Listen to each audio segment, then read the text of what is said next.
And we're back, ladies and gents. We have finally come to D-Day of the playoffs after what, like 2 weeks? Man, that was quite a gap right there. But it's okay. We're finally here to continue on our PUBG Mobile action. So welcome again to the Clash of Giants brought to you by Ruthless Esports. We are still your casters, Red Queen, together with one of the best in the biz, Sir Cloud. Wow, one of the most beautiful in the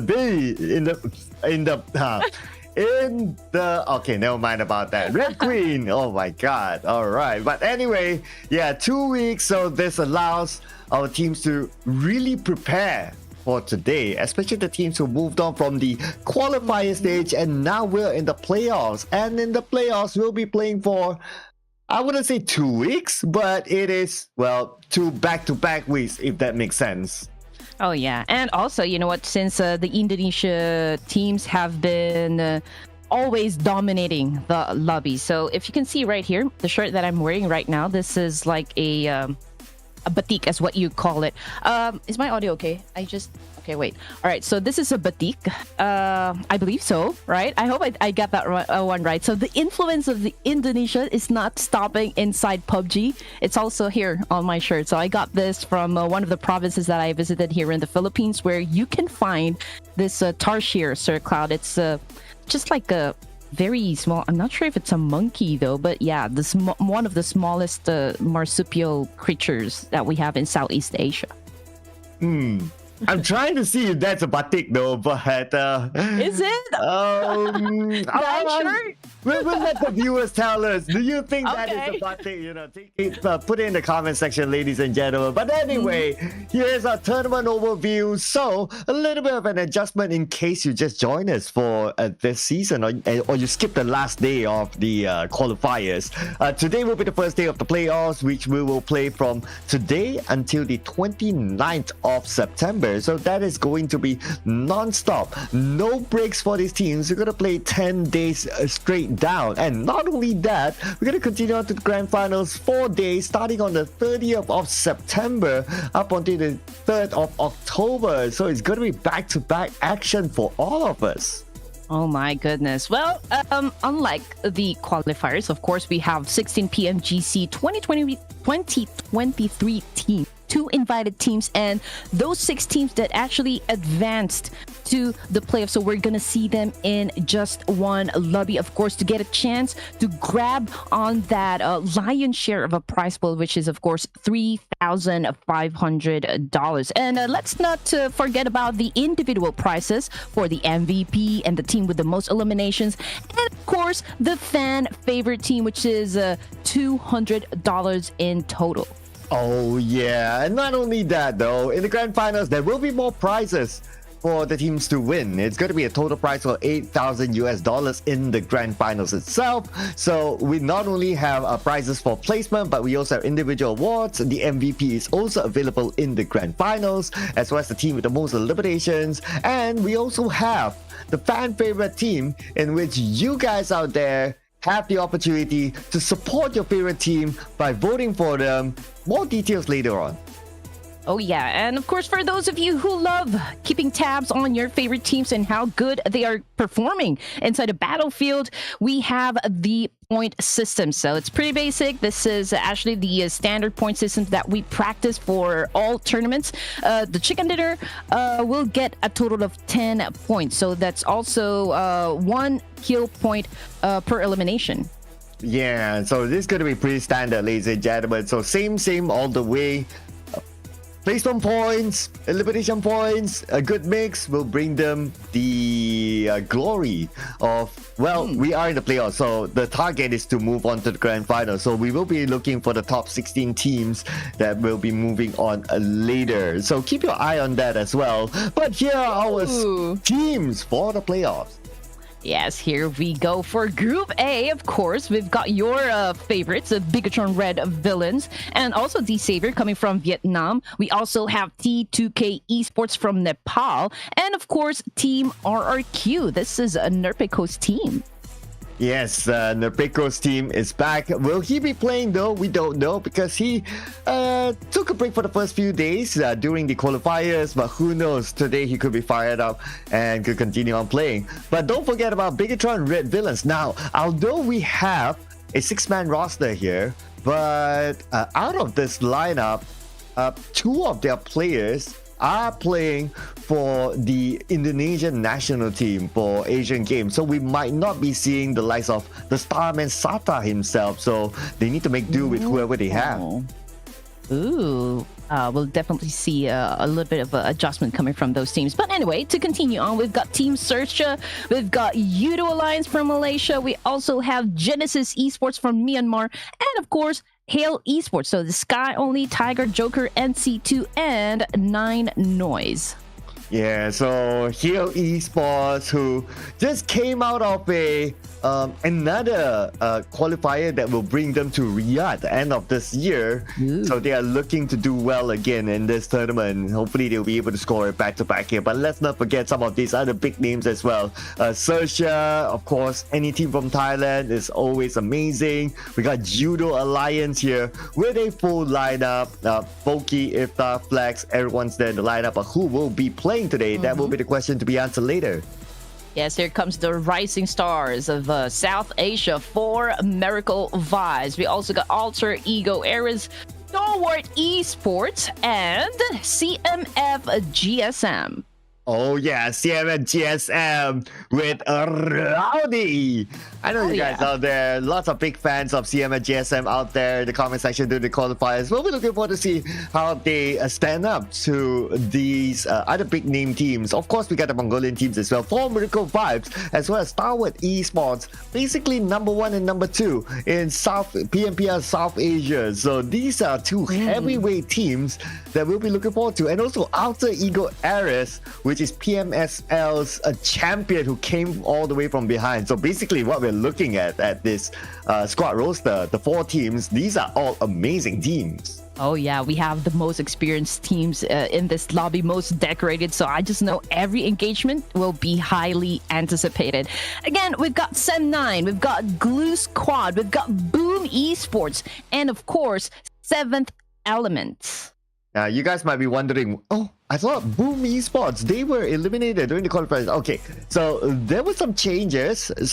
So instead of 3 teams from the qualifiers, we extended, or the organizers extended the groups or the teams to 5. So that's why we can see Boom Esports here in the playoffs. So, but it's nice to see a team of that stature to be part of this. Oh yeah, definitely. And of course, continue on to our squad roster. We got PERSIJA, EVOS, NIGMA, Galaxy, AGONxI8 Esports, and of course, BN United. I'm going to give a fun fact about BN United. So, I was told recently by someone from Vietnam that BN United has one player who is also a gold medalist in SEA Games, but we're not talking about esports. Gold medalist swimmer in SEA Games who said that, oh, he wants a different challenge. He doesn't want to pursue his career in swimming anymore, and he joins BN United. So I'm not too sure which one, because he wasn't sure what his IGN was, but maybe one of them could be playing today. A very talented guy. I'm looking forward to see him. Anyway, we got NB Esports, we've got Morph GPX, Devil United, and Kagendra coming into the mix. Now, we did say this, Sir Cloud, that it's an awkward feeling not seeing Kagendra joining us for the playoffs. But yeah, I think the fate will not let that happen. So welcome back to Kagendra. Yeah, it's like you can deny Kagendra, but Kagendra will not be denied. And with this here. So, yeah, another staple name here back in the playoffs of the Ruthless series. So it's nice to see Kagendra again. But of course, this time it's going to be an even bigger challenge for not only Kagendra, but any of these teams, because we got some of the best teams in South Asia and Southeast Asia to compete for the Granddaddy prize. The Granddaddy prize. Did I hear that right? Granddaddy prize. Okay. So yeah, I actually have lots of questions, of course, coming into our game number one for this evening. Of course, GLU Squad Esports. You know, they have pretty much dominated the lobby last time during the qualifier, so they made it look very easy, right? So the most consistent in getting those WWCDs. But today, as we all know, it's a different lobby. So I'm curious to see if they can actually do a repeat of, you know, the kind of energy that they actually brought into the table for today's set of games. Yeah, it's definitely going to be a different ball game for them. I mean, yes, they did great. They had the most WWCD, like what you mentioned. But in PMPL Indonesia, they didn't do that great. So I don't know what sort of GLU Squad Esports will turn up today. So that will be the question mark here. And plus, we do have a lot of amazing teams. I mean, and I always say this, right? If there's a Mongolian team anywhere, you will want to give attention to them because they always do well, especially when it comes to international tournaments like this. Oh yeah, and there's also the drama coming from CMFgSM as the only team that actually broke the Indonesia's winning streak, right? They almost lost their position to Dewa United, and you know there were a lot of insane support coming from the comment section, which is really great. But Dewa United will also be joining us for this tournament, for the playoffs, so it's going to be exciting. Oh yeah, absolutely. So it's nice to see Dewa United because they showed a lot of potential, especially towards the end. But yeah, I mean, at the end of the day, at that time, someone has to fall. But nice to see them being included here today as well as part of the lineup. And also we got a couple of specially invited teams such as BH United, as well as T2K. T2K has a huge fan base as well in Nepal. So I'm pretty sure the fans out there will be excited to see that team play. But now, ladies and gentlemen, group schedule, it's basically going to be the same. We're going to focus on the two maps. That is going to be ERANGEL as well as MIRAMAR, and we're going to rotate AB, BC, AC, and we will come back again to AB, BC, AC on the second half of the day. Oh yeah, and it's also going to be just an alteration of ERANGEL and MIRAMAR. So this is the most played maps in the tournaments. But you know what, Sir Cloud? What I miss about playing PUBG is the Vikendi map. I just saw because I watched the North American PMPL last time, and they are already including Vikendi into the mix. So I wonder, when can we see some, you know, a snowy tundra in the set of maps that we're going to have? Wow. Okay. I didn't notice that though, but thanks for pointing that out. Is that a sign? Maybe next year. We don't know. Because as far as I know, it has been a debate for the longest time about the re-inclusion of Vikendi. But I don't know. I guess maybe everyone's trying to see whether it's balanced enough, whether it's stable enough, and maybe PMPL Americas is the experiment to see whether Vikendi will be suitable enough for the tournament series. But what is definitely suitable is for you guys to join Battle XO. The Community Cup is currently live. Yes, don't forget about our battle partner for this tournament, which is, of course, Battle XO. This is a tournament discovery platform wherein you can play games and earn cash at the same time. You can also meet some friends and other gamers. Plus, check this out. 0 registration fee.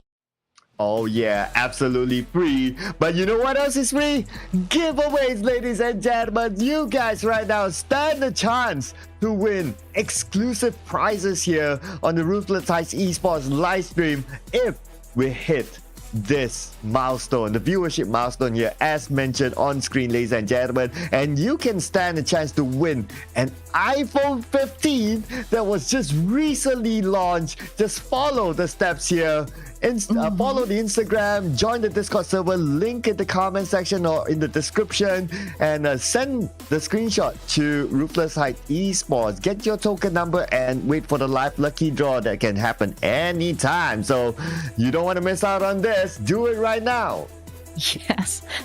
iPhone 15. Can we make it possible, guys? I mean, we're talking about 70,000 viewers. So I would love, to get my hands on that iPhone 15. But I mean, we also have some giveaways, 600 UC. So, I mean, yeah, we're going to give that to our lucky winners every day. Yes, you heard that right. So if you're going to ask me how, you just have to follow this 3 simple steps. So just go to www.battlexo.com website, search Ruthless Hype Esports and join in, and then just type in the comment section your character ID to participate. That easy. The winners will be announced on Instagram every night after stream. Man, this is like the evolution of the Ruthless Hype Esports series. Like we started off with just casual entertainment to being involved to vote for your favorite teams, and now we are doing giveaways. Can you imagine this, Red Queen, how this tournament has evolved over time? I'm just so excited to see the growth of Ruthless Hype Esports tournament series, and hopefully one day can grow to the extent of having an offline event whereby we can group all these amazing teams together. Yeah, I'll be sending my address to the production later on, so you can send me my iPhone 15, guys. I'm looking forward to that one. How about you, sir? Oh yeah, absolutely. I could use a new phone. Not gonna lie, all right? Not gonna lie. And I heard about the iPhone 15. I think right now Apple has decided to actually design their mobile phones into gaming phones. Yeah, the new chipset, definitely a lot of power. I saw a preview of some of the games that they previewed, and it's console great games, I must say, that can be run on an iPhone. So for you guys out there, if you want to have an actual feel of it by touching it, by owning it even, make sure you invite your friends. Of course, the viewership numbers have to reach, right? So invite your friends to come join in, watch the live stream together, hit that mark, follow the steps shown earlier on, and you guys could be the new owners of a new iPhone. Yes, and we'd also love to know what you guys think as well, which teams you guys are rooting for or rooting against. I know you have your favorite team, so just go ahead and comment it. Also, don't forget to tag us, and also show some love and support to your favorite casters. Again, Red Queen and Sir Cloud. You can search us on Facebook, Instagram, TikTok, which is TikTok is another partner for this tournament. We are also live on that platform. Oh yeah, absolutely. You can watch us whether it's on TikTok or whether it's on YouTube. But just a little bit of a hint though, the giveaway alert is specifically for YouTube. Just saying. I mean, you can open multiple screens. I know some of you own multiple phones. Some of you might watch on a phone and a PC, whichever, however you like it, or even watch it on a smartphone, right? You can open multiple, and by doing so, it's not only that, well, you can make one portable and on the big screen, but you also support Ruthless Hype Esports themselves in terms of the viewership numbers, and this will also allow them to create more tournaments in the future for not only you guys, for the teams as well to compete in, and maybe even more giveaways in the future. Who knows? Yeah, and we want our community to grow and to grow and to grow, and just expect Ruthless Hype Esports to give us more tournaments such as this one's, like Sir Cloud mentioned. And I'm already looking at YouTube right at this moment, checking out how many of you guys are currently tuned in to our show. So the current numbers are 4,418, but I know we can do so much better than this. So go ahead and spread the word, invite your friends, invite everyone in the community, even your ex-girlfriend or ex-boyfriend.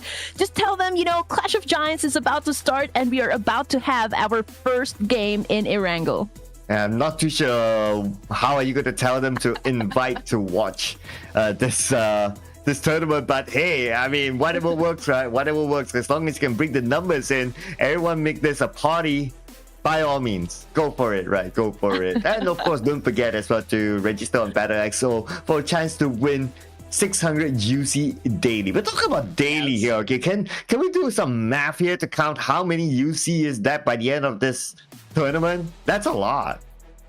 Well, I'd rather cast than actually compute numbers in my head. I'm not very good at that one. But yes, just like what we mentioned earlier, Sir Cloud, I mean, we have the most experienced teams and also the most decorated teams inside this lobby. So I'm also curious about the fact that, especially if we have this high caliber teams, right? Most of them would actually go for marking their territories inside the maps. But judging that you have always, casted a lot of tournaments for PUBG Mobile, who do you think will be the first team stage in any areas inside ERANGEL? The first team to get a chicken dinner was that? No, first to engage in just one area, because we'll definitely have some same drops, right? So which of the teams do you think will engage first? Ooh, that is interesting. Okay, I'll be looking forward to see among these teams. I'll be looking forward to see. I would say GE. GE has a tendency to have first engagement. Genesis Esports has a tendency to have first engagement. Since we're dropping to ERANGEL, I would say keep your eye on to Rosshawk. And we also have Boom Esports, who normally likes to drop at Rosshawk as well. So if they choose to still, because I'm sure they know based on their experience in PMSL playing together, then we might see a first engagement in Rosshawk itself. I'm trying to remember, because I feel like we've had the same setup during the Ruthless Invitational Showdown, wherein Genesis Esports always love to drop inside Razok, and they always challenge up a team who also loves dropping inside Razok. I just couldn't remember, was that RQ or XERXIA? Or it's as if it doesn't matter who you are there. They would just drop there and they would just take the fight. And I gotta applaud them for standing up to their I wouldn't say they're right. I mean, it's an open game, but standing up to what they believe in is that, okay, we believe that Rosal is the best place for us. It's strategic for whatever reason that they prefer. We will try to take it away, even though there are other teams who want to challenge us for Rosal, and they will still do that. I wouldn't be surprised if we will see another challenge again later on. And also, we've had some sort of update when it comes to our favorite game, of course, PUBG Mobile. I think Famous now, that gun, already included in the special crate. AUG, it's no longer inside the box, so it's just scattered around somewhere in any areas inside the map. So, how do you think, Sir Cloud, this is going to affect, probably the meta, or how teams are going to be engaging with one another? Do you think that Famous can actually make a difference in the trades? Ooh, I mean, honestly, I think the one that a lot of fans have been calling out for is for the DBS to go into the airdrop instead. But with the update of Pharma, so I was asked that question as well, during the update, and my opinion is that I don't think it would change that much. I don't think FAMAS will be a preferred weapon just because of how the recoil is. However, AUG that drops scatter anywhere, like in random, right? I think this will be a competition between whether players would prefer to use the M4 or the AUG, because AUG is pretty balanced as well, and that was also one of the reasons why it was in the airdrop before this. And when it was in the airdrop, a lot of players would prefer to take that, but do they prefer to take that over the M4? Well, that is debatable, but since it's now scattered everywhere, so I'm looking forward to see whether these players would want to choose that over the M4 instead. How about you? Well, regarding AUG, because I always go for M416, right? The only thing that I find not very good for AUG would be the fire rate as well as the reload time. It takes a while. Unlike M416, it's much faster to reload. So I guess you can engage immediately with the with the trades, or with another opponent. So I think that's the thing. When it comes to DBS, though, I would agree that it should be taken back inside the special loot crate rather than having it scattered around the map, because it's such a lethal weapon to have. I mean, it can stop any opponent with just one shot. Yeah, even though the buff or the nerf to the DBS that will not allow you to single shot or single knock an opponent if they have a level 3 vest. But that is only if they have a level 3 vest. If they have a level 2 vest, then it's still going to be the same outcome. And a level 3 vest with almost a full health, or pretty much a full health, we can just round it up as a full health, then you will be able to defend. But if you're like level 3 vest, but you have like 50% of health, you will still get knocked down. So it is still a very, very strong weapon overall, even though it has been nerfed. And we can see that even after that nerf, teams are still using DBS as if like nothing happened to it. So yeah, I mean, this just warrants for the DBS to just go back into the airdrop. Like, yeah, that's it. Just keep in the airdrop. Whoever finds it, good for them, because going for the airdrop is also a risk that they need to take. So there are a few considerations of playing with the airdrop. So I would say that, yeah, again, putting it back into the airdrop will be something that that I think a lot of fans will call for. Yeah, I mean, PUBG Mobile has always prioritized risk, right? And that's why they changed the pointing system, the point format, as well as with the guns.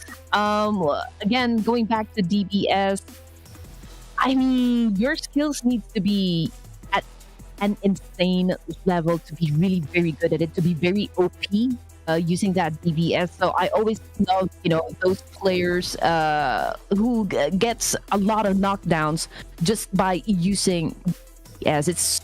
It's such a fun thing to watch all the time, because I can never pull it off. I don't think I have the straight aim, so to speak.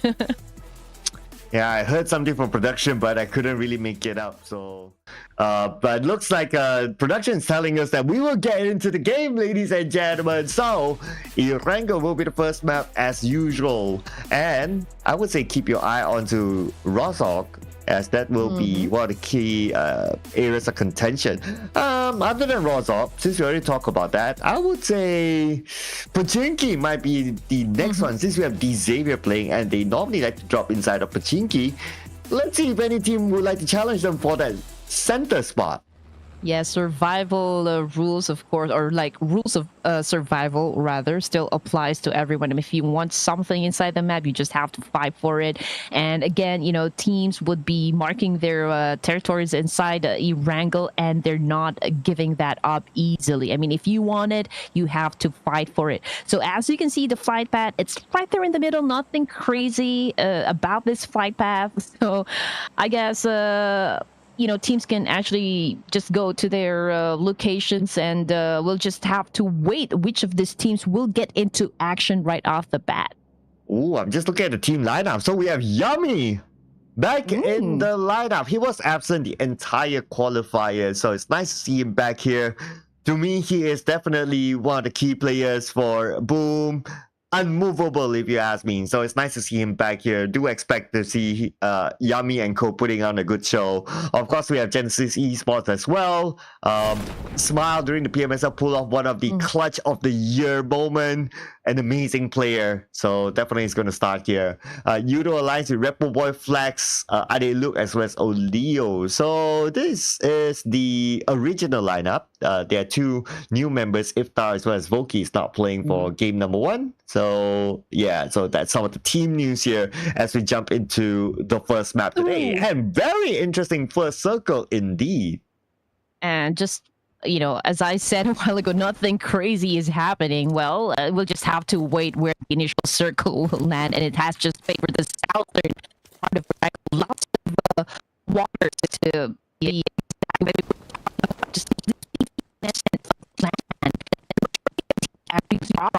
just and to the north side of ERANGEL. So we definitely see a lot of teams that will be knocked out back to the lobby the moment they step inside the circle, or they may not even have a chance to step inside the circle, because I can already hear a lot of gunshots.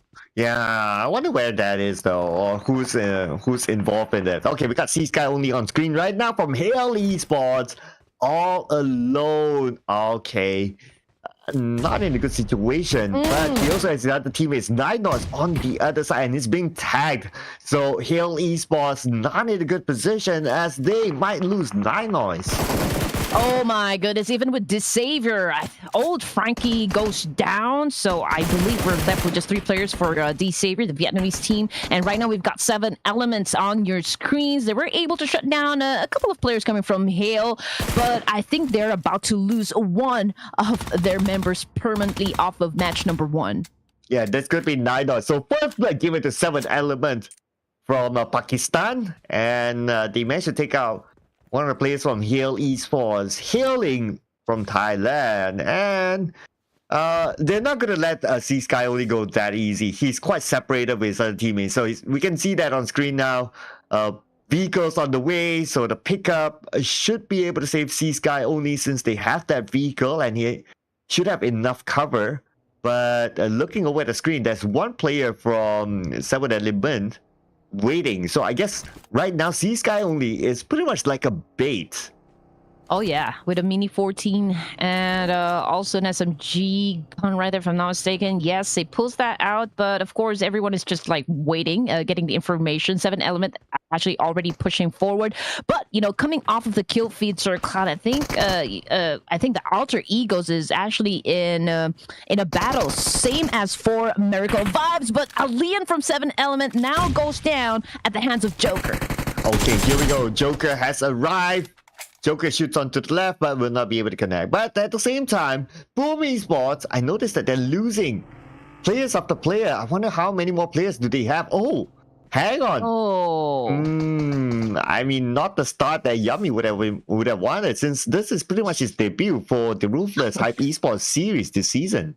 Yeah, and we've been looking for him since the qualifier. So yeah, I agree with you. That wasn't a very good debut for him. But here comes Joker with the attack, with the UMP, goes in for the charge, was able to get one, but very low in HP though. So I don't think he's gonna last long. Tiger goes down as well. Joker goes for the reload, but again, very low in HP. Okay, here we go. Nade from Alian. Joker on the other side. He knows that Joker's there. Nade will be tossed out. Oh, bam! Joker. Look who's smiling now. Oh, definitely not Joker right there. I mean, he just got a nade to the face coming from Alian. What a comeback coming from this player. Although we are now looking at just 3 players left for 7 elements right here. Alian taking advantage of the fact that, you know, one of the boxes in front of him getting the loots, getting the resources, and backing away just a little bit. You know, it goes for the reset, which is ideally okay. Yeah, C Sky only. I noticed that he has a Vector. Not the most ideal weapon to fight against 3 players, but he's picking out Joker. So Joker, at least this time he'll be smiling again thanks to C Sky only. But do they want to continue on the fight? This will be the big question mark here, because they only have 2 players and a 7th element. They're quite spread out. So by spreading out like this, they can shoot from multiple angles onto Hale Esports, but it does look like Hale Esports, they are interested to pursue the members of 7 Element. Yeah, despite having all the disadvantages in this head-to-head with 7 Element, Hale Esports, we're not seeing them backing away. We're not seeing them retreating from this engagement. They still continue on engaging with a 7 Element right here. Joker, okay, he's already up and running, was able to shut down a T24. Oh, that wasn't enough to actually put him down. However, C Sky only is now seeing the floor because he is on his knee. Wow, Alter Ego will be seeing the lobby as well, as they will be the next team to be eliminated. 2 Indonesian teams out back to back. Ooh, it's going to be big news here, ladies and gentlemen. But now T24 stuck on the tower. But he has the other teammates to move in, so he should be able to move himself from that area if he wants to, that is. But I guess from his position, he's able to provide information to his other teammates, so he can stay there as long as he doesn't get knocked. Yeah, and I don't think they will be leaving anytime soon. I mean, they have already acquired 3 of the members, you know, coming from Hale. So they're just looking for the last member coming off from the team. So, I mean, they just have to really look hard because Joker, he's making it fun, you know, for 7 Element. But we'll just have to wait and see how long he can last, how long he can be found out inside this area. But 7 Element, I feel like they're trying to be cautious still. You know, you don't want to lose any more members. Yeah, they're really taking their time. But for CMFxGSM, not taking their time to siege down GE now at the lighthouse area, and CMFxGSM, are they interested to pursue? Looks like they are backing off. Okay. I guess they're repositioning themselves and they want to lock down the GE at that high ground, because of course in that high ground, if you wanna win over it, you have to like directly crash into it, because if you take your time to climb on top of it, GE can shoot whoever it is down before they can even make the top. Yeah, they're smart enough not to actually engage, coming from their position. So they opted to actually head onto another location to do a reset and probably get some more loots. I mean, it's just a few minutes into the game, so I'm pretty sure that they're still lacking some important stuff inside their backpacks. But Master Ichi on top of this house right here was able to get that intel that CMFxGSM won't be engaging anytime soon. But you know what? We've got Stalwart Esports as well, just lurking around the area. Wow, the circle is insane. We still have a separation between the main peninsula as well as the military base island. This will be really interesting. Well, what interests me as well is that Stalwart Esports, we can see that Emo Top, he is on the military base island, but his other teammates are still on the main peninsula. So not too sure what they have in mind, but it will be interesting to see what will happen in case the circle moves either way. And they obviously don't have a full squad by that time. Also, YOODO Alliance as well as BIGETRON Red Villains, they are on the southern part, right? Over the coastline, to be exact. They are moving together, towards the same direction. So I wonder if they're going to be colliding in just a while. But you know what? The fight is not over for Genesis, of course. I mean, it's a very good location where they can do some gatekeeping. But yeah, Stalwart Esports trying to make some moves as well. Mernut Boy goes down. So this might be the opening knock that Stalwart Esports have been wanting. So now they're going to be crashing this building and do some isolation. Oh yeah, Nerzet is going to open up here at the forefront, and he will take out Mernat.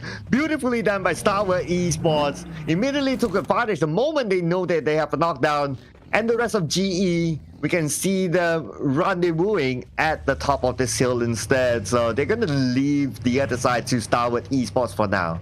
Yeah, hard to be all alone in just in an area, right, very far away from the rest of the team. But you know what, Genesis Esports failed to actually provide a little bit of backup, towards their teammate right there. So I mean, and now they have to just pay for that mistake, losing one member of their team. But coming on to next 5, we've got BIGETRON Red Villains on your screen trying to fight off YOODO Alliance. And it's just so unfortunate. I feel like, yeah, one of their members is now back to the lobby as well. Oh yeah, I'm curious to know who Superman is though. But anyway, now we're back onto action, literally action on screen. He moves in, knocks down Smile, with it of course and DBS, and that's going to be another point in the back of Stalwart Esports. I mean, Stalwart Esports, the best team, arguably the best team in Mongolia. Even playing with 3 players, it feels like they're playing with a full squad. Oh yeah, and I know coming off from the PMWI, they're a little bit of like heartbroken, with all the records being broken by Vampire. But they've actually redeemed themselves because they are now champions of the Southeast Asia Fall, if I'm not mistaken, 2023. And I do hope they're gonna be gunning on a major comeback. Stalwart Esports, we've always known this boys can deliver. So I looking forward if they can actually deliver, punishing players coming from Genesis as they now move forward, going to the military base and probably do some gatekeeping as well, because Genesis will be following through. Wow, Glue Squad Esports, the team that broke the chicken dinner record in the qualifiers, spending time in the blue now. And not only in the blue, but they're also spending time with D Xavier just right across them. One of the players currently knocked out is going to be Xbox, and 2001. Can he get a clear shot? He does not have any first aid, so I'm not too sure how long he can last in this situation. Yeah, the importance of getting all the resources you need before you can actually get into any battle inside the map. Frankie, old Frankie boy, is just behind that haystack over there. I mean, it's going to be quite hard, you know, to go for that pickup. So I do hope he doesn't bleed out there in the open. But, ooh, man, tough one. 2001 goes down as well, but we are talking about just one player remaining. Coming from D-Saber, that's Paladin. Ooh, okay. I wonder who Paladin is, though. Is this Parajin? Okay, I don't know. I mean, these players sometimes they just like to change their IGNs. Sometimes, I don't know, hiding, or maybe it's a trial player. It could be anything here. But what we're sure is that Paladin, he is stuck behind that shack, and he's still being watched by YOODO Esports. I have a feeling that these two teams will succumb themselves to blue.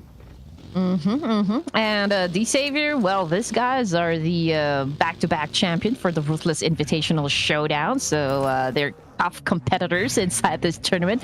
YOODO squad, like we mentioned earlier, I mean, coming up from the qualifiers, I mean, this guy's pretty much made a big impression to all of us. This is what surprises. This team surprises with the kind of performance they showed us during the qualifiers. So looking forward again on how they're going to be, doing, if they can actually do or replicate the same performance from the qualifying round. Yeah, so far, they are still spending time in the blue, but they have a full squad. Maybe they'll be able to make it. I'm sure they would have calculated their chances of making it into the circle. But we are talking about stage 3 moving on to stage 4 really, really soon. So the circle will hurt. But speaking about hurts, example, knocks down a shopper from XERXIA. So it looks like there's a fight between XERXIA as well as T2K somewhere. Yeah, both of the teams actually losing some players. But you know what? T2K Esports, we got Doki over here, and he has his gun pointed at Megamind and RNJ. And both of these players are actually in the blue zone. So, man, that's going to be tough for XERXIA, right? Oh!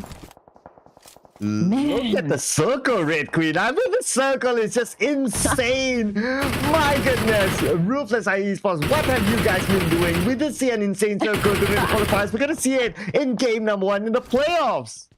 Oh man, YOODO, man, I feel like there was a little bit of a mishap that happened. Let's see what's going to be, or how they're going to be playing out this one. But RQ, okay, it looks like they're dominating so far with 5 elimination points, and now we've got XERXIA, RNJ doing the heal up. Of course, he needs to get inside the zone, but then again, he will be gridded by the rest of T2K, so it's still questionable whether or not they're going to survive this. Oh yeah, it's gonna be hard for XERXIA if you kind of think about it, because they need to cross the road. And it's tough to see YOODO Squad Esports eliminated in this way. They didn't manage to make it through, spend too much time in the blues. Probably same goes for Hale Esports as well. And I noticed that D-Savior got eliminated too. So teams eliminated back to back just because of how tough this circle is. Yeah, XMPL now goes down. RJ coming off from the blue side, which is a surprise if you're going to ask me. I mean, he is the one actually in a little bit of a disadvantage. Megamind going in for the heal before he actually gets into, or like out of the blue zone rather. We're talking about just 10 teams remaining. We are already at the 4th stage with 1 minute and 53 seconds on the clock before the zone closes in once again, ladies and gents. Well, make that 9 teams as Genesis Esports eliminated at number 10. I mean, look at the amount of players taken down by the blue. This circle is just insane. It's just really hard for this team to overcome this situation. So we can see teams, we can expect to see teams like drop off like flies starting from now on, just because of how painful this blue is at this moment. Yeah, a minute ago, I mean, we saw RRQ dominating, and now they have been eliminated. So we don't know what happened exactly, but they did actually find their demise outside of the blue zone.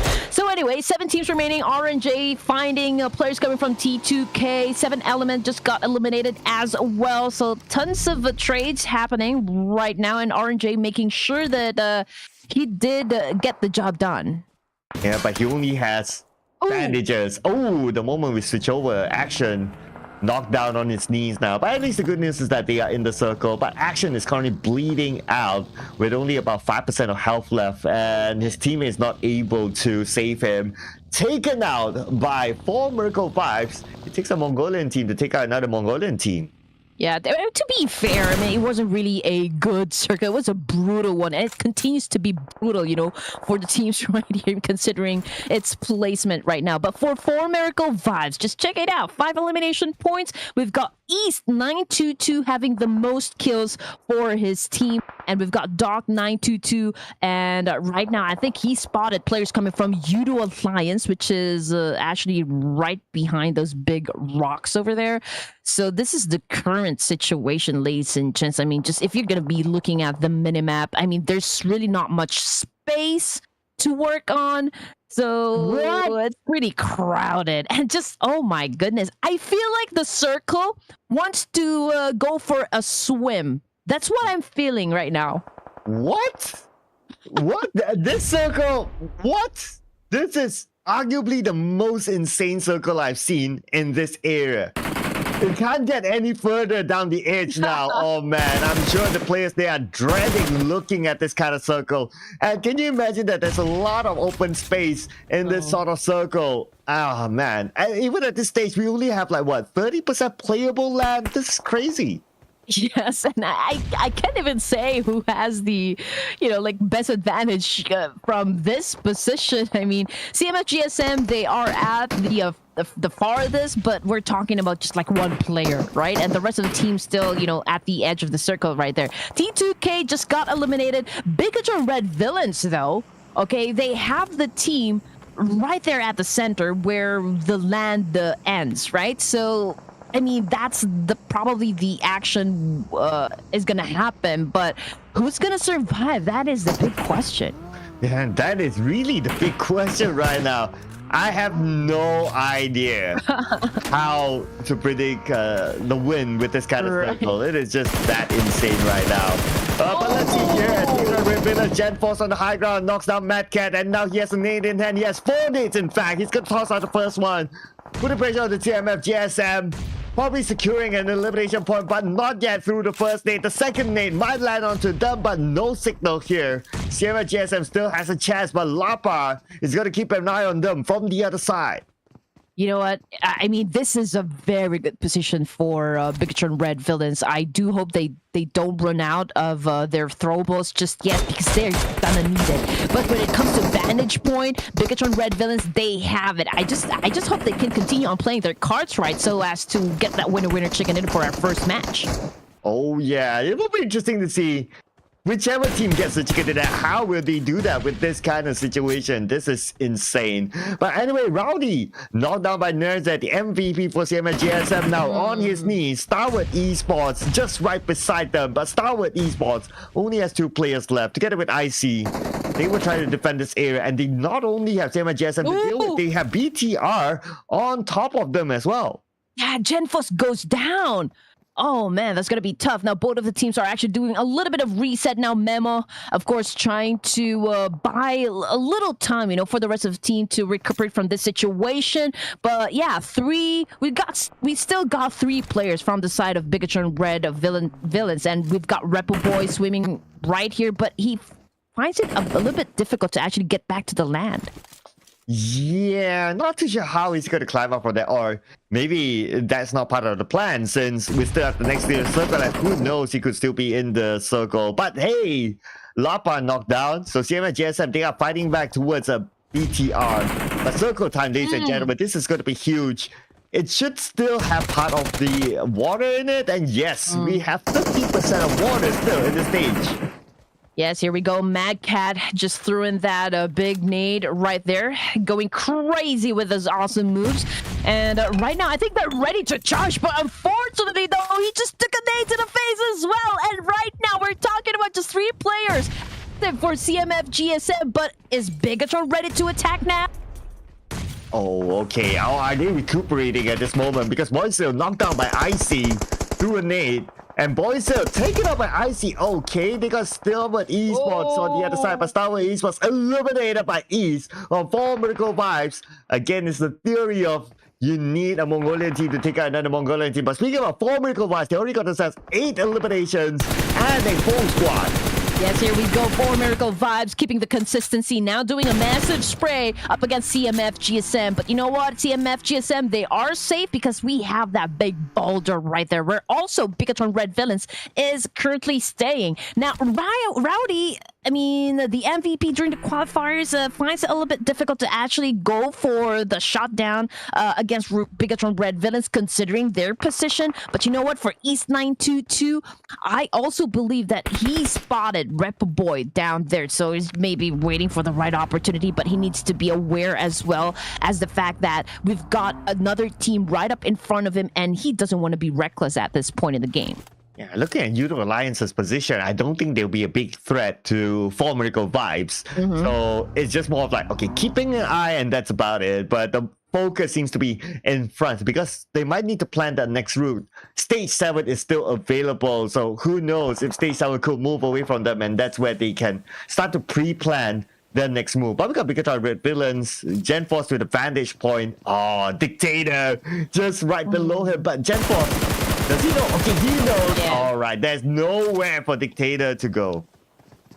BIGETRON Red Villains, I believe they have, you know, like really an advantage compared to the rest of the teams, considering where they are exactly, right? But I do hope they can play their cards right. I did mention this a while ago, so let's see what's going to happen and if they can continue on capitalizing on their position. CMFxGSM, they're just right down below, but couldn't find really an angle that can work for them to shut down the rest of BIGETRON Red Villains. 4 Miracle Vibes, I believe they have the momentum, but they are really eyeing on putting down Olio, you know, from the other side of the rock right there. But 9 elimination points for 4MV. Man, I mean, 44% of the chance of getting the WWCD goes to 4MV. Yeah, I know, right? 4MV. Looking good so far as a start. Let's see if they can close it up. But if we look at like positioning-wise, they seem to have one of the better positions because CMFxGSM kind of locked down with BTR. But BTR's locking up for MV as well. Oh man, this is just too much to compute. I guess it really depends on where the next phase of the circle would be. But speaking about the circle, now we will have the answer. And 4 Miracle Vibes has the circle. YOODO Alliance, they now have a chance to just go for placement points. I mean, they cannot even pull out their guns or like maybe get lucky with some elimination points. So this is now just a battle up against 4MV, BIGETRON Red Villains, and CMFxGSM. But 4MV, they have the number advantage. Of course, they still have a complete set of players. Now Lapar goes down at the hands of Doc, and right now Doc 922 just eliminated the rest or the remaining players of BIGETRON Red Villains now, which brings us down to 3 teams remaining: CMFxGSM, YOODO Alliance, and 4 Miracle Vibes. Oh, there you go. It's looking good for 4 Miracle Vibes to get the chicken dinner, not gonna lie here. CMFxGSM, really down. Nice jump shot from Duke. He gets knocked out, but it's okay. His teammate's gonna come in for the other side. He gets eliminated by Memo, but now the follow-up has to happen for 4 Miracle Vibes. The thing will be tossed out by East, and 4 Miracle Vibes trading it back with CMFxGSM, a worthwhile trade, as they only have YOODO Alliance to deal with. Olio is gonna be the last man. Not gonna be an issue for 4 Miracle Vibes to finish him off, as Olio is down there, nowhere for him to go. Yeah, I love the fact that they actually jumped, you know, from that distance and just went in for the nade. That was on point. Very good communications coming from 4MV. Now YOODO Alliance, we've got Olio right here. It just remained quiet with 4 elimination points. Not so bad to start the night, you know, for this Malaysian team. And so 4 Miracle Vibes, I mean, they're just really waiting and just looking for Olio, but they have this chicken dinner in the bag, Sir Cloud. Yeah, I guess it's a matter of time, honestly. And looking at the current circle, it's very likely the circle will go 100% entirely on land. In the moment that happens and the blue closes in, then there's nowhere for Olio to move. And it's either he gives himself to the blue or he gives himself to 4 Miracle Vibes. But looks like we got our answer. And it's going to be 4 Miracle Vibes not letting go of that one last point. They will take it back home. And they will also take home the first chicken dinner in the playoffs. Yeah, strong start as well. I mean, double-digit finish. I mean, this is just match number 1. So what opening? Lots of surprises as well. I mean, first up, we've got like a very gentle flight path, but then again, the start of the initial circle, and as it continues on moving and shifting, it's all crazy from that point in the game. But still, what an opening match for this tournament. Oh man, we are served with this sort of circle for the opening match. I wonder what's going to come up next. But anyway, for Miracle Vibes, 15 elimination points with, of course, the chicken dinner. That's going to give them 25 points in total. So 15 points for eliminations. It's actually pretty nice. It's not too bad. It's not to say amazing, but hey, I would say that this is pretty average. With this sort of teams playing in the playoffs, I would expect to see more, or even the 50 elimination point bracket to be shattered as we go through our games. Yes, sir. And the Formula Vibes just living off of their reputation, of course, first place and second place winner coming from the PMPL SA Championship Fall of 2023. So we expect nothing less coming from this rising stars of South Asia, the 4 Miracle Vibes. Oh yeah, for Miracle Vibes, no doubt, no doubt. So just for the record, during the qualifiers, the first team to get a chicken dinner also came from Mongolia as well, but too bad they didn't make it at the end. But it is still another Mongolian team just opening it up for us. And we also have the damage output here. He's with the most eliminations, he got the most damage as well. We have 1,175 damage, and everyone generally contributed to the success of 4 Miracle Vibes taking home the first chicken dinner. Yeah, it's a teamwork that makes the dream work, as we always say. For MV, just proving that they are the best, at least for match number 1, that is. We still got, what, 5 more matches, right? And again, it's going to be 4 matches for each of the groups. So you might want to stay tuned and not change the channel, because we will continue on giving you guys a very good show. And this teams, of course, will not disappoint you in getting those chicken dinners and elimination points that you like. But right now, we are just showing off, or like showcasing, just how much of a brutal performance just came from 4 Miracle Vibes. Oh yeah, 4 Miracle Vibes. I mean, they are one of the teams to be feared, if you ask me. That's all the teams to watch other than 4 Miracle Vibes. We have YOODO Alliance as well, since they came in on second place. And we have CMFxGSM, a team that is really, really consistent through the qualifiers. And of course, Rowdy being the multiple MVP and also the qualifiers MVP as well. So you got to keep an eye on this team. And we got to have another Mongolian team, STALWART Esports, in the top 4 as well. So I would say that all 4 of these teams, they are amazing teams. So any of them could be the champions this time.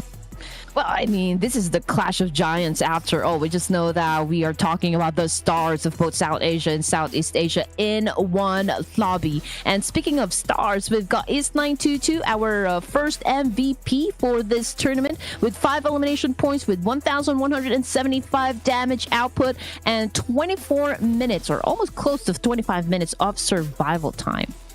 Oh yeah, I mean, the MVP opening up here. Can he hold on to the MVP status? Of course, this will be the big question mark, because we got a lot of other amazing players here across multiple teams, and we still have not seen one group, which is a Group C yet. So keep your eye on some teams from Group C as well. They could pull off something insane too.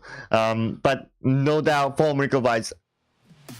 Okay, one thing about 4 Miracle Vibes in this map, I did notice that they drop straight into me to the base island. So they had that little bit more advantage with this kind of circle as a start. But they still had to fight their way through. It's not like, okay, they got the circle on top of them from start to the end. No, they had to play like from the outside to the inside. They have to take fight after fight. And that's how they garner the 15 eliminations. That's what we can see here on screen. Yeah, and for those teams that didn't do particularly well for our match number 1, with 0 points on the rankings, we've got Boom, Alter Ego, D Savior, and Genesis Esports. And I'm also looking at GLU Squad Esports, since of course they made it very easy during the qualifiers. But then again, we're talking about another lobby. If you think that the qualifiers is stacked, this is like even more stacked considering the high caliber teams that we have for the playoffs. But here comes the match summary.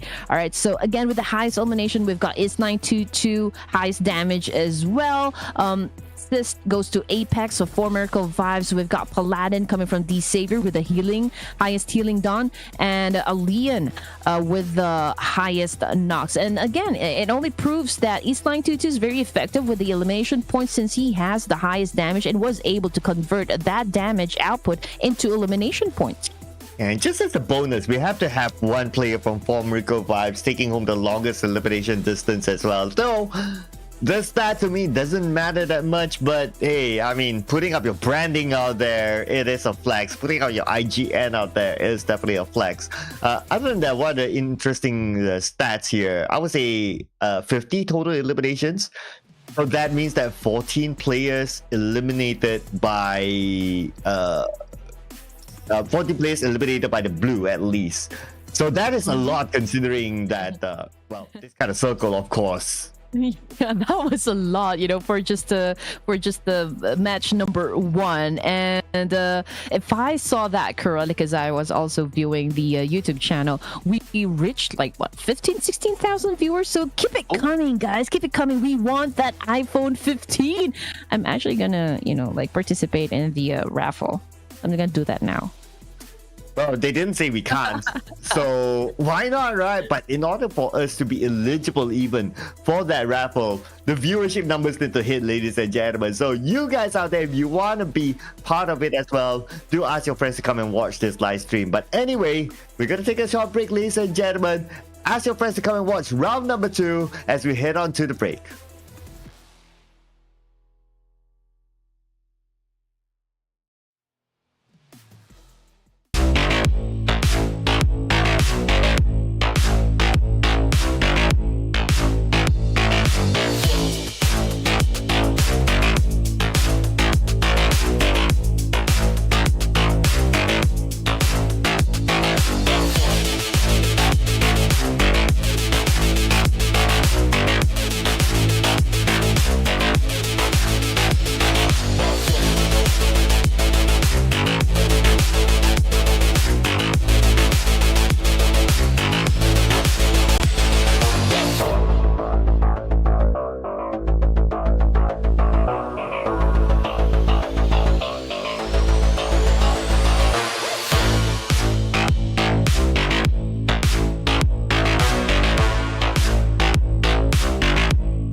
Well, that was a teensy-wincy break here, ladies and gentlemen, because we cannot wait to come back to the action. This is the Ruthless Pro Series Clash of Giants Season 2. Together with me, Sir Cloud, as well as Red Queen Gaming, who's with her cat. Wow, what's his name? Yeah, I'm sorry, he's been biting my my leg, so I just have to get him. And yeah, Sir Cloud, you know what? I think he wants to get into the action as well. So yeah, I think he's done. Anyway, what an explosive start, you know, for the playoffs. I mean, 4MV from the get-go have been aggressive in terms of elimination points. I mean, a double-digit finish is still, you know, pretty awesome. Absolutely great performance coming from this team's ASO. CMFgSM, though, they almost got a win. Unfortunately, the zone did not favor them, and also their position. I mean, they're just right down below BIGETRON Red Villains. But, you know, talking about BIGETRON Red Villains, Sir Cloud, at some point, you know, coming from that match, I thought they're going to be the ones to get that winner chicken dinner, considering they have the higher ground. Yeah, but you gotta think about it, right? Like, even though they were like on top of that, they were kind of exposed, like front, back, and center. So that kind of like squished them to not be able to move. They didn't have much room to navigate around. So all they could do is to stay up there and just try to hide behind like some of the like the rock structure. So it was a little bit difficult for them, especially when a nade lands on top. So yeah, ultimately I guess yes, it's great if they want to just take out a team that's just right in front of them, but if they have to deal with teams like coming in from multiple angles, then it becomes very, very difficult. But anyway, that is just only round number 1, and it was a really tough circle, not gonna lie, and they did their best. So still gotta give it up to them to be able to reach that stage of the game. Oh yes, and also the way that For America Vibes actually eliminated BIGETRON Red Villains as well as CMFgSM. Wow, that was something to watch. So I'll be looking forward to see that as part of the highlights, you know, on TikTok. So make sure that you guys follow Ruthless Hype Esports on TikTok and YouTube. And for our second match, ladies and gents, again, we're going to have that in the map of Miramar, the desert of Miramar. And now we are going to witness an epic battle happen between Group A versus Group C. So I guess we'll be expecting, you know, PERSIJA EVOS, NIGMA Galaxy, AGONxI8, BN United, NB Esports, Morph GPX, Dewa United, and of course, your favorite Kagendra. Yeah, and your favorite BIGETRON is currently up and live and running, ladies and gentlemen. More than 100 events live currently inside of BIGETRON, who's our battle partner for this season. No registration fees needed, and you can stand a chance to win $500 prize pools. And not only BIGETRON, we also have a giveaway alert if we do reach the viewership numbers. Yeah, please make it happen, guys. I mean, goodness.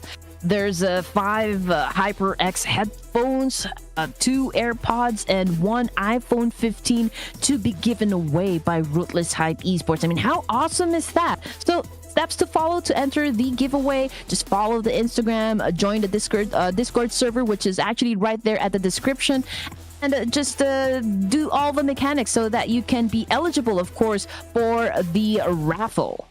Well, we're not done yet with the raffle for the season. We also have more than 600 UC to be given away daily. All you need to do is just register on battleXO.com, search and join Ruthless Esports space, and comment your character ID in the space itself. And not only that, of course, you can sign up to win prize pool of $500 as well through the tournaments happening inside BIGETRON. I mean, there's pretty much no reason for you not to sign up to BIGETRON right now.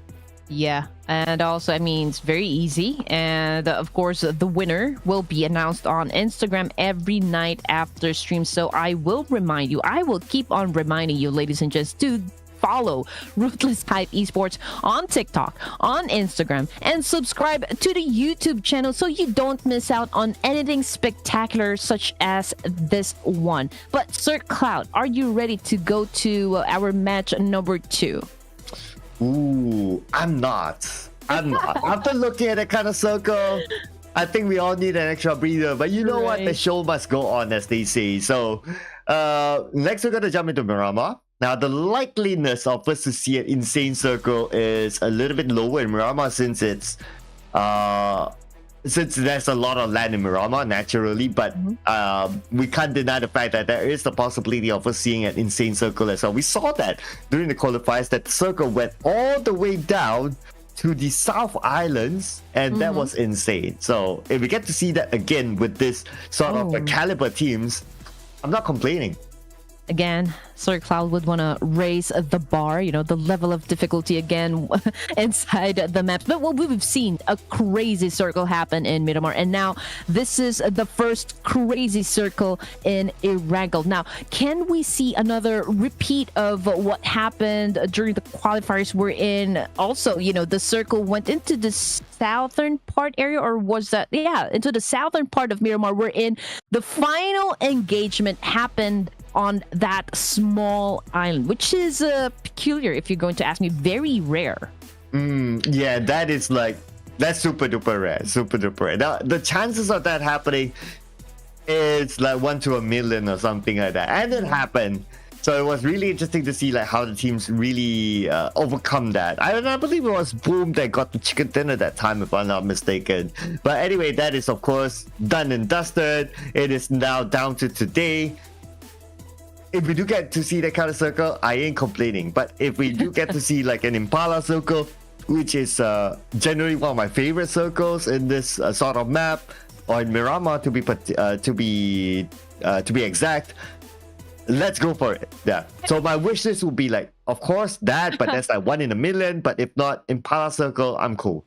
Yeah, the crazier the circle, of course, the more action that we're gonna get, and that's what we like to happen. Of course, we want to see our favorite teams get head-to-head, you know, with another of your favorite teams. So that's gonna be like brutal, and of course, epic if we're gonna be witnessing that one. But let us know. I mean, which of the teams do you think is gonna win the playoffs? Or like, which of the teams? So let's make it easy for you guys. Which of the teams do you think, out of the teams that we have right now inside the lobby, that will not make it into the grand finals? Wow.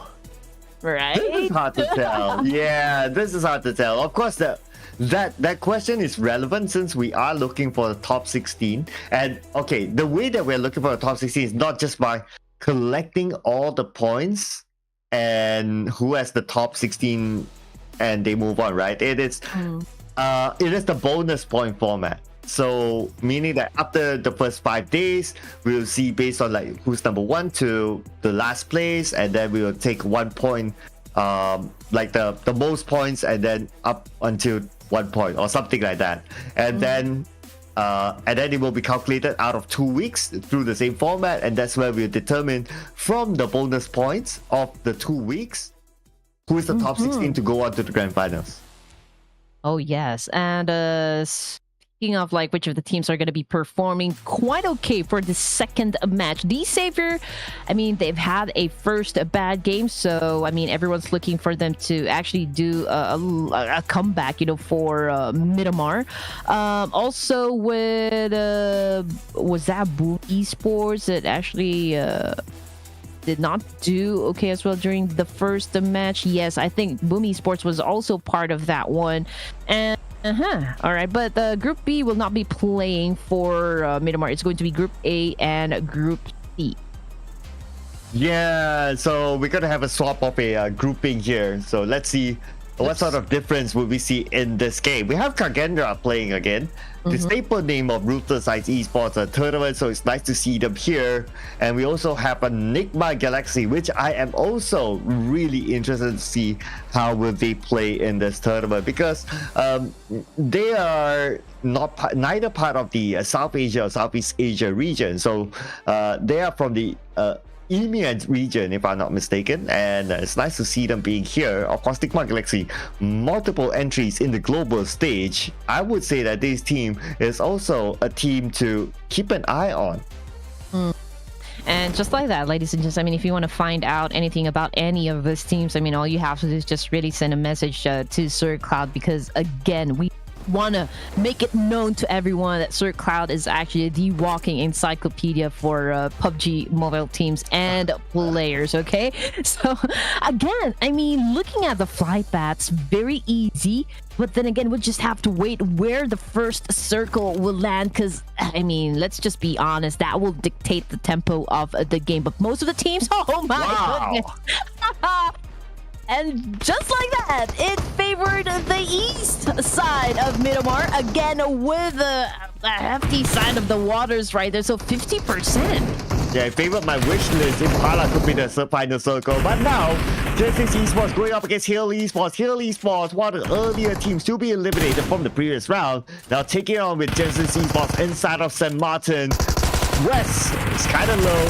He'll depend on his teammates to rush in on the ground. And now Tiger knocked down as well, taken out by Smile.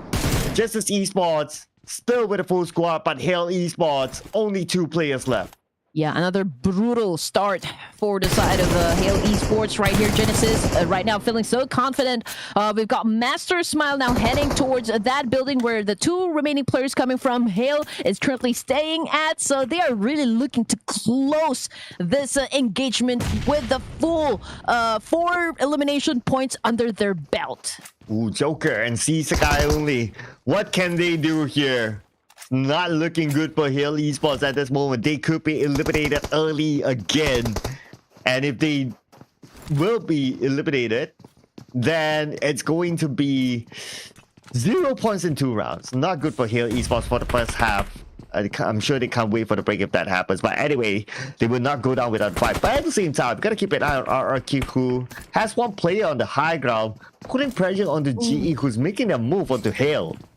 Yeah, Nine Noise has just been eliminated, so we're down to just 2 players. We've got C Sky right here, C Sky only, and Joker remaining active for Hale Esports, but they have to prepare. They have to anticipate the attack coming from Genesis. We've got Joker popping off those smokes, of course, to not reveal his position right ahead as soon as Genesis Esports steps inside, the building. But so far, Genesis, they're taking their sweet time as well. I mean, not really rushing towards the second floor. I mean, they're trying to get every resources that they could find onto the ground floor before they head upstairs.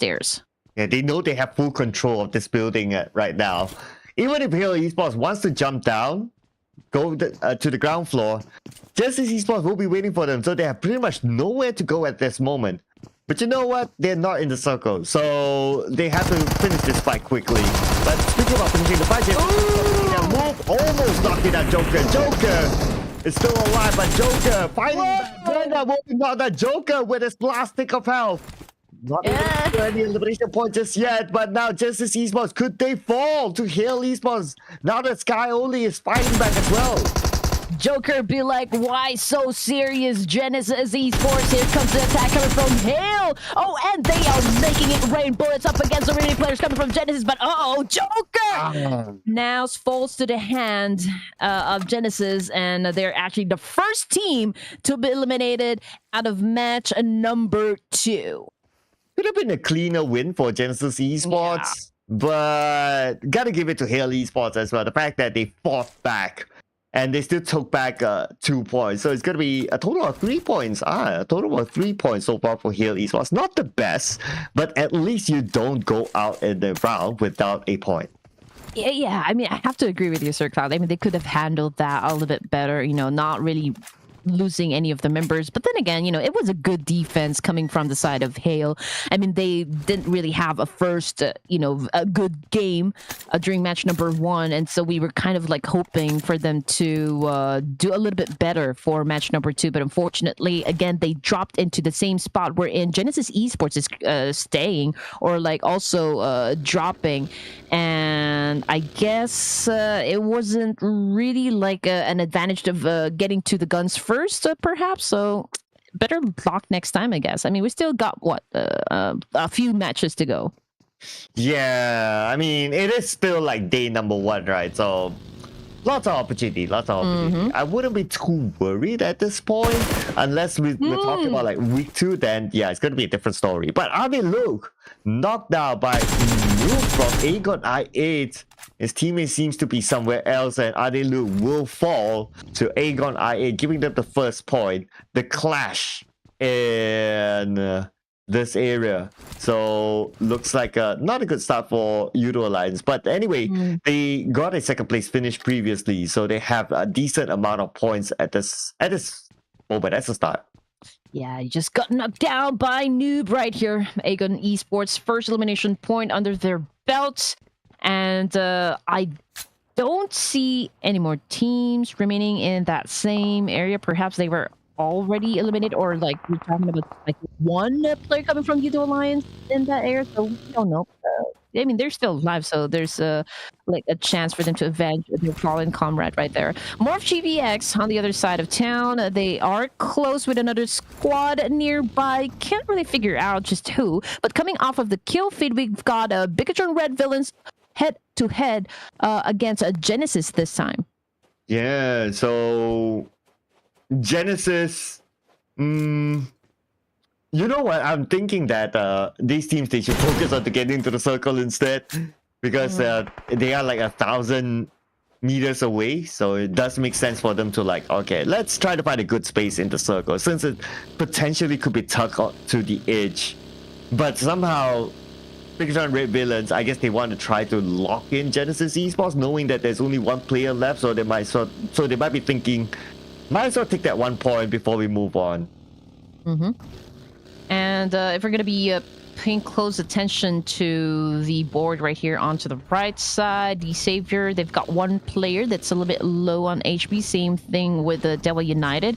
And Kagendra, Morph GPX. Okay, I feel like not everyone has a full set of health as well, but everyone else is still fine. But again, just like what Sir Cloud mentioned a while ago, I mean, a lot of them still staying in the blue zone, just like BIGETRON Red Villains right here. We've got Boy still, okay, was able to spot one player, but that player did not stop whatsoever. I think they prioritized to get inside the circle rather than engaging. Ah, okay, so at least we have some info here. So Superboy seems to be U-high. Okay, we have an image there at least. Okay, circle time, ladies and gentlemen. What is happening today? What is happening? What is happening today? Can the circle gods give us an answer? What is this kind of circle again? This is hilarious. Well, you did say you wanted something special for this tournament. Okay. So Miramar being, giving, manages to actually put the circle more onto the eastern side, wherein again we don't have that much space, and it's going to be like a royal rumble right here. I mean, the space this small, it's gonna get crowded in an instant. Oh, it's gonna be crowded. It's gonna get bloody right now. I think some of the teams are starting to see if they want to go onto the island just outside of Impala. That's not a bad idea if you ask me, because I have seen that kind of circle before.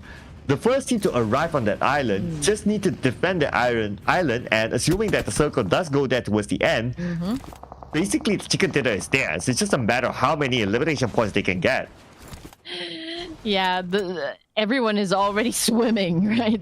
Trying to get the first to the island, which is going to be a tough competition. So we'll just have to wait for the waters to turn red. But XERXIA right here finds the players coming from Kagendra, was able to shut down Frenzy, but we're still talking about 3 more players coming from Kagendra. And XERXIA, I mean, he's, I believe, all alone. So we're going to wait for the rest of PERSIJA EVOS to do a little bit of backup of for XERXIA right here. I mean, they have the chance to assume 3 more elimination points right at this moment. Oh, but I noticed one player of T2K drowned. Doki as well drowned. Oh no, what's happening with T2K? I mean, I noticed they went into the water, but not too sure what happened for them. Maybe they're trying to hold their breath because they were fired upon, and they just held on to their breath too long. And now for RRQ, they have BN United to deal with at the lower ground. At the same time, Mob GPX taking on RRQ. I mean, this is the mess that we expect with this sort of circle. Crazy match number 2, man, and it is not stopping just yet. I mean, just goes down by players are right here coming from BN United. And ooh, just look at that. We only have 3 players coming from BN United who actually joined into the lobby, and right now they're getting to do their swimming as well. I mean, they have to do it fast because Morph GPX, they're just on top of them. Oh yeah, and they're immediately in the water now. Max probably might follow suit. But on the other side, AGONxI8 now playing the gatekeeping role against another team, trying to make their way into the circle. At the same time, the blue is putting pressure onto that other team, but they're taking the south side entrance instead. And AGONxI8 playing through the high ground into the circle, so they should be fine. But now looking at the circle, these area will be the first team to arrive on that small little island. But now, because of this sort of circle, there's a possibility that island might not be the final circle. I mean, you did mention this, that in any tournaments, I mean, it's impossible for the circle to land in the waters, right? So I don't think we're going to be seeing that. So, I mean, there's a big possibility that the circle will jump back to the main island, or will it favor the small island where D Savior is currently staying at. But no matter what happens, the Savior has that advantage, and they need to capitalize on that one before, you know, the circle goes anywhere else. Okay, shots fired onto Red Face. Going for a 1v1 now. He needs to reset. His team is just behind him, so it's not really a 1v1 as his teammates can't back him up from behind. Flyball on the other side, so we got Kagendra here. Flyball going up on top of the container, knocking Red Face down and taking it out of this round. Yeah, 2 players remaining on the side of Kagendra. We got Zero. Okay, ready to charge up against PERSIJA. EVOS. Flyboy getting a little bit of damage from those bullets being sent his way, but he was able to take some cover right there. Zero did a massive spray up against NB Esports, if I'm not mistaken, but Flyboy, man, oh man, you are out there in the open, and Genfus spotted you and actually shut you down, but can Genfus do the job and actually seal the deal? Ooh, Genforce. He's circling around though. So, okay, he's getting onto his vehicle. That's going to be the idea. But is he going to crash in? Not too sure yet. Or are they finding another route? But interesting enough, Lapar and Genforce, they retreat themselves behind. So, not too sure what the idea is about. We'll get out that leader. Oh, but Ripple Boy! The moment we switch over, naded down by Nooks from Dewa United. Man. Nade on point, and just that just eliminated the rest of the YOODO Alliance. Now 13 teams remaining, ladies and gents, and again PERSIJA EVOS down to just 3 players. Red Face is no longer part of the team, but I mean stage 3, and considering the amount of land that we have in this circle right here, I mean the space is already small. Same thing with MorphGPX as they now eliminate players coming from NB Esports. More GPS coming in, but Pepeng is on his knees.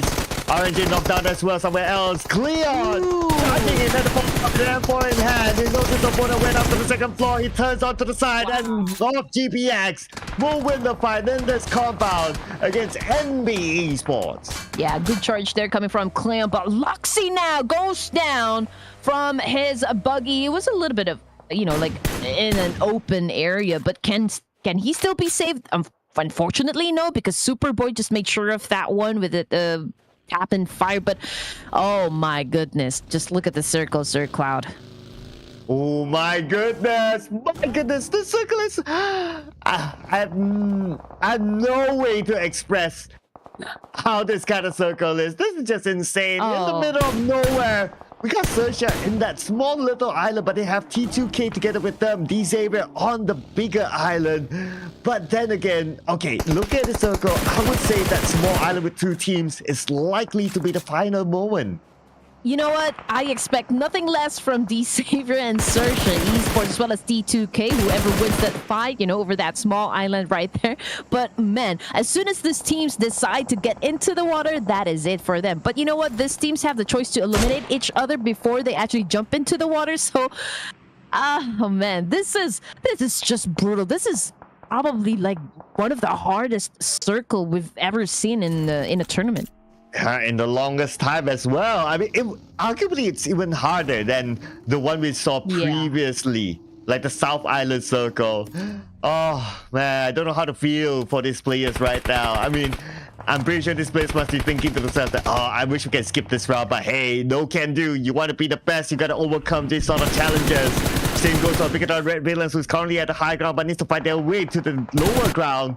We got more GPX in the water, in the vehicle. So very smart move there by Boo as he can still use his vehicle to shoot from inside the water.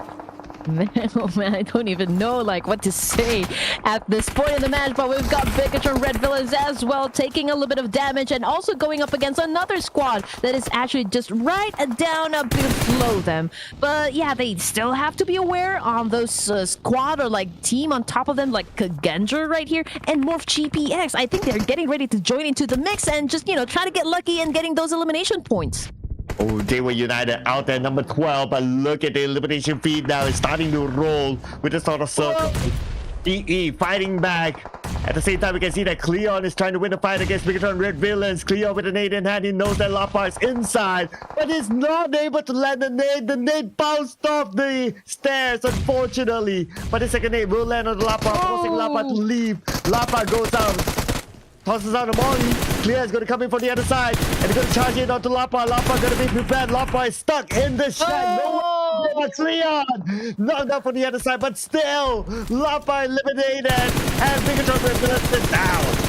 Yeah, fighting is happening left, right, and center. We've got more GPX on your screen with 9 elimination points so far, but Clion unfortunately has said his goodbye. So it's now up to the 3 remaining players from Morph GPX to see this through, to make sure that they still, get a chance to assume a lot of elimination points, which they are going to need, because this is already their final chance, right? To get those points, to at least have a very good position in the overall ranks. But coming off from the kill feed, we've got AGONxI8 ESPORTS as well being eliminated out of this match. Oh, AGONxI8 ESPORTS. I mean, it was tough for them. Okay, circle time. Let's see how to look at the small little island. Like, how many teams are there right now? I want to see if the circle still favors that small little island. It should still. And yes, it will. What nonsense is this little circle? My goodness, get me out of here. It's also going to be a disaster onto the side of the Savior, but they still have that little portion right there with enough covers, I might say. So, I mean, they just really have to take advantage of this one before it totally, favors that small island right there. But that's just about it. I mean, as soon as it moves away from the Savior, that is it for them. I mean, it's a big, like a miracle if they still survive through that. Oh, I'm having a headache just looking at this sort of circle. This is just crazy. Okay, now we have a view of the small little island. Just look at how many teams are there right now. We got 3 teams who docked themselves on this island. Okay, 1 team trying to get in. I mean, this island is just too small for this amount of teams. Oh man, Team XERXIA spotted now players coming from the Savior. Ertz was able to spot one, did a massive spray, but not enough to actually put him down. But the thing is, he already has that intel, and the Savior, if they want to survive this, they need to put down Ertz, because he is the one really giving off the information to the rest of the team. Yeah, they need to take down the guy that is just giving them information. But it's how? This is gonna be the big question, right? Like, even docking is going to be hard, and obviously can't shoot from the water. Now, I'll be interested to see as well what these areas going to do about this. Yes, they can park themselves by the edge of this island since it's still within the circle, but what are they going to do next? The moment they jump into the water, yes, I mean, they are sitting ducks. Right, exactly. So they just really have to maximize whilst they still have the chance to actually get those elimination points. It's not going to be easy. But we got Zero right here. Spotted 1 player coming from BN United. It's just waiting for, for that player to actually come out for air. But yeah, NIGMA Galaxy, we got Freak getting freaky, putting down players coming from Alter Ego, if I'm not mistaken. But considering the distance that they have, right?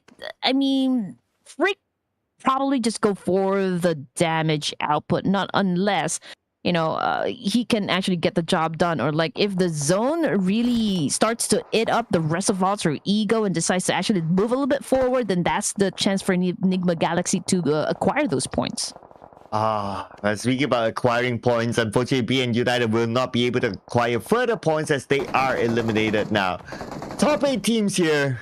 These areas, they will know their fate in about a minute more, or maybe about like in 30 seconds more. We will find out where the next piece of circle will be at. AGONxI8 trying to stop NIGMA Galaxy from coming in. We got Farlak on the left. But at the same time, you can see that NIGMA Galaxy, they are kind of pressured by the borders of the blue. Like, they have no space to swim. And the moment they show themselves, Farlak will be there to shoot them down. But it's going to be Blade knocking down Lord from NIGMA Galaxy instead. Now, circle time. And it's likely to move away from the Xavier. And we will see now. Yes, it will. Good luck, the Xavier. Yeah, and just like that, I mean, AGONxI8 was actually eliminated, or like, that's currently the dominating team that we have, for this match, and they continue to do so because they already have like 6 elimination points. and they're not stopping any time. But yeah, this is what we've talked about a while ago, Sir Cloud. I mean, D-Savior now decides to actually go for a swim, but unfortunately they were not able to shut down Ertz from XERXIA, and so it's going to be a little difficult, for D-Savior to get through this small island right here. But they did leave, one of their teammates, so I do hope he can provide some cover. This is the most insane circle now in Miramar that I have seen. I've seen the bigger island, but I have never seen like the final circle on this small island. But I'm surprised that you can fit up to 8 teams in this island. Yes. This is itself an insane discovery for me. Somebody decided to throw a party in this small island right here, and everyone is invited, although they just have to fight their way in and just make sure that they will be the one feasting on that winner chicken dinner.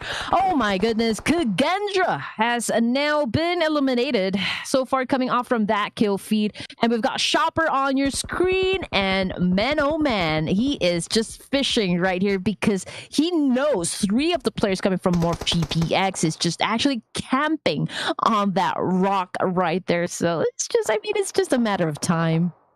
You know what? I'm having this thought that I'm pretty sure even for the players themselves, it's like, oh, we have not practiced this sort of circle before. Yeah. But what are the odds, right? So this is not only practice time, but this is also overcoming time for them. Mob GPX shooting apart, but PERSIJA EVOS, the next team to bow out. So we got 6 teams left now. Then we can see teams now starting to drop. We got Chua taken out by T2K. And in about a minute more, we will see the next phase. We still got stage 7 circle. Yeah, I mean, Morph GPX, they already have acquired 13 elimination points, so they're practically doing good. And now we are left with 6 teams remaining. Ertz is not giving up on the players from D-Savior. I mean, he wants those elimination points to himself, but finding it a little bit hard to do so. I mean, with his position, I guess. But you know what? Falak as well as Blade right here come from AGONxI8, now trying to take down Jane from this exchange, but not quite sure where he is exactly. But Jane just went out in the open, just hiding in the smoke, and just goes into the second building. Wow, smart move there from Jane, as this second building is not as easy as the first building for them to nade down. So Jade can still probably hold on to their position for now. For AGONxI8, because they know that Jade is there, they're trying their best to get him. But the more they expand their utilities, the more they don't have enough utilities towards the end. And now Jade repositioning himself to the further building, making it even more difficult for AGONxI8 to knock him down.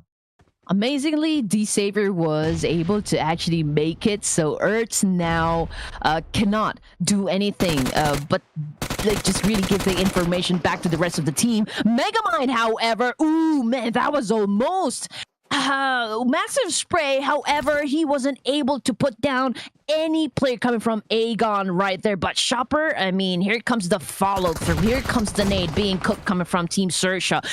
And down goes a Blade. Ooh, Blade knocked down. Ooh, but if we kind of think about it, right? Like, teams who have the higher advantage, especially for XERXIA now, they not only have this highest peak in this island, they also have that lighthouse. So they have a lot of advantage in this kind of situation. But we still have stage 8 circle, right? So it could potentially move away. But with this sort of situation, it's actually looking good for XERXIA to get the chicken dinner. Yeah, especially, I mean, there's a lot of elevations, for this island. So that's probably one of the factors that's making this a very hard moment for the rest of the teams that are still here for stage 7. And we've got Raduf, okay, if I read that right. But it's going to be hard for him to actually climb from his position. And Shopper right here, just making sure he can get some more elimination points, because he knows there are players down there. How he's going to get those elimination points, that would be the big question. But it's a good thing, I guess, because, for the rest of D-Savior, they might be able to just deny the point, against their opponents. I mean, if they get devoured by the blue zone, that is. Same thing goes, for AGONxI8 and Morph GPX. I mean, they have nowhere to go. Even though they want to do, trade-offs, they want to do some exchange with the remaining teams, I mean, they just don't have that option. Yeah, I mean, the terrain is just really rough, right, for the teams who manage to dock themselves into this island. Uh, so I guess it's going to be dictated really by like the circle because they still got stage 8 moving to stage 9. Let's see who will be favored by the circle now. Circle time, ladies and gentlemen. While we wait for the circle, Pepeng spotted out by Ralph, and Ralph still can shoot. So you gotta be careful there because Pepeng does not have to shoot the option to shoot since it's in the water, and now he's knocked out, but he can easily swim back to Boo Boo Hoo to be revived. Yeah, please. My man, come help me, come help me. Ooh, man, Rove just wasted a nade there, but it's still a good try. I mean, he doesn't really know. He's just trying to get lucky at this point in the competition, or like at this point in the match, rather. But yeah, MorphGPX as well as Raouf right here, Radouf. I mean, again, they would want to join into the mix, but the circle does not permit them. But anyway, coming on to a noob coming from AGONxI8. Okay, he knows where Jane is currently, but he doesn't he doesn't also have that angle to work with. And AGONxI8, okay, we got IQQ over here trying to find another location to capitalize on getting some more elimination points, but everyone is on a standoff. 7 elimination points goes to AGONxI8, so I guess it's a pretty strong number. Yeah, they have been eyeing Jane for the longest time, not letting Jane go. Just look at this. They got multiple angles on the Jane now. But the good news is that Jane is somewhat has the circle. But not too sure because it's like really, really by the edge, right? So if he's forced to move, the moment he goes out, it's very likely for him to be shot down. So he has to find a way to be able to fight back. Man, it's a tough, it's a tough position for the teams that are actually just right down there below. I mean, all they can do at this point is just really, throw in some mollies, throw in some nades, which I think they've already run out of. And so at some point, we're just waiting how long they can last or how long they can survive this one without having to engage with one another. But the circle, man, I mean, it's gonna shrink, and they won't have a choice but to actually eliminate each other and face each other off. And of course, with the long wait, Jane has now been eliminated. So what a lucky nade that was. Ooh, that was a close one. Okay, but is it going to be a close one next? Okay, we look at the circle, right? Like the blue is going to close entirely. The 2 members of MorphGPX, nowhere to go. Like they are stuck down there. Like there's nowhere for them to climb. Okay, it's a matter of time till they get eliminated by the zone. So yeah, expect MorphGPX to end up at 5th place. Oh yeah, probably. I mean, MorphGPX, they don't have anywhere to go unless they have a secret door right there, which I don't think it's going to happen. But Paladin now goes down from the blue zone. So I mean, it's going to be a battle between Agon, D-Savior, and XERXIA. Yeah, so top 4 teams now, but AGONxI8, they have the numbers together with XERXIA. And AGONxI8, they have 8 elimination points as of now, but XERXIA has the high ground. Chopper knocked down, but it shouldn't be a problem for them to revive their teammate. ERPS is on it at this moment, and there's nothing that AGONxI8 can do about it. Oh yeah, but XERXIA Esports, a good thing they have the higher ground advantage, because even though they got one player knocked down, they still have a time to actually recuperate and actually save that player right there, therefore having the biggest advantage. But the stats says otherwise, because AGONxI8 is the one dominating currently. Oh wow, XERXIA eliminated by the zone. Oh my goodness, they didn't have the space, and now AGONxI8 has the chance to wrap things up. Only winning left for D-Savior. At that position, that's nowhere for Winnie to go. AGONxI8 goes in. Oh, but a trade there. But it's all right. They still claim their trophy, which is the chicken dinner in round number 2. AGONxI8, not only that chicken dinner, but they managed to secure a good amount of elimination points in the process. Well, to be honest, I don't really have the words to describe what just happened, for Miramar. I mean, it was an unfortunate situation for everyone, right? I mean, considering the circle that we had. But of course, some of it actually, some of the teams had an advantage considering where they landed or like what angle they were from, was able to capitalize and get those elimination points, just like MorphGPX. I mean, it was a double-digit finish for them. And still, congratulations to Agon, because they finished this game with 19 points in total for match number 2. So big finish right there as well. Yeah, considering that this kind of circle, I mean, getting 9 elimination points, that's almost like getting 90 elimination points in a round. It is an insane circle to begin with. And the funny thing is that XERXIA, they did not let go a single point to AGONxI8. They gave themselves to the blue, like entirely, like the entire squad. So AGONxI8, they only managed to get that 1 extra point from Xavier towards the end, and that's how they got the their final elimination point, which is the 9th elimination point in this round. Yeah, but still, that was a tough circle, ladies and gents. But I know that you guys were entertained, right? Because you've been also wondering like which of these teams are going to be surviving this, which of the teams are going to be able to get those elimination points they need, and which of these teams are going to be succumbing to the blue zone. But you know, after everything that happened, after all of that chaos, AGONxI8 remains to be the best, you know, for match number 2. Yeah, AGONxI8. I believe they were one of the earlier teams to dock themselves in this island. So, huge advantage for them to be able to land themselves there. And they're able to like stop other teams from coming in, and we did see them doing that against NIGMA Galaxy as well. That's where they picked out a couple of elimination points too.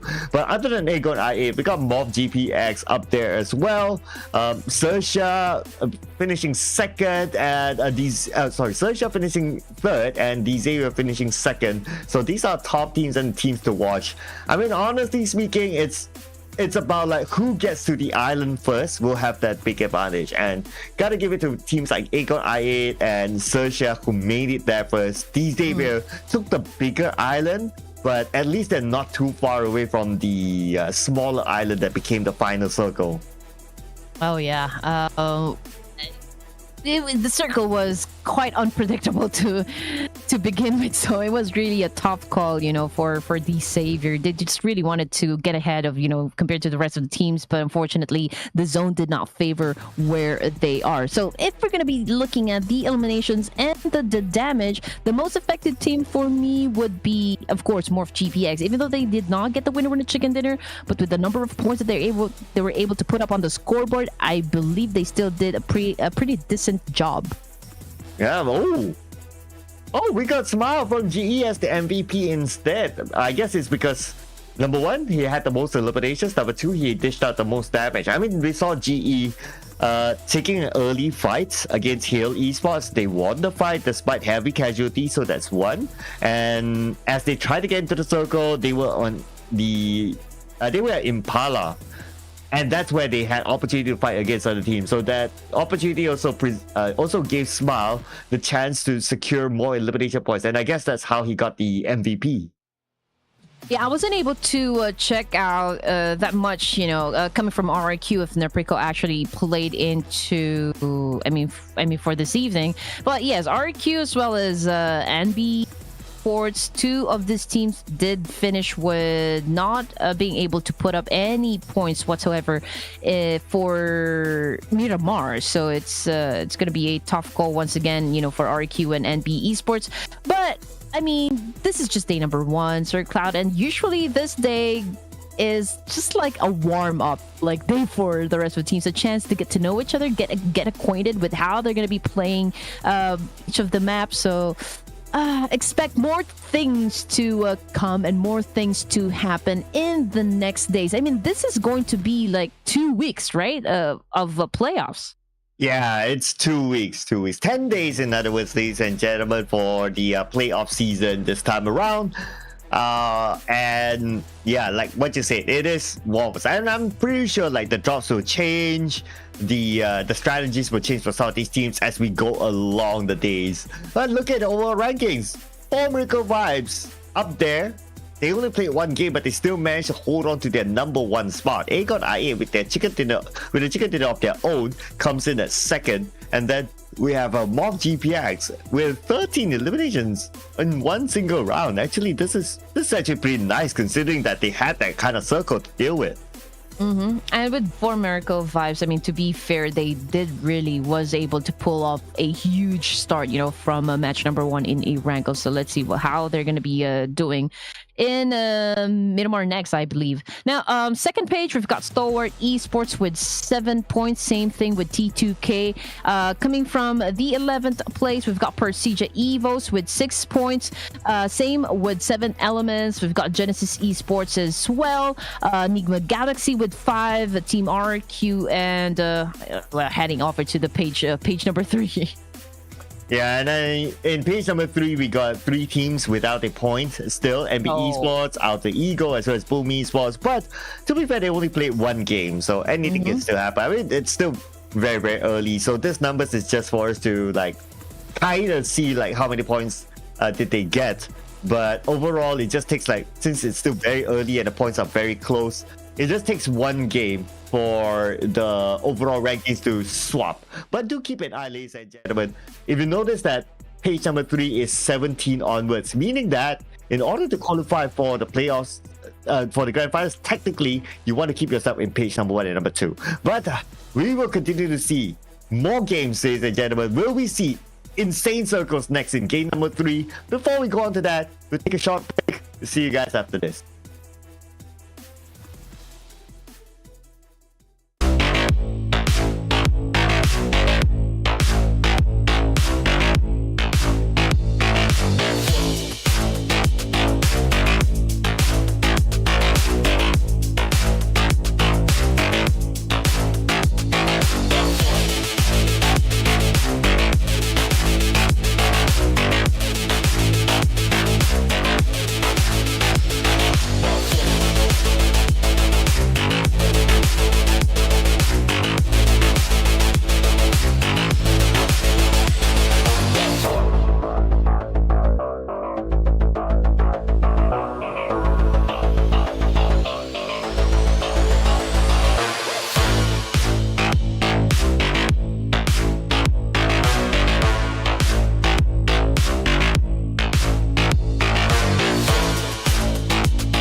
Well, a lot of crazy things happening, which we like. I mean, not gonna lie there. Welcome back to Clash of Giants Season 2 by Ruthless Esports. With me, Red Queen, and the man who wished for brutal circles to happen, Sir Cloud.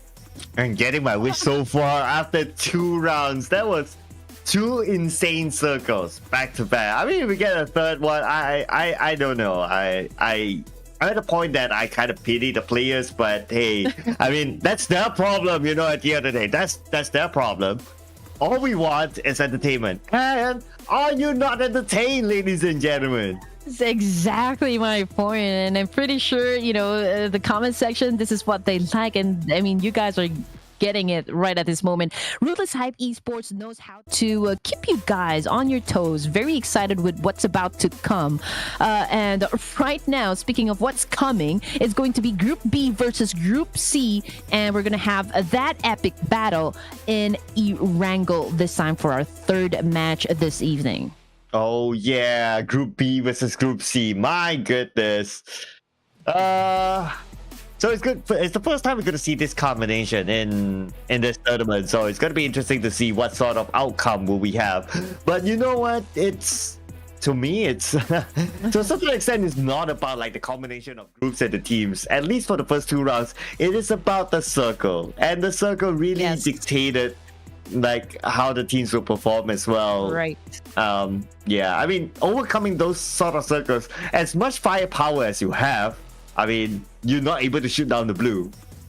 Yeah. I mean, the flight path will dictate like which of the areas are going to be highly populated, but then again, we'll just have to wait for the circle really, because I mean, the flight path will help you like maybe do a prediction or like what's the best next location or what the next step should be in terms of getting that information, getting into the circle. So, I mean, it's still the circle that will dictate like how you guys are going to be playing this one, just like what happened during match 1 and match number 2. But speaking of matches, Sir Cloud, I mean, 4MV is going to be back into the mix, right? It's going to be B versus C. And just so you know, and to keep you guys up to date, 4 Miracle Vibes is actually a Clash of Giants champion season 1. So can they still be, you know, the champion for season 2? Yes, thanks for the reminder there. So we do have them as the Clash of Giants Season 1 champion, and we have the back-to-back champion for the, let's see here, the Ruthless Invitational Showdown, which is the Xavier. But of course, we have not seen the best of them just yet. But to be fair, it was a really, really hard circle.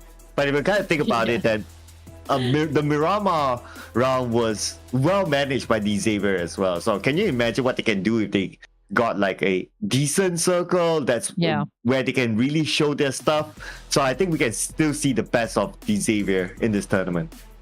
Yeah, we're just trying to keep things very interesting for everyone because you wanted some heavy action and high on entertainment. So this is what you're getting because this is what we are giving you, ladies and gents. So do continue to support your favorite teams and your favorite players down there in the comment section, and continue on inviting your friends in the community. You know what? Just let everyone know that, you know, Clash of Giants is already ongoing so that we can have a chance to grab that iPhone 15, because if you're going to ask me, I would love to have that, you know, just get the feel of it and just make sure that it improves my gaming experience. What about you, Sir Cloud? Oh yeah, I mean, while during the break, like I was scrolling through social media and the iPhone 15 had to pop out in front of my face. So I guess that's a sign, you know, that's a sign, ladies and gentlemen, that we all as a community should hit that number so that one of us will have a chance to take home that iPhone 15, a beautiful device there. And I'm sure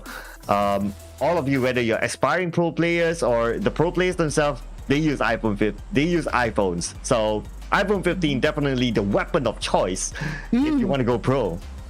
Oh, bold statement right there. The weapon of choice if you want to go pro. So I will have to sell my kidney right here just to afford getting the iPhone 15. But anyway, ladies and gents, of course, we're not going to be making you guys wait any longer. We are about to, or actually, we are already starting match number 3 in ERANGEL. As you can see, the flight path, it's a different flight path from what we've seen during our first match. So it's a little bit up there onto the northern side, ending in Milta Farm this time. And we can see teams already dropping from the paint, so we'll just have to give it a little bit of more time to check where will be the point of impact. Yeah, this will be interesting though. Since of course this is our first time that we see this sort of combination and we don't have GE in the bigs, I guess Rosal will be kind of open. So we might see teams dropping into there, maybe challenged, maybe unchallenged, not too sure yet. But looking at the drop, I guess Rosal is going to be free and easy for CMFxGSM to drop into. Other than that, I can see a good spread. Boom Esports north side of Jogopur, so that's going to be kind of nice. But circle-wise, it's going to go up onto Severny. Nobody is there. So this is going to be also a race towards the northern side. And keep your eye on the bridges towards the north that might be the choke points for this team.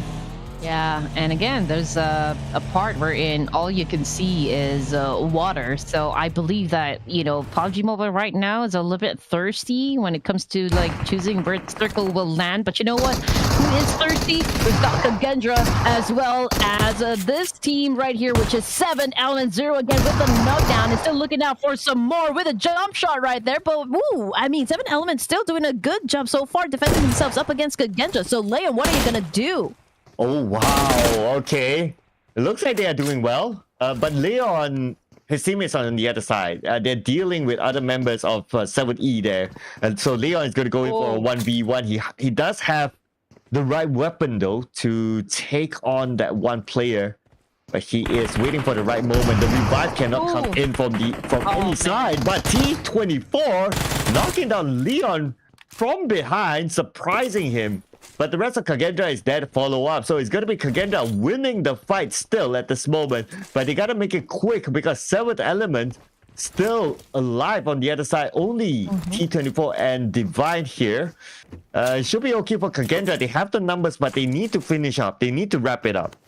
Yes, sir. And we still got one more player who's currently knocked down, and that's Leon.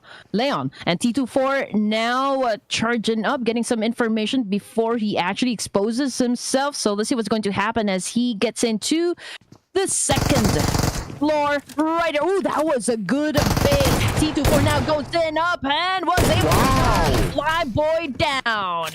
Okay, this is T24, 7 Elements together with Divine fighting back on the KXERXIA. KXERXIA, are they losing the plot right now? 0 eliminated by T24. And now KXERXIA has 2 players at the ground floor.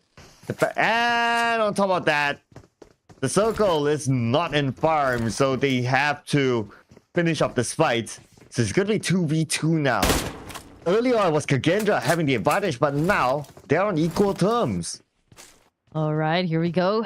I mean, not a good start for both of the teams because they are losing members, right? Now, Frenzy waiting for the backup, getting ready to charge. Frenzy now getting the information. And, ooh, I can feel a little bit of hesitation right there before they get into charge up inside the balcony. Oh, but he's just trying to work out another angle right here. And Divine with 1 HP left. Can he survive this now that 7 Element is a little bit off the danger side, if you're going to ask me?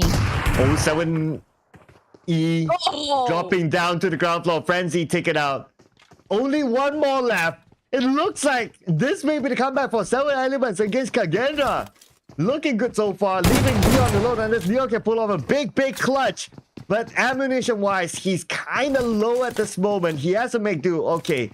At least he has opportunity to loot up. So he has a micro Uzi in hand. But we all know the firing of a micro Uzi, ammunition can run out fast. Oh yeah, he needs to be very good with his aim if he wants to pull off a micro Uzi shutdown up against 7 Element right here. Leon just anticipating the attack, just really waiting for 7 Element to charge up and take him down. But you know what? I don't think he's going to be making it easy for the rest of 7 Element right here. Divine goes in for the charger with an AKM at hand, but still wasn't able to push to this last remaining player coming from KXERXIA. Oh, Leon dropped down to the ground floor instead. Looks like they're playing tag here between the 3 players. Leon still low on ammunition, so he has to make do with whatever that he has. Divine, he has a shotgun. Decent amount of ammunition just for one player. They should be able to do it. Fired up, and Divine will take out Leon. Looks like no heroics from Leon, but it is still a comeback from 7th Elements. Oh man, they've been switching up places, right? So it's a good thing that Divine was able to put a stop on that one. He probably said, like, you know what, this is enough. I don't want to play with you anymore. Time to go back to the lobby. And again, I mean, that wasn't a very good start for the side of KXERXIA, but it's still okay. Again, this is just day number 1. But let's check out what STALWART Esports is doing at this moment. IC has been sent back to the lobby, so we're now looking at just 3 players remaining onto the side of STALWART Esports, but they were able to put up like what, 2 elimination points under their belt. And checking out BIGETRON. Okay, they are at a disadvantage, but action, oh my goodness, he run out in the open, and BIGETRON was able to capitalize on that one and shut him down, just putting STALWART Esports back into just 2 players remaining. But to make things even worse, they are 2,700 meters away from the circle. And they're still stuck with each other now, together with BN United. So both teams are just looking over at their utility. So Break has one first aid. So I'm not too sure one first aid. Will they be able to last him through? But if he's able to somehow pick up first aids along the way, he should be fine. But that also means that he has to find an exit plan now. Oh man, that's gonna be tough. I mean, if you're starting your game with a battle and then just spending a lot of time in the blue zone without enough resources, that's gonna be difficult for your team, because the moment that you step into the safe zone and there's a team that would greet you, then it's gonna be tough because you don't even have any first aid kits or any resources that you have inside the bag. And just like that, Break coming from BN United wasn't actually shut down by a player, but it was the blue zone. Oh yeah, okay, so it looks like the zone is taking out our players now. But speaking about the zone taking out players, I worry that these two teams will be taken out by the zone because they're not letting each other go yet. Nirzak comes in with a nade in hand, shoots onto the other side but can't find his target, and he's still dancing around. Nirzak goes up to the second floor, and let's remind ourselves that Nirzak doesn't have any first aid, but Nirzak will ensure that he wins the fight, and he picks out 3 first aids. That was quite a chase, between STALWART Esports and BN United. But at the end of that match, it's still STALWART Esports that remained at the top with 3 elimination points under their belt. Yeah, I mean, they won the battle, but the big question is, can they win the war, considering that they no longer have the numbers? Yeah, they don't have the numbers, and they're spending time in the blue, and the circle went up north towards the area of Severny shooting range, so it's going to be quite a travel for them. And not only that, by the time they arrive into the circle, and if they want to go further up north, they need to be aware of the choke points, in which, just looking at the bridges, we got PERSIJA EVOS on one side, and we got a couple of teams on the other side as well. So it's starting to get a little bit crowded there. And it's going to make it difficult for them to cross over onto the Severny area. Well, for Miracle Vibes on your screen, they did so well during match number 1, giving them the top spot in the overall rankings. And now this is their second ERANGEL match of the day. Can they do it? And can they win the chicken dinner once again? But PERSIJA EVOS, oh my. Okay, so they were able to spot players coming from Sem9, yeah, down here at the bridge. And XERXIA just making sure he gets those points. Yeah, so that's going to be another point in the back, and looks like whatever that they're doing there to try to stop teams from getting across is working out so far. I guess they just need to be able to hold their ground, especially against other teams that have made it through onto the Severny area. So as long as they can do that, that bridge will be a good spot for them to farm elimination points. But now we move on to Miracle Vibes from the far east, knocks down Freak from NIGMA Galaxy. 2 more from NIGMA Galaxy, cutting across to save their teammates. Should be okay. They have a compound. They can find cover. And Ace is being shot back. So East can't continue on his siege. The 4 Miracle Vibes. On the other side, they got Baron surprising them. And Baron, what a nice flag to take out NIGMA Galaxy. That was a good pinch coming from 4 Miracle Vibes. Good distraction as well coming from East 922, although it was a big risk because he doesn't even have that much cover to begin with. But yeah, I mean, multiple angles coming from 4 Miracle Vibes, just eliminating a whole squad. That was superb. Yeah, that flank, I really loved it. Like, one person distracting NIGMA Galaxy, another one going from behind, cleaning it up, beautifully executed by 4 Miracle Vibes. And now 4 Miracle Vibes, they're definitely still on top with the amount of elimination points that they have. 4 elimination points in this round. As we move over to the other teams, now Alter Ego is charging in onto another team, and here we go. AGONxI8 will be the next target. Yeah, first few minutes into the game, and GX, Gendra, and as well as BN United already has been sent back to the Pluggy, and it looks like there is another team that might follow them because, well, AGONxI8 not looking too hot right now up against Alter Ego. Ooh, circle time, ladies and gentlemen. STALWART Esports, as we can see here on the map, they're still making their way up north, and it doesn't help that the circle moved itself to shooting range, so they have to cut across the bridge. And just looking at the bridge, it's quite crowded there. We got at least 3 teams at the bridge area. All right. Blade needs to get out of this situation. I mean, he's been getting a lot of damage. Same thing with this vehicle right here. And you know how important vehicles, in any competition, it doesn't only get you from point A to point B, but it also provides a little bit of cover just when the push comes to shove kind of thing. But anyway, we've got AGONxI8 again going in for another rotation, heading to this compound wherein probably they will try and take control at the moment. But Blade, oh my goodness, spots Morph GPX. I feel like Morph GPX are still assessing the situation, but not quite sure though if they're gonna be engaging. But AGONxI8, I feel they are confident, to challenge them up. Yeah, I mean, they just came off a chicken dinner, right? So confidence might be brewing inside of them, but hopefully that confidence will not bring them to make a mistake. Now, PERSIJA EVOS spotting out 4 Miracle Vibes on the other side. Both of these teams on the outside of the circle. But it's going to be PERSIJA EVOS. I would say kind of 50-50. And since we're still at stage 3, there should be enough space for them to move away from each other. But I guess sometimes it's all about stamping your dominance against another team. And maybe that's why they don't want to let them go. I mean, you really need to be aggressive on those elimination points. I mean, it's not always easy getting those points, but I mean, that's the whole point of the game, right? To stay at the top, you need to be the best. But anyway, Morph GPX on the other hand, spots a Noob right now. But Noob, what a great counter coming from this player. I mean, he is on the disadvantaged side, but he was able to pull off a wonderful range right there, shutting down that player.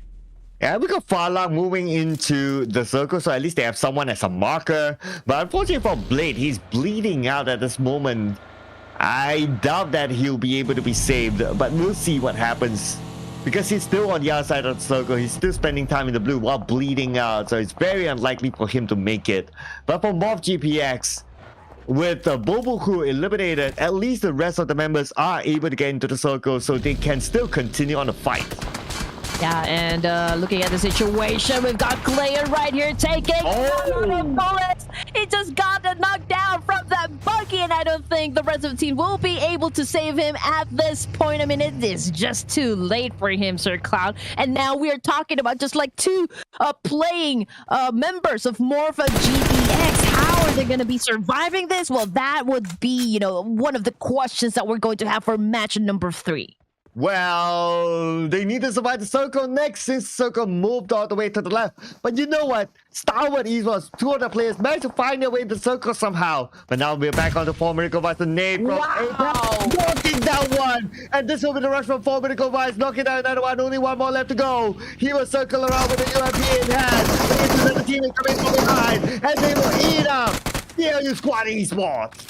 Oh my goodness, what an apex move coming from AGONxI8, proving himself to be the best predator coming from 4 Miracle Vibes. And just like that, from the get-go, 4 Miracle Vibes, you can feel the aggression coming off from this team. I mean, they have been getting those elimination points and really making it very easy, like, okay, I mean, you want us to dominate, we're gonna show you how it is done. And JILU squad, I mean, they were the most consistent team during the qualifiers, but right now I think they're still trying to find their footing, for this playoffs.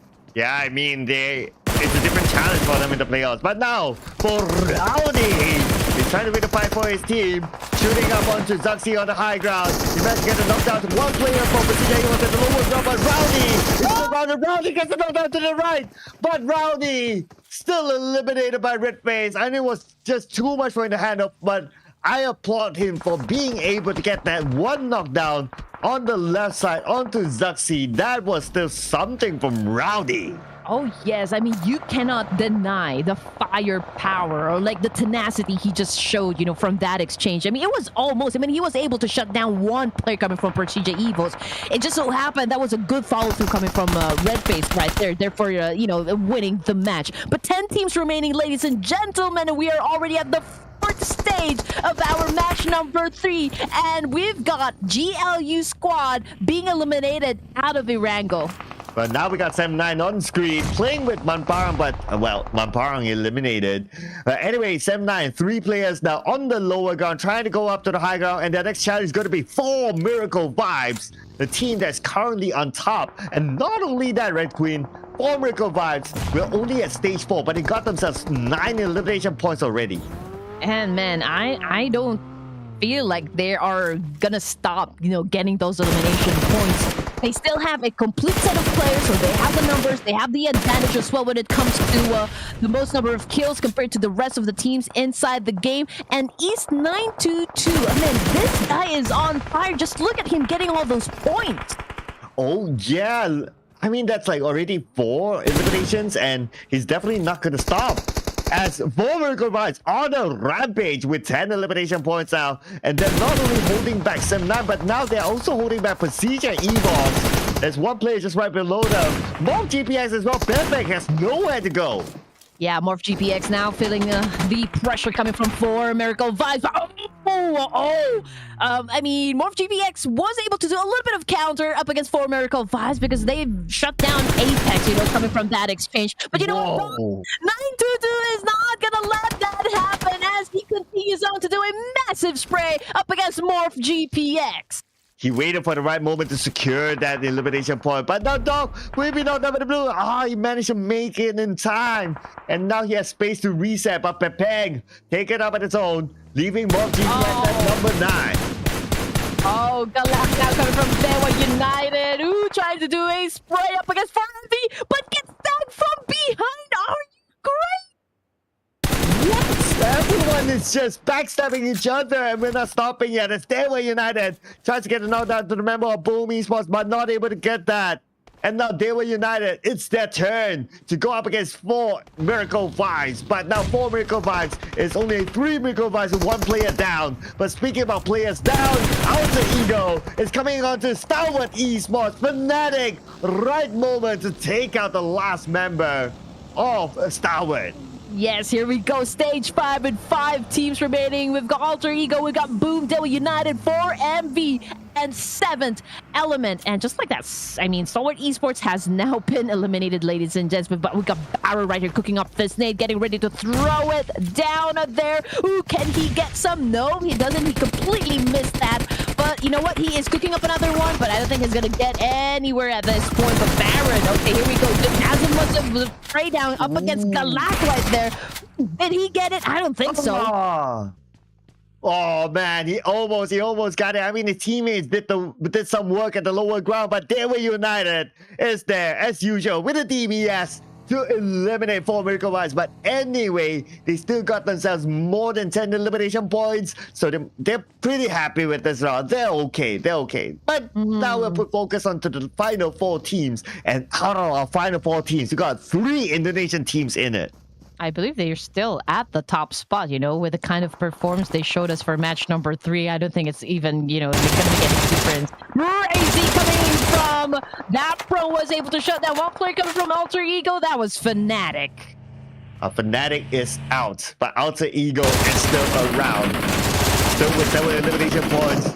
And now they got 1 player on the lower ground, and that is Badru, I believe. Okay, gotta get a better visual. Hopefully we get a better visual later on. It's quite far there. But anyway, for Boom Esports, glad to see them here in the final 4 because they didn't perform well in their game number 1. But they still need to find the elimination points, as so far they only managed to secure only 1. Oh yeah. But again, they still have 3 more teams to eliminate if they are lucky, of course, in getting that winner chicken dinner. I mean, those points that they need. If they're able to pull off a big win on this one, it's going to be easy for Boom Esports to actually climb up those ranks. But anyway, the current situation, okay, they have the numbers, right? Same thing with Dewa United. Now, Achua was able to find, again, a player coming from Alter Ego. So, man, they continue on just putting up the score, right? Oh, yeah. So that is Badru. They are pretty much their permanent sub in the professional league, but it looks like they are sending him to play in this tournament, probably to train him up or to get him up to speed again for future plans. But now, circle-wise, speaking about plans, Boom Esports will need to plan to fight against Dewa United since they are sharing the same area on the south side of the circle. All right, yeah. I mean, they're the first teams to actually engage with one another. So whoever wins this fight will then have to deal with the rest of Alter Ego. But you know what? This is the perfect opportunity for Alter Ego to kind of like join into the mix and get lucky with those shots. Now, Boom, on the other hand, okay, Razy just going in circles, right? Oh man, this is oh I don't know what happened to Razy, but that was a big risk right there. Oh, but at least there's a trade here between the two teams. Achu gets a knockdown onto one member of Dewa United, but he's not done yet. The nade onto him. Big damage there, leaving him with 40% of health. His other team is behind, so Achu needs to reset. But look at this. Alter Ego is coming. They want to join in onto the party. Oh yeah, here comes a Joe now. Pulls out his UMP, goes in for the charge, looking to shut down any of the players coming from Dewa United. And it looks like they have the upper hand right now as they continue on with their domination. But Achul was a shutdown from behind. Another backstabbing right there. Okay, here we go. Alter Ego. Speaking of backstab, they will be the one to backstab Boom Esports as Yummy will be knocked down. Boom Esports have Ichan together with Randy. Ichan now being shot at by Alpha from this distance. Still okay, but we can see that Alter Ego Potato is starting to move in. He's trying to get as much information as possible to know exactly where the members of Boom are at. The smoke's blinding him, but that's okay. Now Potato's being shot at, so now he has the information. I mean, 8 kills. Alter Ego still doing quite a good performance, you know, for this match. Right now we're looking at Boom, 6 elimination points, and we only have 2 active players. We're not sure if they can actually get to Achul in time and go for that revive. But Razy right here trying to just blend into the grasses, having that element of surprise to actually catch any opponents off guard. And let's see what's going to happen as now Chan right here also moving in a little bit forward. He doesn't have the visual just yet. I'm not even sure if he also have that information, but well, we can see that there is that hesitation to go at the edge, right, of that terrain. Yeah, but you know what? T24 from 7E is just waiting on the other side, and I guess it's because he's alone, so he's like, okay, I'm gonna stay out of this fight. I'll be happy to play for placement points. So as long as he can stay out of sight, potentially he could at least have a second place finish. But it will be even insane if he can be the kingmaker and get the chicken dinner through shooting these two teams from behind, surprising them. Oh yeah, that could be great. That could be a great win for him. Now, okay, if we're going to be paying attention to the players that will still have, Alter Ego has 2, Boom Esports has 2 as well. So this is a 2v2v1 situation for this 3 teams. Now we can see a nade has been thrown, but I don't think it's going to hit any target so far. But ooh, here comes the massive spray, but not enough to put down that player coming from Alter Ego though. Oh, they're trading now with each other as Weezy gets knocked down by Potato. Ichan with a nade toss on to the other side where Ichan, can he land his nade? Looks like the second nade will be tossed on to Alpha. Alpha now will be naded out, but no! Alpha somehow managed to evade the nade and he's still alive. He has a nade of his own. He will counter with his own nade anytime soon, but he chooses to use a UMP instead, waiting for the right moment. Yeah. Here we go. I mean, whoever wins the fight, though, I mean, T24 can take advantage of that one. I mean, he is, after all, the least chance to win any chicken dinners for this. But he plays his cards right. He can actually have the chance to go for that chicken dinner. Now, we've got Alva trying to answer back with some nades as well. Ooh. Now, this is a 2v1 situation because Boom Esports now has been eliminated. So T24, I mean, it's going to be tough, man. But what are you going to do? But there's this big chance, right? Well, he has circle advantage, and he surprised the last member of Boom Esports to make his way to a second place at least now. Now it's all about, can T24 pull off a clutch here against Alter Ego? He has Alpha and Potato to deal with. And all of these players in the circle right now. Now, we still have stage 8. And considering that T24 is in the middle of the circle, it's very likely for him to get the circle. But then again, it's not really about the circle, I guess. It's about, he doesn't have the numbers. And Alter Ego, 2v1, and just look at the spread. One on top, one below T24. They're just waiting for the right moment to execute, to move in together, to sandwich T24.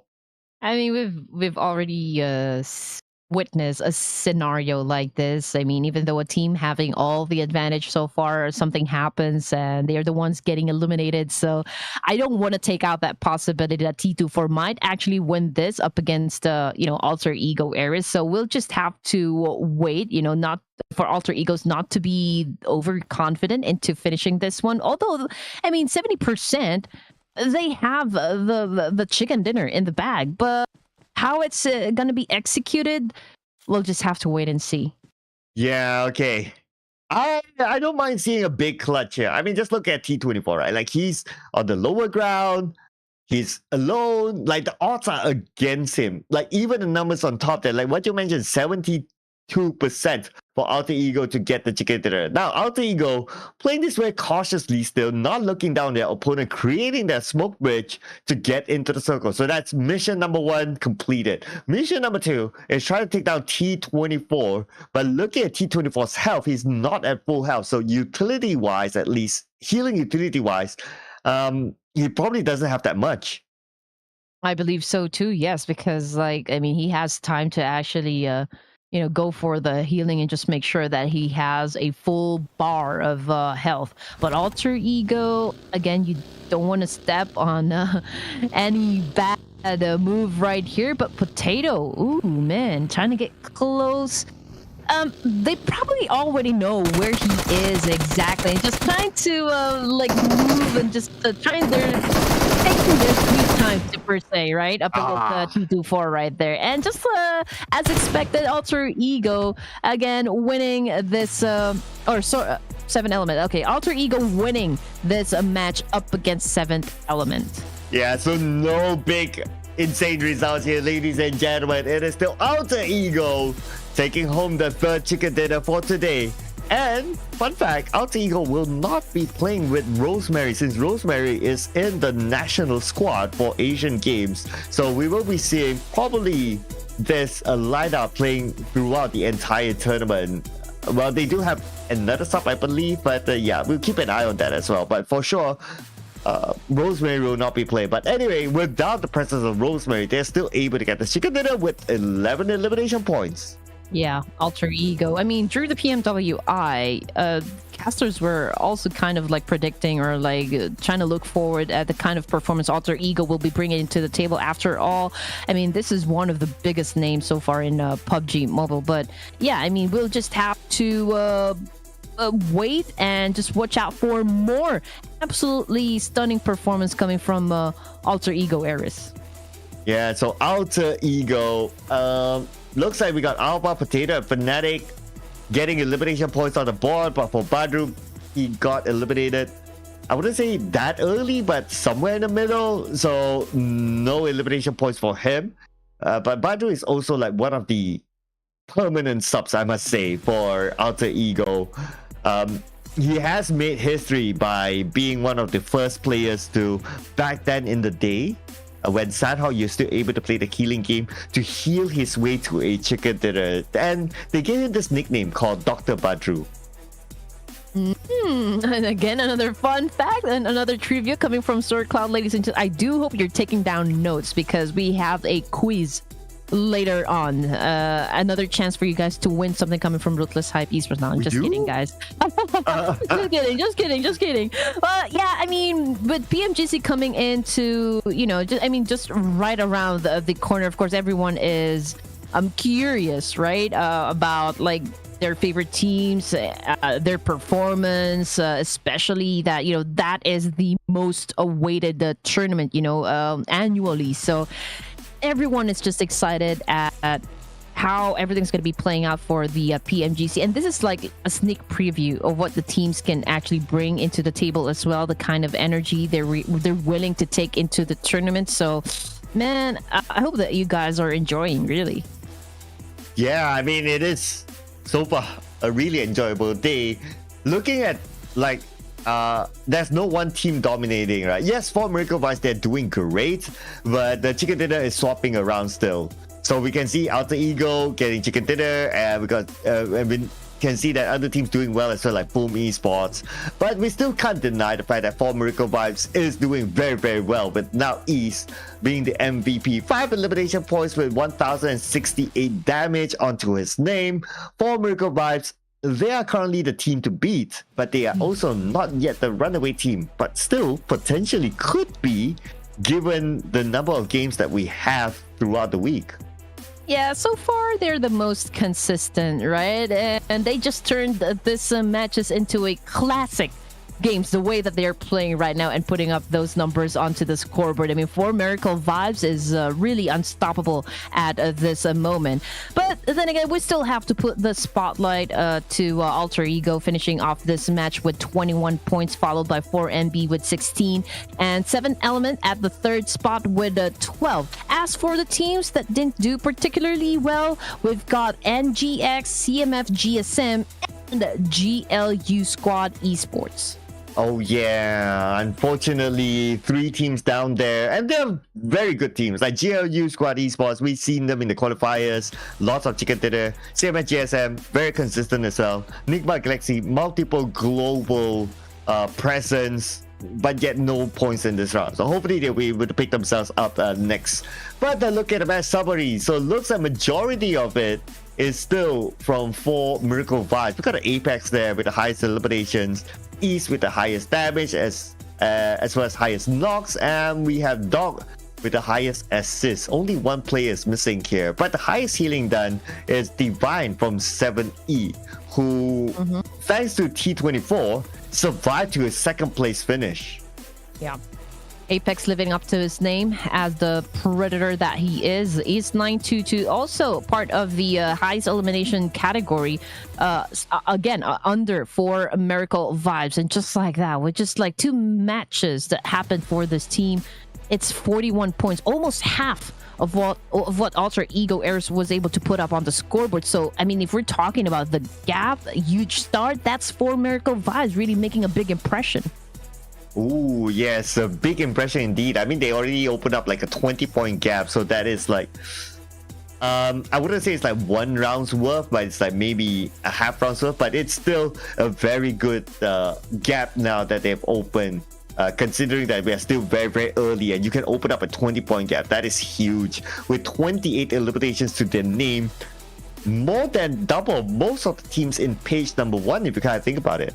And they're not wasting any time. Like, okay, we're gonna be starting off big, so that, you know, at the end, as we reach towards the end of the tournament, we're gonna have that little room, you know, for mistakes and errors in the game. So just not to put big pressure onto the rest of the team, which is actually, you know, very ideal if you're going to ask me. But let's check out the second page. YOODO Alliance at number 9 with 11 points, and it goes down to Boom Esports as well as They Were United. We've got BIGETRON Red Villains with 9 points, and the rest really with a single-digit number onto the second page. Ooh, yeah. Looking over at this one, at least everyone has a point, right? So it's not like, okay, that one team without a single point still. But it is still early. I mean, this is like game number 3, and we just completed like the entire cycle. So there's still a lot more days to go. And plus, let's not forget, it's also about like collecting the bonus points in order for them to qualify to the grand final. So yes, you don't want to be in page number 3, but also you kind of need to look at like the bonus points, which takes a bit more to calculate rather than just looking at these numbers per se. But the first rule of thumb is that just get out of page number 3. But let's see if they can get out of page number 3 after we come back from this break, ladies and gentlemen, because we got 3 more games to go before we end the day. We'll see you guys after this break.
This is it, ladies and gentlemen. We are into the second half of today, the re-rotation of the groups. Welcome back to the Ruthless Pro Series Clash of Giants Season 2, together with me, Sir Cloud, as well as my wonderful partner here, Red Queen. And what a day it has been, but for Miracle Vibes, it is really, really up there right now.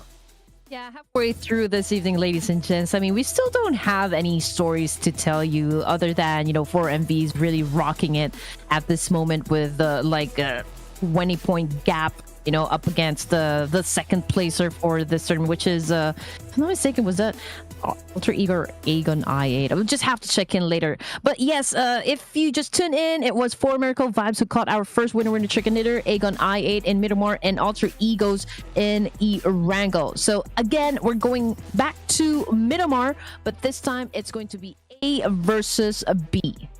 Yeah, it's also nice to see different flags up there. It shows like the diversity of this tournament as well.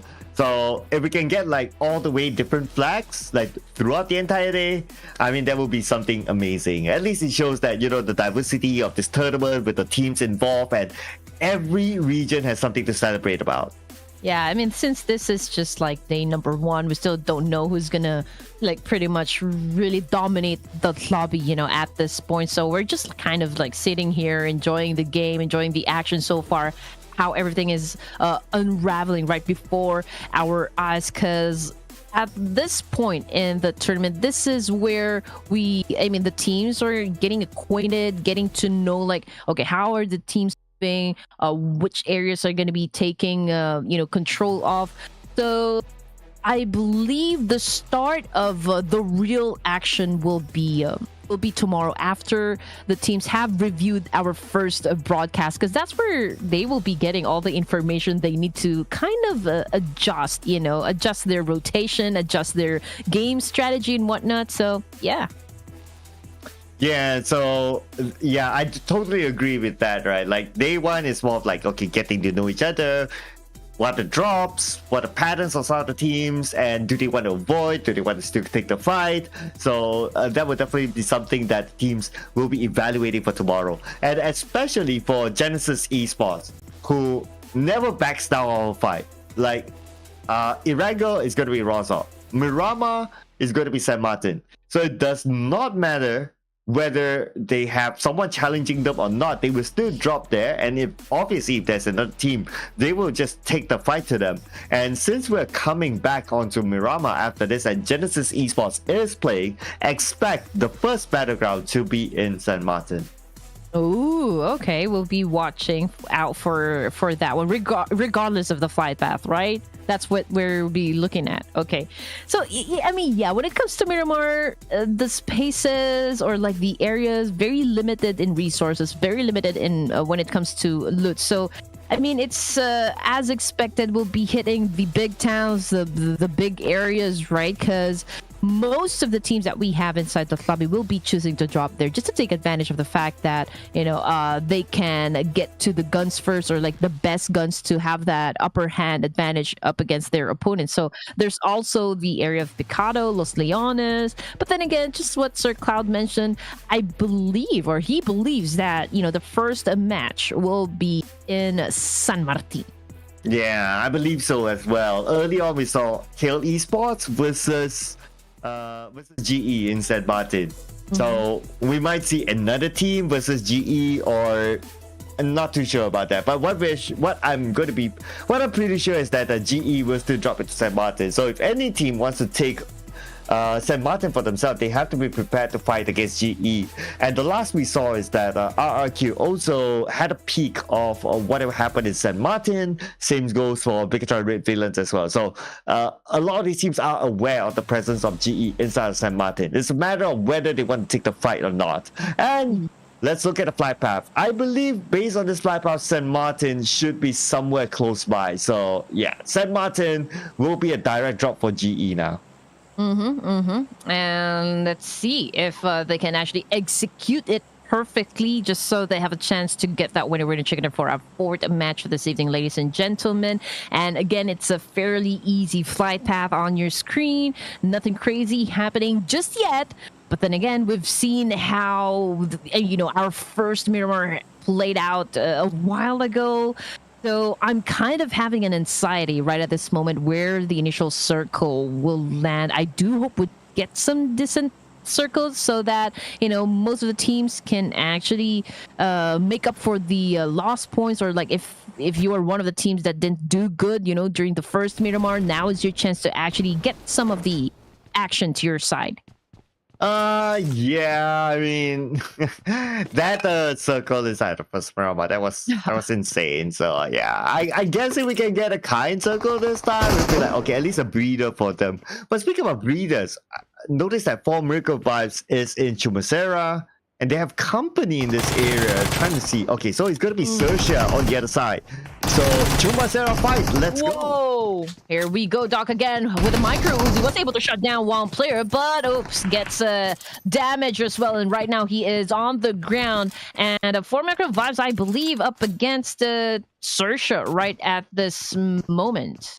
Oh, but at the same time, STALWART Esports against Hill Esports somewhere else, and GLU versus RRQ as well. I mean, it's just fights happening all across the map now with RRQ eliminated even before we're able to see what happens.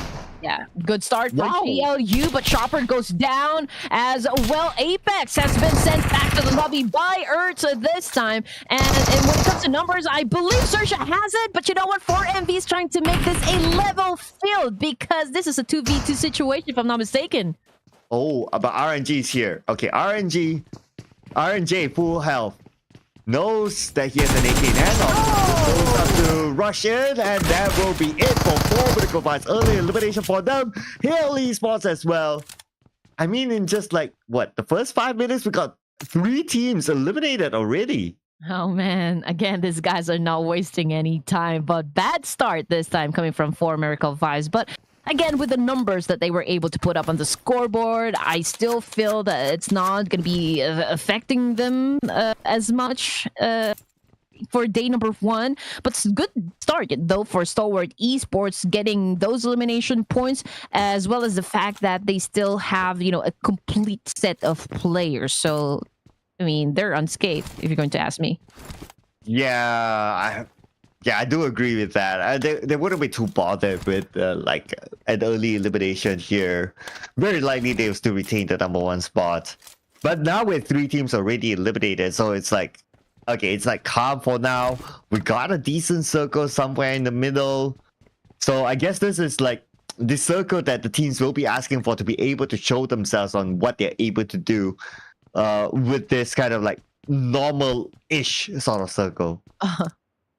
Yeah, and speaking of teams that are not doing so good, I mean, this is the 3rd game for Hale to have an early elimination, right? So I don't think they were able to put up any points as well. So, I mean, at some point it has to stop. You need to be able to adjust, because obviously something is definitely wrong with your game strat or like how you approach stuff. But then again, this is just day 1, and they're only finding out like which of the areas are going to be populated or like going to be marked as a territory for other teams. And there's still a big chance for them to kind of tweak their strategy come day number 2. Yeah, true enough. And there's a lot of days to like tweak it. I mean, there's always like the conversation we have, like if it's a league and if it's day 1, it's like, yeah, there's a lot of days. Even like for Hill Esports, RRQ, I wouldn't be too worried about their performance at this point. And plus, it is about finding the top 16 teams to go on to the grand finals. So basically, there's still a lot of opportunity for these teams to make that comeback. Oh yeah. They will have to change perhaps drop points because they always find themselves in an altercation with another team, early in the game, resulting to an early elimination. So might as well change that first. But yeah, getting back into STALWART Esports, they've just eliminated 4 Miracle Vibes if you just tuned in. And I believe there is another squad that might challenge up in just a while. So I believe that teams are still trying to get into position and getting all of those resources before they get into battle, alter ego eras. We've got Fnatic over here crossing this bridge. He doesn't have any vehicles, which is, of course, always a risk, right? If you're on foot traveling into Miramar, because if a team spots you, a squad spots you, then it's going to be the end of your touring round in Miramar. Yeah, kind of interesting to see that he is not able to get a vehicle at wherever he was at. So unlucky to not get the RNG gods on his side to spawn a vehicle, but I'm sure he'll be able to find something across. If not, if he's not able to find something himself, then I'm pretty sure his teammates has a vehicle, so it should be all right there. But it's just a matter of timing, right? Like, as much as he would like to get into the circle earlier or quicker or get into position, but without that vehicle, that would kind of slow their pace down. But with 3 teams eliminated, that also means that there's a lot more space for teams to play with. So for Alter Ego to come in later, knowing with 3 teams eliminated, I mean, it's all this equation all coming together, right? I think they should be all right. Yes. And there is a fight that might be brewing onto the northeastern side. We've got Stalwart Esports, Genesis, Sem9, all in one space. Right, so we're just gonna have to wait if these teams will decide to go in a battle with each other. But right there in the middle, we've got BIGETRON Red Villains, and they're very near with the likes of CMFxGSM as well as GLU Squad Esports. So I believe these 2 areas right here on the map, that's where we'll be, you know, witnessing a fight happen. But yeah, CMFxGSM, we just saw D46 right here fired his M416, maybe just to, you know, like trying to test if everything is working out or like everything is smooth on his side. Yeah, so GLU Squad, okay, I'm interested to see actually how they are able to come back here. Of course, again, the conversations around like, okay, it's still early and whatever, whatnot. But at some point it will come, but at some point of the game, right, it will come to a point where, okay, if you don't do well, then you're like scouring for points to get into the top 16. So you don't want to put yourself into that sort of situation. And plus for GLU Squad Esports, they have played this tournament during the qualifier stage. So pretty much they are kind of warmed up / accustomed to like the pace of this tournament in general. So we kind of expect them to do well at their current position, which is like only 3 + 4 points, considering that they are the team that broke the record for the most chicken dinners in the qualifiers. So I do look forward to seeing GLU Squad Esports actually doing well here and qualifying into the next round. If not, it will be kind of sad to not see them in the finals with their qualifiers performance. Yeah, that could be the case. That could be the case. I do hope they can replicate the same energy here into the playoffs. I mean, they really made it look so easy during the qualifiers, getting all those winner chicken dinners. If I'm not mistaken, that was a total of 6 winner chicken dinners, right? So, I mean, in terms of consistency, synergy, chemistry, everything else in between, they already have that one. But then again, this is a different lobby with all of those, you know, hard clutching teams as well. So perhaps they're still trying to find their rhythm inside the Miramar or inside ERANGEL, and also still trying to figure out like what's the best option so far that could benefit the team in any situation in the game. But so just like what you said, Zerx, I would just have to wait and see how everything is going to be playing out for that team.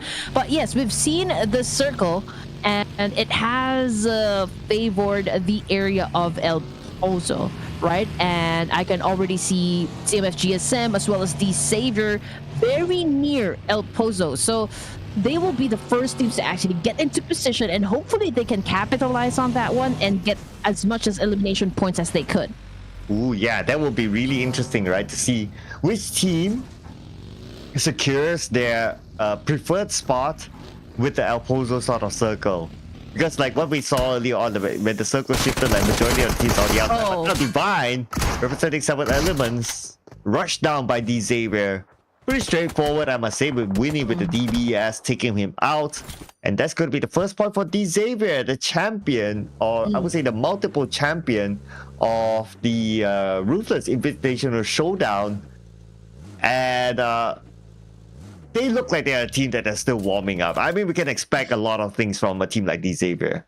Yeah, I always expect them to perform. Even if it's an off-season tournament. I mean, these guys are not even shy to engage in any situation, in any battle. And that's what I love about them. You know, they're not really they're not really not giving us, you know, a very good performance in any situation. So that what makes them, you know, that's what makes them very lovable, you know, at this point. But yeah, let's see what's going to happen, because they found each other, CMFxGSM as well as the Savior. One elimination point goes to this team. I mean, CMFxGSM already aware there is another team that's nearby, but I'm pretty sure that they still doesn't know that those are the players coming from the Savior.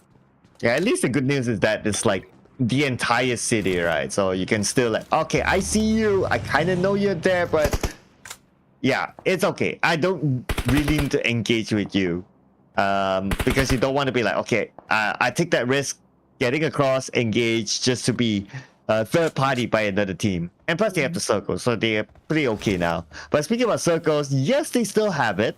So naturally, in an urban environment, I would expect that these two teams to hold on to their ground for now. Maybe for the Xavier, they might want to rendezvous with each other into the city. Let's see what they would decide to do. But I don't expect to see big fights between the two.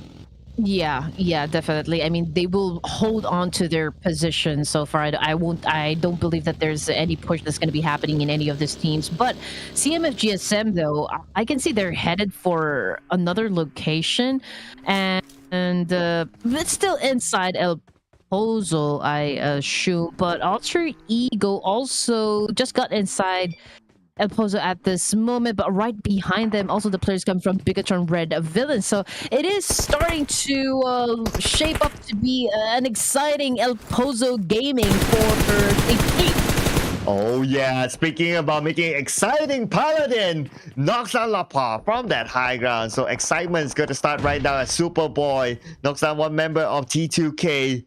Sam9 having trouble of their own against STALWART Esports, and Momparang eliminated, and STALWART Esports getting 5 elimination points now. The elimination feed is just going insane now. Yes, sir. Here we go. Alter Egos finds a place coming from the Savior. Right now, we've got a bad Drew.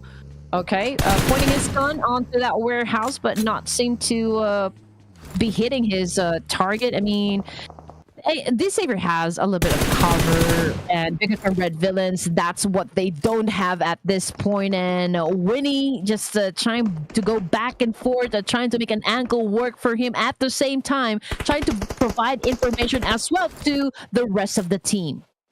Ooh, information is definitely crucial right now as Alter Ego secures their first elimination point here. And they need to gather information on where exactly that one member of the Xavier is at. The Xavier had a split earlier on, and because they didn't converge with each other now, they need to face off against teams who are coming into the city. GLU Squad Esports dominating with 5 elimination points while one of their members knocked down. It shouldn't be a problem for them to reset. T2K knows that they're down there, but there's nothing much they can do. But now we're back onto Alter Ego, charging onto the building with Fnatic, knocked down by Frankie. Yeah, that was an on-point nade coming from the Savior Frankie right there. And we have already one player knocked down. That was Fnatic. But we've got Alva trying not to reveal his footsteps. He is on pro, which is, wow, that is unbelievable, you know, from this point. Alva still wasn't able to shut down any of the players coming from the Savior, and still trying to remain, or like his position right here, his composure and everything. Now he pulls out his DBS, but unfortunately, you know, the Savior was able to back away a little to give him a little bit of space to actually to do some counter. Well, we still have to circle onto El Pozo, ladies and gentlemen, so that also means that teams on the right side of the circle will need to travel in, and there's a good amount of teams there. Sam9 Dep knocked down by the zone, not able to survive the blue, but they have 2 other members in the safe area, but not in the zone just yet, so they need to find their way through. But it's not going to be easy considering that BIGETRON Red Villains, we got Superboy, aka Yuhai, now keeping an eye on Kenny. And Kenny's trying to get away with his vehicle. Is he able to get out of this? Not too sure, but Superboy doesn't seem to be interested to pursue. Well, Kenny, to be fair, has a vehicle, so he has a chance to actually escape that position right there. But T2K XMPL, oh man, he is currently knocked down, and it looks like Winnie got the job done, getting that elimination point. And Winnie is not stopping at all. He is, you know, just waiting for Doki to actually pick out just a little, you know, just to tease him with those spray. But if he finds an opportunity to actually shut him down, he will definitely take that. After all, it's another elimination point under his belt. Oh yeah, he's definitely keeping an eye on that, and every point does matter at the starting stage, because it will mean that it might mean that the swap in the overall rankings later on. But anyway, for Sem9, now left with only Kenny alone, knocking down one member of GLU. But he's still on the outside of the zone though. I doubt he can save his teammate. Time is not on his side. And he does have a vehicle, but he will secure that elimination point at least, giving Sem9 their first point in this round. It's going to be tough for him because other squads know where he is, exactly where he will be coming from. I mean, yeah, he was able to shut down one player coming from GLU squad, but then again, it's going to be tough to get inside the circle himself, right? So let's see if he can be successful getting into the safe zone. Now, 6 elimination points goes to Stalwart. We've got Nerds right here with the most number of kills for his team, so I can say they're doing pretty okay. BIGETRON Red Villains, they lost one member, Superboy, that is, yeah, because of what he did right there. He exposed his location, so other teams already know where to point their guns. But we've got Par right here. He spots one player coming from D Saver, but that is like a huge distance right there. Before, I mean, Chua is actually on top of that mountain, but I don't think they can shut him down, you know, at this point, or like from this angle. Yeah, I mean the mountain is covering their sight, but for Kenny, nothing is covering his sight from big shot at from his opponent. So not looking for Kenny for Sem9. Let's see what he can do here. But now we move over to Mernat Boy, long range, putting pressure onto D Xavier, and T24 has the high ground advantage of his own, securing his next elimination point. Got 2 elimination points so far for 7 elements, and they will be able to get into the circle unchallenged. Yeah, here we go. 10 seconds before we get into stage 5. 4 Miracle Vibes, as well as RQ Hale already out of match number 4, ladies and gentlemen, which brings us down to just 13 teams remaining. Now, D Savior, again, Paladin is already out for elimination points under this under the belt. D Savior finds remaining players coming from Stalwart Esports, was able to shut down one. And Action is getting high damage coming from Chua, and coming onto the screen, GLU Squad Esports, the most consistent teams during the qualifiers, has just been now eliminated. Ouchies, but at least they got themselves 6 elimination points, so not too shabby this time. But the Xavier, here we go. We got Frankie here, still all alone. And it's going to be kind of hard for Frankie to move to his teammates. But we got Chuan knocked down as well. I mean, D Xavier split apart. It's kind of hard for D Xavier now in case any team chooses to crash onto Frankie's compound. He'll be all alone there, and that's going to be really difficult. But since we still have the circle in the city, I guess teams will want to hold on to this as long as possible because it's still making points. But now we move on to BIGETRON Fans. On fire against YOODO Alliance, with Boy still knocked down Lapa on his knees as well. Gen Force eliminated, and YOODO Alliance, you blink and you miss it, ladies and gentlemen, win it against BIGETRON Red Villains. Wow, I mean, this is like the first time I saw YOODO Alliance win a fight, okay, for this tournament, so I do hope they can continue on to this one. 3 elimination points, that is not bad at all, considering we are just at stage number 5, ladies and gents, with 11 teams remaining, of course. Coming off from the kill feed, we've got Megamind from XERXIA right now, currently knocked down, and CMFxGSM, okay, they are the ones trying to fight it up against this team, and Rowdy spots 2 players. We've got RNJ as well as Megamind, and he now fire is a mini 14 rider, but not connecting at all. Yeah, it's a difficult distance, and plus the smoke isn't helping his vision. He's not able to land a shot onto XERXIA, but looking at XERXIA right now, Megamind is picking on RNJ, so that's going to be their plan for that. They're in the circle, so they should be able to survive longer now that able to pick up their teammate. And for Boom Esports, high ground against Alter Ego, and they're playing by the edge, so it's gonna be okay for Boom Esports. They just need to keep an eye on to Alter Ego, who's just right below them. But if the circle moves away, then we might see Boom Esports crash into that compound. But let's not forget as well, like XERXIA is just close by with Boom Esports. Yeah, and D-Savior getting punished. I mean, they're losing members. I just saw from the kill feed, and Winnie goes down as well at the hands of STALWART esports. Man, they are not really having a good time. They're looking too hot. But you know what? It's another story for STALWART esports. I mean, 8 elimination points so far. Oh my goodness. And Emo Top, okay, continues to rack up kill points for himself. So Sem9 Kenny spotted out by Nerzet and immediately eliminated just like that. YOODO Alliance on the other end, winning against BIGETRON Red Villains, now have some space of their own, but they need to plan the next step because very likely that the circle will move away from them. But we get a confirmation real soon, ladies and gentlemen. Everyone's anticipating the next phase of the circle, and it goes to the middle where Doki from T2K is at. We also got Alter Ego with the compound by the edge of El Pozo. So this could be interesting. That compound for Alter Ego is going to be their fortress. They're going to try to stop CMFxGSM from getting in. Yeah. Old Frankie, the only player remaining coming from the side of the Savior. Okay, he is already outside of the zone and he is still staying in the area of El Pozo. Now, YOODO Alliance, although they know where Frankie will be coming from, they also need to get inside the circle. But then again, you know, CMFxGSM, if they want to get in, they will have to deal with the players coming from Alter Ego. Yeah, so Alter Ego, okay. I guess they'll be fine. They just need to defend against CMFxGSM. But CMFxGSM going to avoid the fight. They're going to make their rotation up onto the high ground. But if they go onto the high ground, they have Boomies to deal with as well as XERXIA. Not going to be making it easy for them as Rowdy will be eliminated. T2K Doki spotted out by their opponent and eliminated number 10. Looks like T2K is out. CMFxGSM still D46. Potato blowing up his vehicle. D46 has nowhere to go. Mad Cat on his knees, taken up by Yummy. And that leaves CMFxGSM with only one. Make that 2 players left. Yeah, good spot coming from RNJ, putting down Rowdy, you know, coming from that distance. And not to mention, he is inside that vehicle. Did not even make the vehicle explode. It just was able to shut him down, which is fantastic. But anyway, Alter Ego now, can't say they are in the best position, but then again, you know, they have some covers that would, you know, help them, of course, in getting those elimination points they need.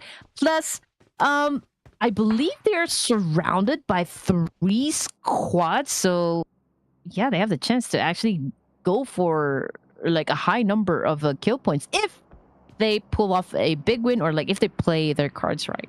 Yeah, there's going to be a big if there, and the big if will also depend on what kind of circle we'll get next. Will the circle force them to get out? Probably, very, very likely. But to what extent, we'll keep an eye on that. But now, speaking of keeping an eye, we're going to keep an eye on Boom on what they're going to do next, because we got 3 teams around this very rough terrain that they need to manage. As Memo knocked down or eliminated by XERXIA. XERXIA now defending the ground against Boom Esports. Achul on his knees. Ichan is still alive. 50% of health. Megamind has a nade. We'll toss it onto the smoke, but nobody is there. On point nade coming from Megamind, and right now we are seeing an exchange of nades happen between these 2 teams right here. Megamind looking to a second shutdown for Boom Esports. Now, Aichan, okay, cooking a nade for himself, ready to throw up against Megamind, was able to inflict some damage, goes in for the push and a massive spray, but still, Megamind surviving this exchange. Wow, somehow, and he still has the time to use a medkit, but Ichan uses the first aid. Ichan still has the high ground though, but okay, circle time, ladies and gentlemen. Likely to move away from them. Let's see how far. It goes towards YOODO Alliance who has the circle, but now focusing on the Ichan still with that elevation against Megamind. Megamind with his big brain. Can he overcome Ichan at the higher ground? Okay, this is tough. But Megamind has a complete health. Ichan, low in HP, wasn't able to perform some heal up right there, but Ichan cooking up that nade, ready to throw up against Megamind, but instead went in for a spray, and now he goes down. But Yummy Yummy. Again, good follow through, good backup coming from him. Beautiful trade there. I mean, Ichan went down. Yummy follow-up just in time. But, oh no, this is bad. Scammer with a nade onto Boom Esports. That nade could land onto them, but the nade missed. It went too far. But the second nade could land onto Boom Esports, and Yummy currently on his knees. Badru knocked down by GSM. Okay. And now Ichan all alone with about 10% of health. There's no way he can pick up Yummy unless he win the fight against 7 Elements. They are pinned down.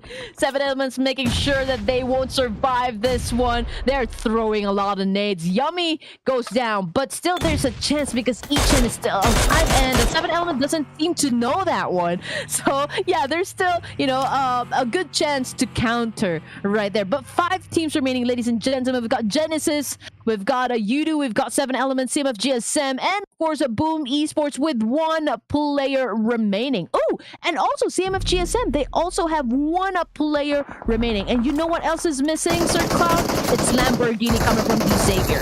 Oh, yeah. I mean, Mr. Handsome himself. But I don't know if Paladin is actually him. But yeah, hopefully we get the information soon. But anyway, the information that we got currently is that Boom Esports is eliminated at number 5, taken out by 7 Elements. We kind of expected that because Ichan had nowhere to go. He was pressured by the blue anyway, so he was forced to show himself. But now, YOODO Alliance, Adeluke with the high ground against D46 for CMFxGSM. This him, and that's going to be a straightforward finish from Adeluke.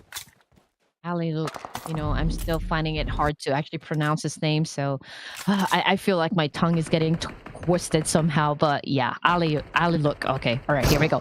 Genesis Esports, a Myrna boy. Okay, we can see him just aiming his gun. Although on the other side, we've got Repo Boy on his knees, and T24 just making it happen for the team and in getting those elimination points. 7 in total, which is not bad at all. And just like that, we're down to just 3 teams remaining. Genesis having the most number of players compared to 7 Elements and YOODO. Wow, we haven't seen Genesis Esports the entire game, and now they're showing themselves in the top 3. But they need to eliminate YOODO Alliance, or YOODO Alliance will need to overcome Genesis Esports, because we can see here that YOODO Alliance, they're on the outside of the circle, but they only have 2 players left. Unfortunately, Genesis Esports, they have the numbers against YOODO Alliance, so they have the best chance of getting this chicken dinner. But Smile needs to land his nades. Let's see here. The next nade will not be able to knock down anyone from YOODO Alliance, and Smile only has 2 nades left, so he has to make good use of those last 2 nades. Yeah, I mean, right now, all I can see is just they're guessing where to throw the nades at, because somehow YOODO Alliance is surviving this one. So that was a good defense still coming from YOODO Alliance. Master Smile, okay, he is getting a little bit of impatient, right? And trying to find out, like, where are the remaining players of YOODO Alliance? He keeps on throwing the nades, but not connecting at all. Yeah, I mean, nade after nade being expanded, but finally connected, but not able to get a knockdown. But it's okay. He managed to damage the 2 players of YOODO Alliance, and now YOODO Alliance will be forced to move thanks to the blue. They will show themselves to Genesis Esports soon, but Genesis Esports need to manage 7th Element as well on the other side. And speaking about Circle, no Circle. It's going to be a nice space, ladies and gentlemen. And now it's going to be crunch time for all these teams. Here we go, Myrna Boy, making it work for the higher ground advantage. He was able to shut down one player coming from YOODO Alliance, so it will be fairly easy now for Genesis Esports to finish off the rest of the YOODO. Oh, but Master Smile getting a little bit reckless right there. Was shut down by 7 Ellen, but you know what? It doesn't matter, because at the end of this match, it's still Genesis who will come up on top, considering that they have the most number of players and, of course, the most tenacity, so to speak, inside the battlefield. Yeah, they were MIA the entire game, and we only see them towards the end. And the moment they show up, it's like, oh, okay, that's only like, what, 2 teams left? Okay, we have a full squad. Okay, great. Genesis Esports came in at the right time to secure that chicken dinner. But because we didn't see much of them the entire round, they only managed to secure 4 elimination points because everyone had their fair share of action except for Genesis Esports. But anyway, it's still 14 points, so you can't complain about that. But whether 14 points will be the most points collected in this round, we'll need to wait and see when the overall numbers come out later on. But it's still a chicken dinner, and you can't complain about a chicken dinner. Yeah, you're right. And I love the fact that, you know, teams getting the winner chicken dinner always finishes the match with a double-digit score. I mean, it's just fantastic. Everyone is really out to get those elimination points that they need. They're being aggressive, just what we expect them to do. Not really disappointing their fans right at this moment. And Genesis Esports taking the WWCD for our 4th round this evening only goes to show that they are up for the job. Yeah, so Genesis Esports, interestingly, after all that action, all that nade throwing, Smart was not able to get a single elimination point. But still, yeah, I mean, it's still a team effort, right? So he was able to damage the members of YOODO Alliance and allowing his other teammates to finish them off. So it's still points for Genesis Esports overall. But for the teams to watch, so we got Genesis Esports up here, we got 7th Element, we got STALWART Esports as well as YOODO Alliance, and the teams to watch. So considering that Genesis Esports is still up there, potentially they could be the team that still collected the most points in the single round. Could be. And well, we've got a set of decent circles. So now legit teams to watch as you saw on the screen. But when it comes to the MVP, okay, not really. Okay, this is coming from 7 Element. 6 elimination points, 827 in damage, and 27 minutes of survival time, therefore contributing a total of 85% for the team. Yeah, not only this round though, for him to get the MVP, but he also survived to a 2nd place finish in the previous round as well. So this guy is showing some level of consistency for his team, and he got like what, 6 elimination points, and his team got 7. That is like 6 out of 7. He has been carrying his team basically for this round, and also that round that he got the 2nd place finish. Yeah, and a lot of teams, just to be honest, playing with a different roster. There are some, you know, like IGNs or like names that the first time that I've seen in the tournament. So, I mean, this is probably like the easy part. So, like the main team or like the main players can still relax a bit. That's why, you know, they're just letting perhaps the other teammates to get a taste of what it feels like to play in a PMGC kind of level. Yes, and with this kind of lobby but still able to show up like as the MVP, I mean, this is like a statement that, hey, maybe one day you will see them up on the global stage. And look at the match summary. We got T24 up here with the highest eliminations and highest damage. I think Luke coming in at the highest assist. Well, to be fair, he is with the same amount of assists as IC from STALWART Esports, but I guess because they finished higher than STALWART Esports, that's why he's granted that graphic up there.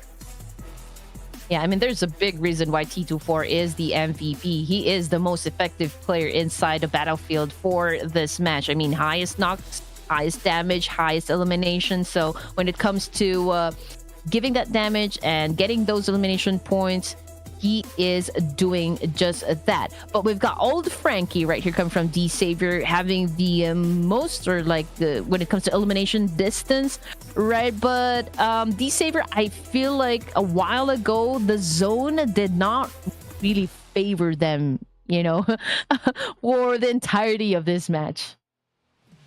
Yeah, I mean, the zone was kind of tough as well. I mean, it's not tough per se, but it's because it's kind of bouncy, and I guess with this current meta and this current trend of circle, I mean, teams would kind of expect to see a bouncy circle. But you know what? Other than that, we did expect to see 4 Miracle Vibes still being up there because they opened up like a 20-point gap, and true enough, they are still there. But if they drop the next round, potentially their throne will be overtaken. Yeah, it was a bad game for this round, coming off of from Miracle Vibe. So the gap they were able to establish just, you know, like from a while ago, 7 Element now slowly catching up behind. But yeah, I mean, there's still a lot of things that can happen. Sem9 is the only team right here inside the second page that has a single-digit score so far in the overall rankings. Oh, okay. I'm looking over at like JU Squad Esports, no placement points at all. This is quite a mind-blowing stat considering that they had the most chicken dinners. Obviously, if you have chicken dinners, you survive like the longest, right? But 4 games or 3 matches for them without a single placement point. This is like a total, almost like a 180 turn for JU Squad Esports, and especially with the placement points, not gathering a single point at all. Yeah, but still, you know, GLU squad was able to climb up at least 5 ranks in the overall ranking, so I can say that that is still an improvement, slowly but surely, you know, for the side of GLU squad esports. And we do realize that we are having a bit of like technical issues, technical difficulties, so I do hope you bear with us. Have a little bit of patience because yeah, the production is really working hard into giving you guys a very good show. They're working on every problem possible, so just sit back, relax, and enjoy the show. Yes, sit back, relax, enjoy the show because we got 2 more rounds to go, ladies and gentlemen, and we're going to swap the groups after this, obviously. But before we do that, before we get back to ERANGEL, we need to take a breather. We'll see you guys after this break.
First day of the playoffs. Welcome back, boys and girls, children of all ages, to the Clash of Giants Season 2 by Ruthless Esports. With me, Red Queen, and the amazing Sir Cloud. Wow, the amazing Red Queen. And this is it, ladies and gentlemen. So we are still getting like multiple flags up there for our chicken dinner. So 2 more rounds to go. If we can get like all different, that'll be great. I'm looking at let's see here. Thailand has still yet to get a chicken dinner, and Malaysia still hasn't get a chicken dinner. I have a feeling I missed out someone. NIGMA Galaxy as well has yet to get the chicken dinner. So if we can get like a good variety, a good mix, that'll be nice. During the qualifiers, we saw that, you know, it's mostly Indonesian teams, so it's good to see different set of flags up here on the board. But then again, we are headed to the final ERANGEL this evening, and it's going to be groups A and C this time battling it out. Yep, 2 more to go. So we're going to head back onto ERANGEL. But before we get onto our game, ladies and gentlemen, just to remind all of you that our battle partner for this season is BattleXO. And BattleXO is a tournament discovery platform where you guys as gamers can play and earn cash through your gaming skills by joining the more than 100 events that's currently available live, and you don't need to spend a single cent for registration fees, and you stand a chance to win $500 prize pool. Yeah, and also starting today, BattleXO will give away a total of 600 UC every day. Yes, you heard that one right. How? Well, we're going to be showing you in just a while what you need to do, but it's going to be easy, I'm telling you. So make sure that you have downloaded BattleXO on your phones. All the links, it's already provided for you at the description. Yes, and this is how to do it, ladies and gentlemen. Register on battlexo.com, search and join a Ruthless esports space, comment your character ID in the space, and we're going to give this out every day. Results will be announced on battlexo.ig's Instagram, so do head on to that to check the results if you might be the lucky one to take home daily prizes. We can join, right? Just well, okay, production, can we join the game? Yeah, we're definitely going to be joining that one. Just to, you know, amazingly, you can also invite, you know, friends and whoever it is in the community that might take interest when it comes to, you know, playing PUBG Mobile. I mean, we have, you know, numbers to reach because we're giving away headsets, we're giving away AirPods. We're also giving away iPhone 15. I mean, can you imagine? It was just recently released by Apple, and they are all saying, hey, this is going to be the best gaming phone so far. And as what Sir Cloud mentioned a while ago, it is the weapon of choice if you want to stay on top of the business. Yes, it is, because iPhones are also, fun fact, used by, I would say, majority, like 99% of your favorite players out there. So if you want to be like them, you got to get the best in class, and that's going to be iPhone 15, and you can stand a chance to win it through, well, but first we have to get the numbers up, ladies and gentlemen. So ask your friends to come and watch this tournament as we go on to our second last game for today. And we're back onto the familiar grounds of ERANGEL. Flight path is going to begin from the areas of Quarry. I believe it's on the left side of the map to the right. Yeah, last chance for this bread and butter map for most of the teams right here. Final ERANGEL this evening, ladies and gents. And again, we are seeing a very kind flight path, you know, for the teams right here. It's just right there in the middle. And I'm expecting to see some of the teams drop into the southern part of the map in the military base and perhaps a novel Repnoid. So we'll just have to wait for that one. But Kagendra, okay, they're starting to drop off one by one. And it looks like they United will be headed towards Primorsk. Okay, it's a little bit down there along the coastline. Morph GPX heading towards the northern part of ERANGEL. I can also see some of the players coming from AGONxI8 who probably will drop just right at the end of the west bridge right there. Yeah, and since we have Genesis Esports here, so expect them to drop into Roshawk. It's just a matter of who will challenge them there. But I'm keeping my eye on the Pachinki. NIGMA Galaxy is there. I would expect to see the Xavier as well. So this is going to be an early clash inside of Pachinki. Yes, we have visual right now. It is the two teams to bout it out with each other to be the king of Pachinki. But the bad news for these two teams is that, yeah, winning the fight, cool, but Circle not in Pachinki.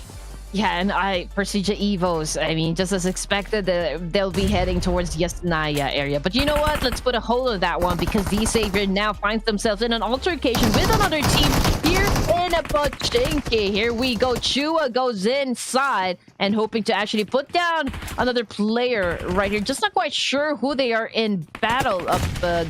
So let's wait for the visual to clear up on my side. Yeah, so while we wait for that, what we're clear right now is that the Battle of Pochinki is happening with the Xavier and NIGMA Galaxy. So it's still a 50-50 fight between the two teams because no one's knocked down just yet. As we can see here, the Xavier playing with the same lineup the entire day. Frankie, Winnie, Chua, and Paladin. No sign of Lamborghini though, so I'm not too sure if Paladin is actually him. But my theory is that Paladin is Parajin since the names are pretty close. Lamborghini, are you hiding from us? Oh, Red Queen. Are you hiding from me? No, just kidding. But yeah, okay. Here we go. Ertz on the other side of town finds himself on the ground, and ooh, it looks like Nerpeco is joining us for this match. Oh, here we go, Nerpeco. But he has to pull off a big one because No Mercy is on his knees right now. So it's going to be only Nerpeco together with Asa. Asa is kind of low as well. Nerpeco goes into the building. Asa buying time for his teammate to recover himself. Nerpeco comes in with the DBS on the other side. Eliminates XERXIA just like that. Oh my goodness, but that was still a close call onto the side of Team RQ right here. In the process as well, they lost one member. So, I mean, this is not the best way to start any game. But still, you know, I'm quite happy for the fact that, you know, RQ was able to actually win that fight because they have... they are experiencing some sort of like a streak, you know, for day number one. So it's time to make a little difference, you know, for the team. But coming back to Pochinki, okay, we still got a complete set, you know, for D Savior. Same thing with NIGMA Galaxy. It's a little bit of standoff between these two teams as both of them still trying to get some information. But oh, the Frankie goes down courtesy of Freak. This could be an opening here for NIGMA Galaxy to siege down the Xavier. Ralph is at the forefront. Frankie is going to come in for the other side, but Frankie is back up. But Ralph trying to hunt down the members of the Xavier, but he needs backup though. His teammates are still behind him. But Ralph, the man himself, goes up to the second floor and tries to sniff out the remaining members of the Xavier. Yeah, and the Xavier was able to recuperate from that situation, right? They were able to revive old Frankie right there, but it's raining nades so far. I mean, that's what you want to happen, right? Weaken the defense, and as soon as you actually shut down at least one player for the team, I mean, that would be the opening knock that you need and to gain that advantage up against your opponents, and that's exactly what the Galaxy is doing. Yeah, NIGMA Galaxy right now trying to finish off the Xavier, but it's not going to be easy because it's the Xavier that we're talking about. But now Chua on his knees, knocked down by Coops. Chua goes up to the second floor, hoping for his teammates to come and save him, and Coops is rushing across. Freak doesn't knock down, so a little bit of trade there between the two teams, but Coops will knock down one from the Xavier. Now they know where exactly the members of the Xavier are. They're on the second floor. Lord, knocked down Paladin, holding on to his ground. He is still okay, but he's super duper low at this moment. He needs backup from Winnie. Wow! Whoa! Great trajectory right there coming from Paladin. He made that work for the Savior right there. Fortunately, though, they lost Chua from the fight. But you know what? I mean, this battle is not over just yet because NIGMA Galaxy, they are still alive. The Coops has the chance to actually go for the revive, but unfortunately, he is now being pushed by a D Savior, and he needs to back away as far as possible so that he can recuperate and perhaps just maybe do a reset for himself, because I don't think he can still revive, you know, the rest of the team right here. And it's obvious that he is already at a disadvantage. So how he is going to survive the situation, that's going to be a big question mark. It's going to be a big question mark as well for Fala from AGONxI8. How he's going to survive this? He needs to win the fight against Hale Esports with Joker nade in hand. Fala has a nade as well, but Fala's nade will be overshot. But anyway, they have the numbers against Falak, and Falak easily overran by Hale Esports. All right, here we go, Hale. Hopefully they do good, you know. So far for this match, and it's a good thing they were able to put up 2 elimination points under their belt, and they're still alive. But ooh, it looks like there is a team that might challenge them in just a few seconds, because I can hear someone rotating in the same area, assessing the situation perhaps, and trying to check if this would be like the good time for them to actually go in for the push. Well, what's for sure is that NIGMA Galaxy Coops, the last man standing, got eliminated. So looks like DZavier is still the king of Pachinki.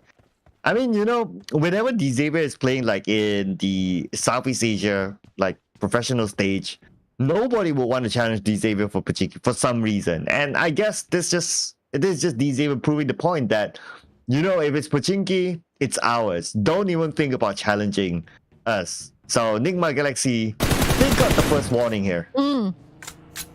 Yeah, it's all about marking your territories, right? Like if you want to get this spot from us, you'll just have to fight us for it. Rules of survival. That's it, you know, for PUBG Mobile. 14 teams remaining, ladies and gentlemen, and again, this is far from over because a lot of fights is still definitely going to be happening. Teams are just trying to get into position, just like Genesis Esports. I mean, they did a massive spray up against MorphGPX, but it looks like MorphGPX not interested into getting into an engagement. Oh, it looks like they are, because they just stopped right there. Very awkward, and Murnut Boy just capitalized on that one. Was able to shut down one player. Boboho now on his knees, but you know what? Great counter as well coming from Pepe. Yeah, Pepe, but Pepe immediately knocked down with a follow-up from Ichi, and they will be able to save Murnat, so it's gonna be okay. And plus, okay, all they need to worry about is that T2K potentially might cross their path, so they need to reset quickly, considering that the circle is up there. So they need to do this fast because teams will want to come in. Yes, here we go. Genesis getting a lot of damage coming from MorphGPX right there. I mean, they lost. They just lost 2 of their members, so they're looking to avenge them from that situation. But MorphGPX, okay, if Cleon continues on to this path, big chance that they will collide with the players coming from NB Esports as well as T2K. Ooh, okay, 3 teams at least, but we're back onto the bridge. BN United is here. YOODO Alliance blocked by BN United. Oh, Leo gets taken out. And BN United, despite the blue, they're not willing to let go of YOODO Alliance just yet. Silence should be able to reset himself. And that is going to be out there. Look, down on his knees. Only left with Ripple Boy and Flex. And they are in big trouble now. Now that we're on the stage 2. I wonder how many first aids they have. But for BN United, they don't have much, so they are willing to take down YOODO Alliance at their own sacrifice. Oh, yeah. I mean, if they can win this fight, I mean, at what expense? BN United is willing to do just that. And YOODO Alliance right now getting damage, getting bombarded with a lot of bullets being sent their way. But BN United losing HP as well because of the blue zone. So I mean, this is not a good situation for both of the teams. If you're going to nice nade there, knocking down how they look. And only Flex left. I mean, I have a feeling that both teams will be eliminated. Yeah, Flex shows himself. So now nade onto him. Okay, he's low. This is stage 2 we're talking about. And YOODO Alliance not able to overcome BN United. 4 elimination points. Oh man. Okay, well, BN United survives. They were able to get the points that they so eagerly want. Okay, but are they? I mean, can they last though? That is one of the questions so far. Now, Hale, one of the players currently knocked down. Okay, forget about it because he's now been sent back to the lobby by NB Esports right here. And on the other side, NB just joined this game with 3 players, but it seems like it's not a problem for them. Yeah. So far, it's okay. But what's not okay is going to be Smile. And we did talk about like GE and T2K, that potential clash. And looks like it's happening with the elimination fee showing Smile knocked down. So I guess that fight could continue on. But at the same time, Hale Esports knocked down by BIGETRON Red Villas somewhere else as well. While we observe the circle, it goes up north. Majority of the teams in the circle, so not a big issue. But what I'll keep my eye on is on the left side. But we will look at what's happening at T2K now.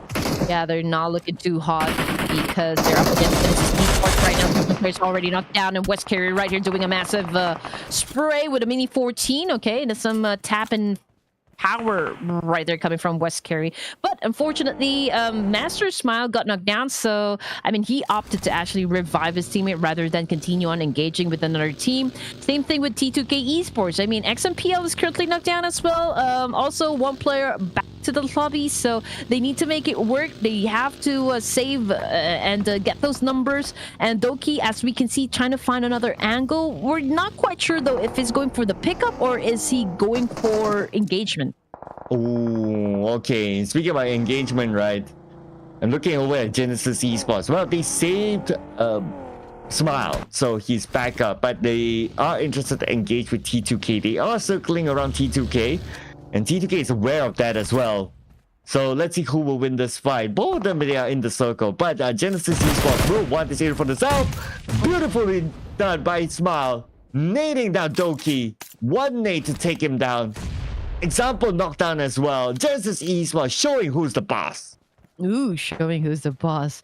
Yeah, are we looking at a back-to-back winner chicken dinner coming from Genesis Esports? I mean, they are really coming off strong, you know, at this point in the match, and they continue to do so by racking up those kill points that they need. Now, BIGETRON Red Villain, Superboy on your screen. Fine player coming from Savior, if I'm not mistaken. Okay, and trying to put him down, but not quite so because perhaps of the distance or like maybe not enough really bullets in the clip to actually shut down that player. Ooh, long range now, but it's more of like stamping. I would say like marking their territory to tell that, hey, we are on this high ground, so don't come near here. Unless GenForce can get a knockdown onto Red Face, but it's very, very unlikely though. Even if he gets a knockdown, like to rush onto where GenForce is at, by the time he arrives on the GenForce, he will be counterfired upon, because from his information, I'm pretty sure he knows that someone else is on top of him as well.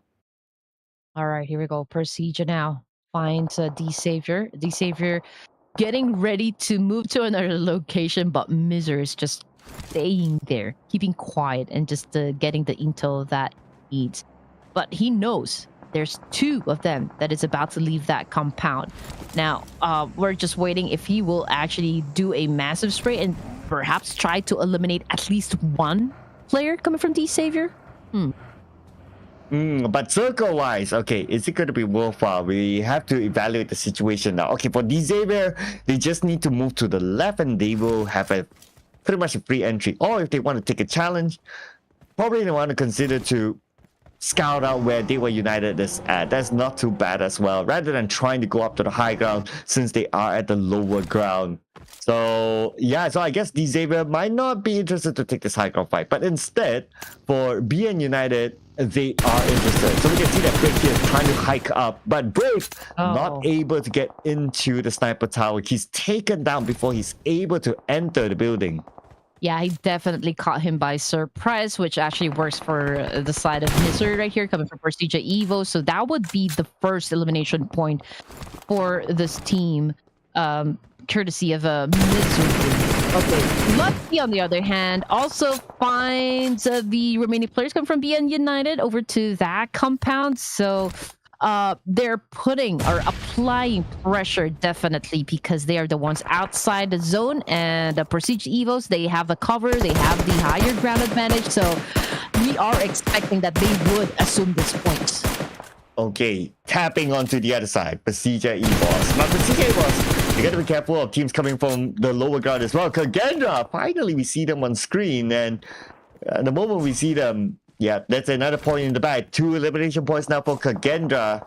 They're going to come in from the northern side. And from our view, we can see that coming in from the north into the circle, challenge is pretty light. They only need to deal with Hail Esports. But even then, they can still kind of like go in kind of stealthy and not giving themselves away to Hail Esports. Yeah, I mean, if you're going to ask me where the congestion is. I believe it's to the southeastern side because we've got PERSIJA, we've got B and United right there. They're two teams that are very close with one another. If we're going to be checking out T2K, we got Jane. Okay, he is in that cable car. He is getting the information though, but if he fires a shot, then he will just be giving off the, you know, his location. Ooh, Luxy with the DV actually knows that someone is in front of him. Luxy now long range at the BIGETRON red villains. One of them could be taken out. Mystery knocked out by Jane from afar. We didn't talk about Jane earlier on and his position, but at least he managed to get something out of it. And Luxy taking out Silence, silencing him at number 9. Well, BN United, that is it. End of the line. They have been eliminated. Not quite sure though how many points that they were able to put up on the scoreboard. Just checking. Okay, I believe it's 5 points. So still not bad. Okay, that's still a decent one. 8 teams remaining, 22 players live. 4th stage in the match right here. We're looking at BIGETRON Red Villains. We've got Lapar with the most number of kills for his team, but Superboy, man, he is knocked down as we speak. And BIGETRON Red Villains come out on top this time. Lapar goes down as well. Oh, this is the El Clasico here, ladies and gentlemen. PERSIJA EVOS versus BIGETRON Red Villains. And so far, PERSIJA EVOS winning the fight against their nemesis, BIGETRON Red Villains. And BIGETRON Red Villains only at 1 player left. And it's going to be Boyson. Boyson comes in for the other side, but he's kind of low. Oh. And he will be eliminated by Luxy, the legendary player himself. Ooh, man. PERSIJA EVOS now winning the fight up against the BIGETRON Red Villains. But it looks like right here, Rich. Okay, Rich. I'm gonna stick with Rich.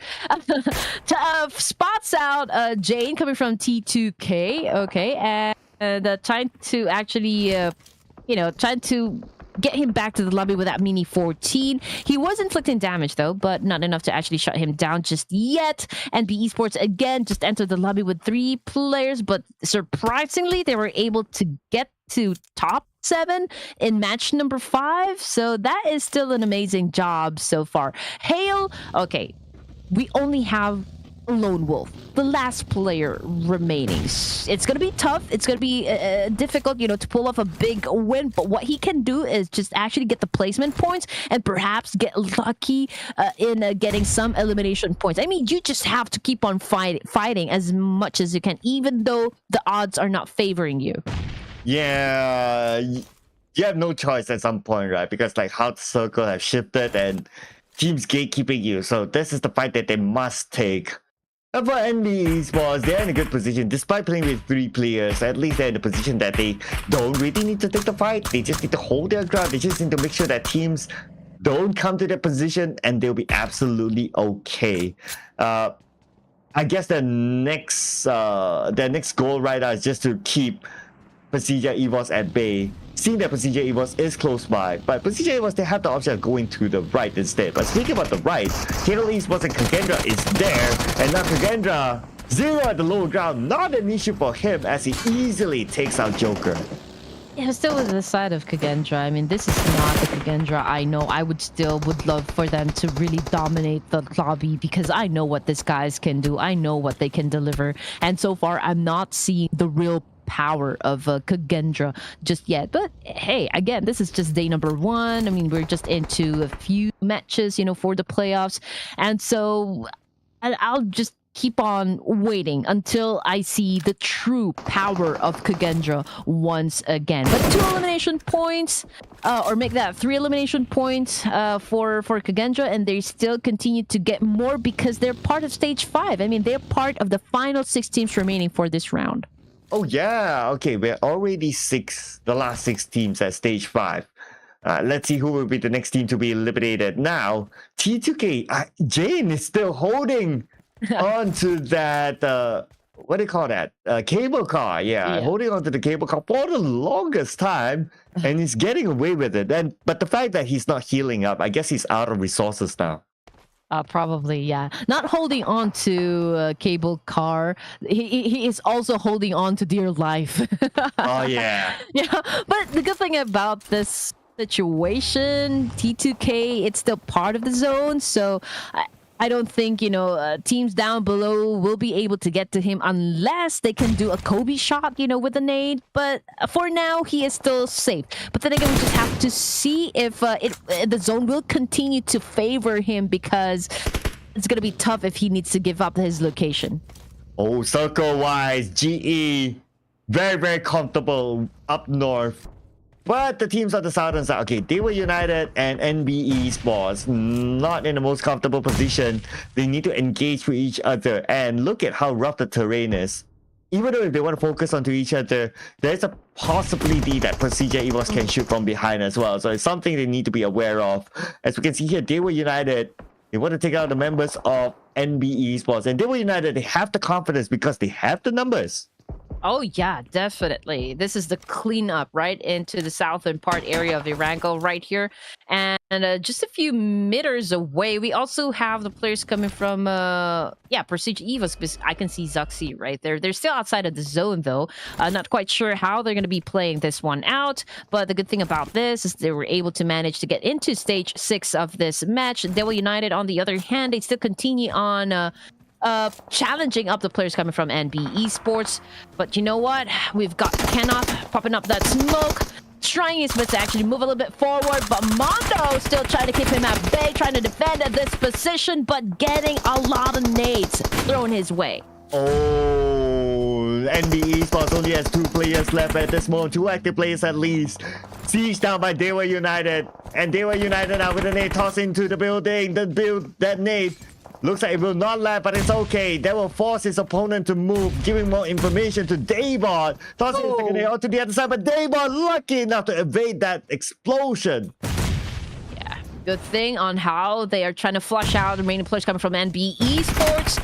And it continues on to be a trade of nades so far between these two teams. And ooh, that is a good thrown and then shoot that is coming from NB. Good defense, good gun skills. They have been winning the gunfights, but you know what? We're talking about just one player remaining coming to the side of NB Esports, and now they are at a disadvantage. And Devil United looking to charge, looking to save the day, and looking to finish this fight up. But oh, it looks like there is another team that would want to join into the mix as well. Oh, that's a close one there. Nook's almost knocked down. But speaking of the team that once again into the mix, it's going to be Genesis Esports. But NB Esports defended their ground against Devil United. But the fight's not stopping just yet. We got Kagendra eliminating a couple of members from PERSIJA EVOS, taking them up to 5 elimination points now. Yeah, Genesis. Okay, number advantage. Kagendra with 3, but with the highest elimination points so far. Okay, how is this gonna be playing out? All of the teams in their respective areas, but I do believe Genesis. Okay, West Carry. He continues on trying to shut down Kagendra at this point. I believe Kagendra doesn't have that much option in terms of space. Ooh, but speaking about options of space, look at this circle move away. So I don't know what sort of how much space do they have down there. I mean, considering that NB Esports can backstab them as well, and they are shooting at each other. But with Genesis Esports having the circle advantage, we could potentially see Genesis Esports securing a back-to-back chicken dinner. Yeah, that's what I was about to say. I mean, these guys, they are on the momentum that we want them to be in. And yeah, I mean, 46%, as you can see on the feed, big chance of them getting the WWCD once again. I mean, they have all the advantages so far if you're going to be looking at the situation. Ooh, okay, nade from Ichi onto the other side. But now we got Kagendra on the high ground still, but they're still on the outside of the circle, and the zone is closing in. Kagendra, 3 players. You can have an entire squad, but if you're not able to get into the circle and the blue takes you out, then, well, it doesn't matter how many players you have.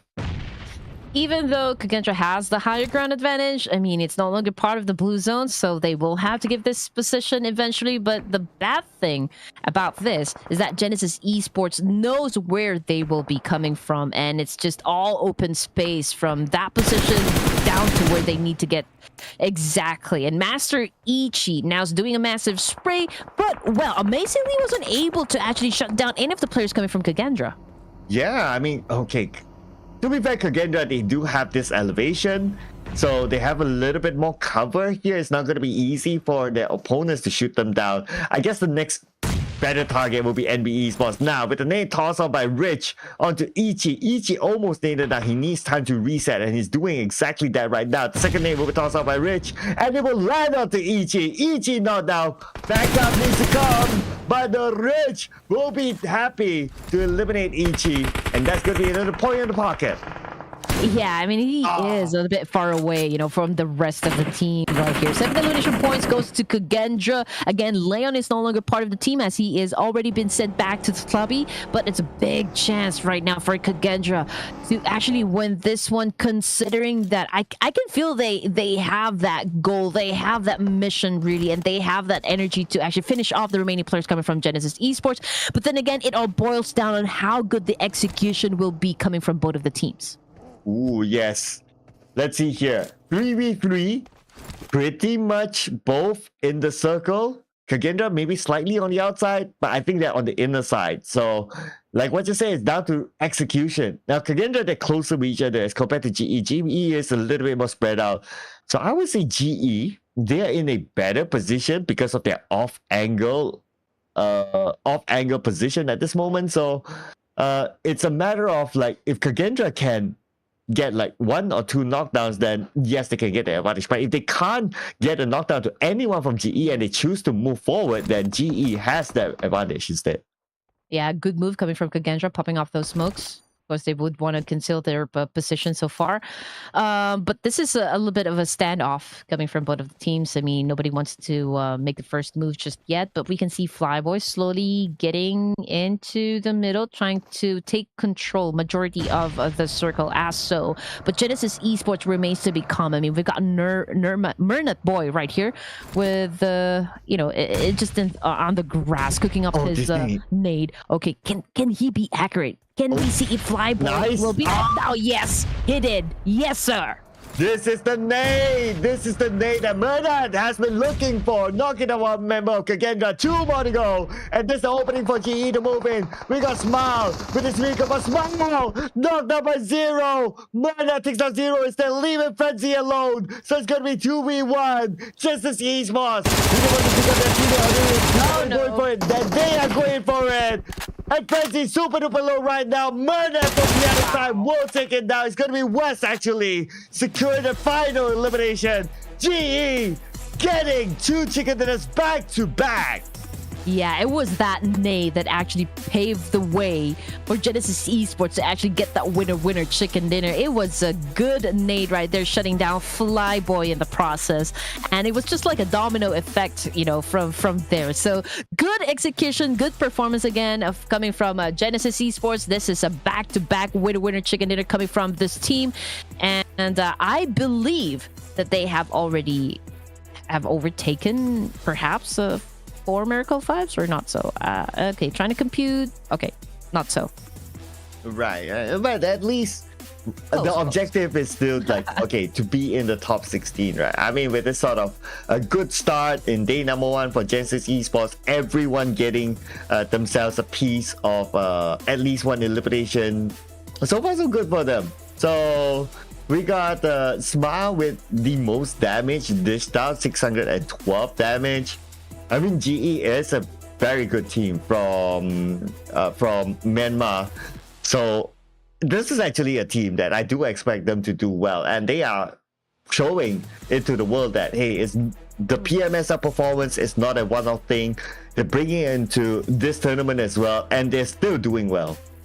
Yeah, it was actually Master Smile that took the biggest damage out of the team members. Yes, and when it comes to healing, it's still Master Smile. So I guess when it comes to stats, good numbers is showing onto the side of Master Smile. But then again, you know, we always say that it's the teamwork that really makes it, you know, the best advantage if you're compared to the other teams, right, that made it into the top 3 of this competition, or like top 3 of this match specifically. But when it comes to those teams that did good teams to watch for this map, it's still Genesis, KXERXIA, NB Esports, and PERSIJA EVOS.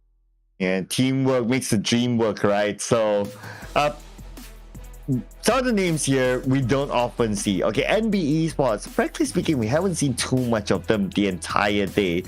This round, at least we saw something, and they won the fight against they were United. I believe they managed to defend the ground against they were United at least. Yeah. So it's nice to see, like, okay, some other teams starting to adapt to the lobby, and they're starting to rise up as well, giving us a good variety of teams that can challenge for the top spot later on in the grand finals. But our MVP has to be Smile from GE. This guy, to me, so far as of today, of the many PUBG Mobile games that I've seen throughout the year, he has pulled off the I would award it so far the clutch of the year during the PMSL, and this guy has been amazing for GE, and it's nice to see him up here as the MVP. Well deserved.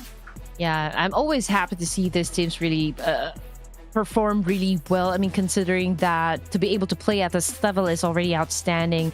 I mean, they are all high caliber teams, and we expect nothing less, you know, coming from everyone that is participating for Clash of Giants. I mean,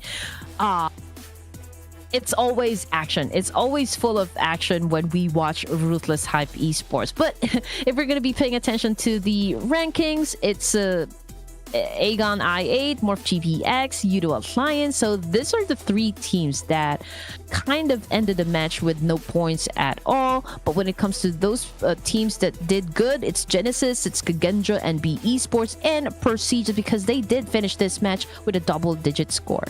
Wow, despite us not seeing much of the Peko, but he got 4 eliminations, one of the highest up there, just beside Murnat. Actually, the same with Burnat. So interesting there. I believe all 4 of his eliminations came early, very early on, because RRQ didn't last that long as well. But we got Jane, who held on to that gondola slash cable car, and he still managed to dish out that amount of damage from that particular area.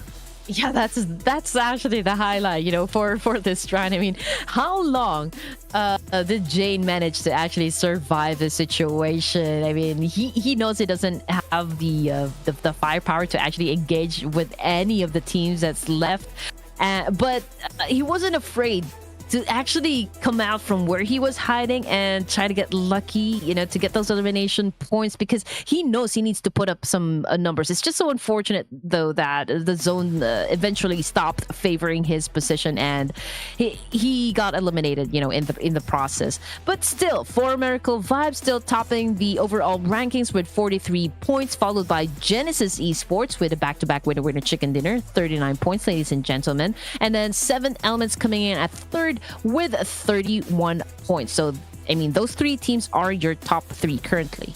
And lots of movement on page number 2. We can see that they were United, Kagendra moving up the charts. Kagendra, one of the biggest leapers here, I must say. +9, bringing it up to a number 11 as of now.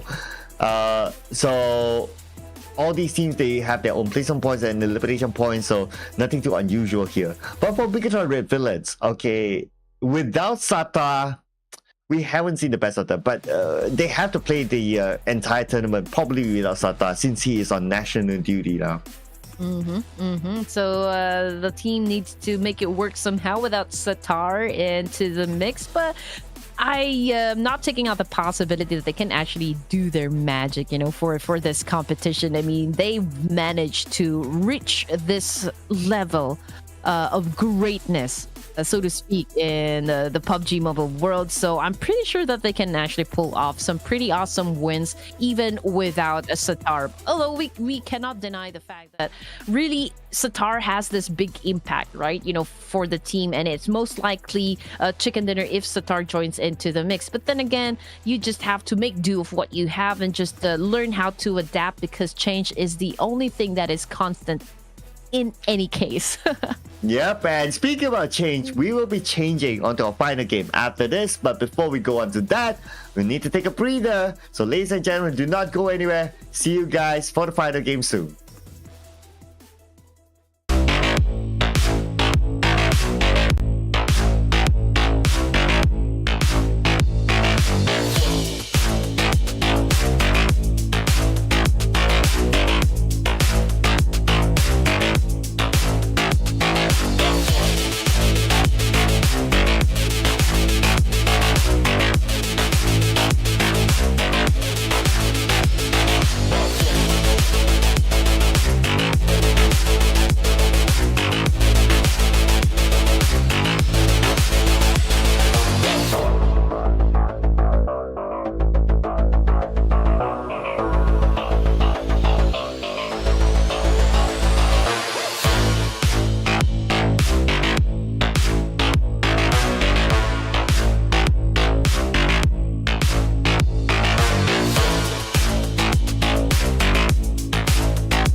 final game of day number 1. This is the Ruthless Pro Series Clash of Giants Season 2 with me, XERXIA, as well as still figuring out whether that's Bate or not, Red Queen Gaming. I'm actually waiting for the people down there in the comment section to tell me whether or not this is batik, but yes. The style, I believe, coming from Indonesia, this is batik. I don't know if that's right, but yeah, we'll just have to wait if anyone from the comment section will say something about this. You know what, for day number 1, Sir Cloud, setting aside the batik issue, it feels like we're going through some sort of like beta testing, since I mean, this is just the beginning of the tournament, or like the playoffs. I'm pretty sure it's going to be different tomorrow, because at least teams has now some sort of basis how they're going to be approaching this tournament, considering the teams that we actually have in this lobby. But amazingly, the first team to actually pull off a back-to-back winner chicken dinner is Genesis Esports. So what a way to actually make a name during day number 1 of the playoffs. This is what happens when you put the best of the best teams here, right? So Genesis Esports definitely up there, but they will be taking a break after this. We will be watching Group B versus Group C in the upcoming round, but that also means that we have 4 Miracle Vibes coming back, and they want to extend the lead. But you guys can extend your lead as well in terms of your cash. Well, $500 prize pool up for grabs here in the BIGETRON platform, in which there will be more than 100 events currently live, and you don't need to pay a single cent to register for these events. Register, play, stand a chance to win part of $500 prize pools. Sound pretty nice. Yes, sir. And BIGETRON, if in case you guys still don't know about this one, it's actually our partner for this tournament. It's a tournament discovery platform where you can also, earn some moolah and gain some friends. And you know what? We still have a lot of giveaways, for our loyal supporters, our loyal viewers out there. Just as soon as we actually reach some milestones, for this broadcast, there's some headset, there's AirPods, and of course that iPhone 15. And the 600 UC giveaway daily. Just make sure that you follow this 3 simple steps. Yes, very, very easy to stand a chance to win UC. And we're talking about daily, ladies and gentlemen. So it's not only today, it's throughout the entire tournament. Probably up on the grand finals, we don't know. So if you don't want to miss out on the opportunity, do it right now. BIGETRON.com, ladies and gentlemen. Go on to it, register, stand a chance to win daily prizes. But our teams are also eyeing their own prize, and that's the reason why they are in this tournament as well, as we're heading on to a final game. And if 4 Miracle Vibes do not do well for some reason, they might be overtaken after this round. Yes, but I don't think 4 Miracle Vibes is going to let that happen. I mean, they really started off strong from the get-go, and they would want to, of course, continue on doing so up until the final match for this evening. And ladies and gents, the final Miramar as well for the 6th set of games that we've had so far for this evening. And we're going to be witnessing, again, this is B versus C, right? Yes, B versus C, ladies and gentlemen, to wrap up the day before we look forward to day number 2 in the playoffs. Now, flight path wise, we're going to see where exactly the flight path is going to be at. It's going to start from the northern side, I call it the Oasis, going down south of Los Leones. And that also means, well, I want to say that St. Martin is on the flight path, but Genesis Esports isn't playing, so that's not going to be an issue. But we might want to keep our eye on to Chumacera, because the last time we saw Chumacera, 4 Miracle Vibes had a fight in there. Okay, and also if we can see that Boom Esports now trying to head on over perhaps Torre Ahumada, or maybe they will be going for that split drop, considering that they are the only team that will probably head on to this direction. So lots of opportunities there. But for BN United, as well as 7 Element, it looks like it will be an early engagement between these two teams because they will be dropping off into the same location. As for the rest, well, they're pretty scattered. I can see, you know, players or like teams heading on to La Bendita and Los Leones. Stalwart Esports heading right down there in the middle. Wow, we heard the gunshots already. So BN United, 7th Element, Circle all the way down south. So okay, all the best these two teams. Hopefully they don't spend too much time in the blue, when the blue arrives, that is. And now we got Silence here. Break a knockdown, unfortunately, but they're trading it back by knocking out T24, the top player of 7th Element. So 7th Element, not the player that they want to lose, their MVP, in order for them to try to win this fight against BN United. Yeah, a lot of them already falling down to their knees. I mean, Kagenja still looking strong. Zero here cooking up that nade, heading towards CMFgSm. Mad Cat got some pretty big damage coming off from that nade. Now Zero goes in for the charge with a DB and was able to get that point. Amazing performance coming from Zero. Okay, here we go. Can they win this fight? But we also move over to Kagendra now. CMFgSM on the other side. This is going to be complex to navigate around if you kind of think about it. Like, look at the area, but Flyboy will make it easy. And that's going to be one in the bag. But on top, we have D46 knocking down Flyboy, taking him out. Now, it's going to be Frenzy trying to seek revenge against his opponent, who's still on top there.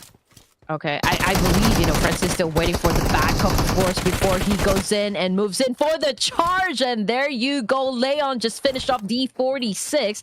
And the first team to be eliminated out of our final Miramar would be CMFgSM. Man, these guys are not even having a break after that dramatic win, you know, during the qualifiers. It seems like they haven't found their rhythm quite yet, you know, for the playoffs. 7 Element on the other hand. Ooh, T24, brutal knockdown right there with a DBS. Man, that was a good show coming from T24. All right, DBS gameplay. I mean, we've seen this time and time again. So DBS, this sort of situation, very good. But they're not done yet though. BN United still has players on the other side. And now BN United only has 2 players left. Not too sure if they want to pursue, but definitely for 7 Element, knowing that they have the man advantage, they are the ones who want to pursue on the final 2 members of BN United. Yeah, BN United now needs to be careful. They need to be smart with their choices, right? I mean, they know the odds are not favoring them up against 7 Element. They don't have the number advantage, so they need to be able to establish very good comms at this point in this match to be able to pull off a big win against 7E. But yeah, let's see if that is going to happen, as one of the players right now trying to pop up some smoke. But oh man, Kagendra coming off of the kill feed, getting head to head with MorphGPX and losing the fight. Oh, okay. Speaking, can they win this fight though? Losing is definitely not going to be an option for these two teams. BN United circling around. At the same time, Kagendra is having company of their own. We can see on the mini screen now, Flyboy is fighting back, but Flyboy knocked down by Rocky from MorphGPX. Now BN United, okay, Alian is right in front of him. He's not pulling the trigger just yet. He knows he's the last man standing, so he needs to regroup. But look at his ammo. He only has like, what, 15 ammo in his AK. Definitely not going to be good enough. 7 Elements, happy to pocket that. Wow, that was a good display of aggression right there coming from 7 Element. Okay, ladies and gents, take it easy.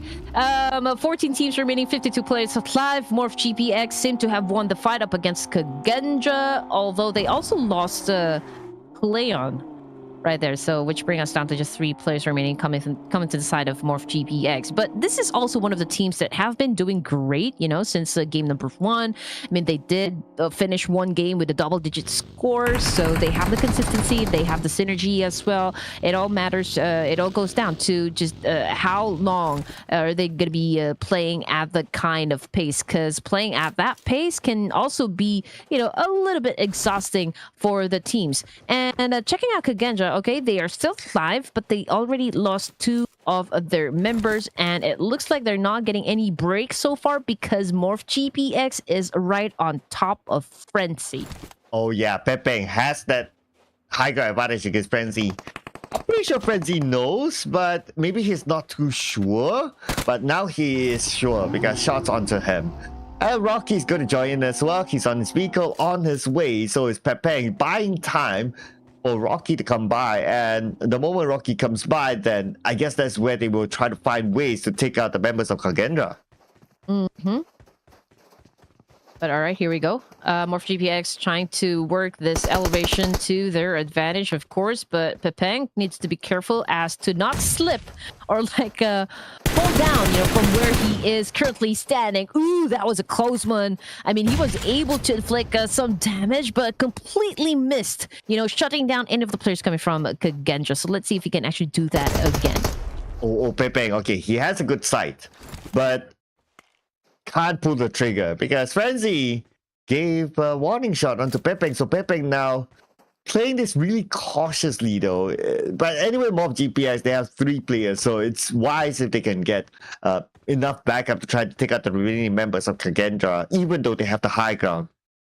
But it seems like he couldn't still find an angle to work for him. I don't know what Frenzy is actually doing. Is he baiting himself, you know, just to get Pepenko or like Pepeng pick out his head for too long so they can actually shut him down, you know, for a good counter right there. But MorphGPX, they're definitely going in for that squeeze because Rocky is trying to pin down this remaining players coming from Kagendra. So it's a tough situation right now for Kagendra. This is a vulnerable spot. Hopefully MorphGPX doesn't have any nades or like mollies, because that could be the end of the line for Kagendra.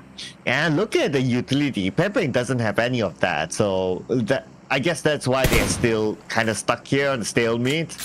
But the blue will change everything. Now we're moving on to stage 2. Pepeng doesn't have any first aids. He probably has a couple of bandages. That's going to be about it. I guess it's the same case for the members of Kagendra as well. But, you know, at some point, they need to move. I don't know how long Pepeng wants to stay in this stance. He needs backup, though. And thinking about backup, they have arrived. Frenzy, knockdown, 1 more to go. This should be an easy cleanup for MorphGPX. Yeah, here we go. Pepeng now finds the confidence actually to push and get the kill and eliminate Kagendra, because he just knows one of the 2 remaining players already got knocked down and the other one is very low in HP. So that was the right cue for him to go for that drop and actually finish them off, which brings us down to just what, 13 teams remaining. And we are just at the stage 2 for the final Miramar of this evening. 4 Miracle Vibes, let's check them out. Right now, everyone is still busy, you know, getting all the loot, getting the resources for the team before they get into any of the fights inside the map. And I believe it's the best thing to do. I mean, you need to be prepared, right, before you get into any altercation. But Lord, okay, he is getting some bullets from the back, if I'm not mistaken, so he needs to be careful as not to expose himself too long out here in the open. Oh my lord! Facing out against PERSIJA EVOS, but PERSIJA EVOS, they don't seem to be interested. They're on their vehicles right now. So it looks like they're like, okay, it's stage 2, space is still big, you know, let's move on to somewhere else, it's fine. But at the same time, while they were moving, while they were traveling, Freak from NIGMA Galaxy took advantage of it. Knocking down ZERXIA on his knees, the vehicle will be exploded by Freak, but before that, he's trying to secure that elimination point, but PERSIJA EVOS, knowing how important of a player that ZERXIA is, they're not letting him go. But Freak is doing the same, but finally, because Freak got damaged, pretty big damage there onto Freak, so he's forced to stop his fire. It's not a great position for the side of PERSIJA EVOS. I mean, it's open. It's a great advantage coming from the side of NIGMA Galaxy, but there is that little shack right there where they can actually, you know, stay for a moment while they pop off the smokes.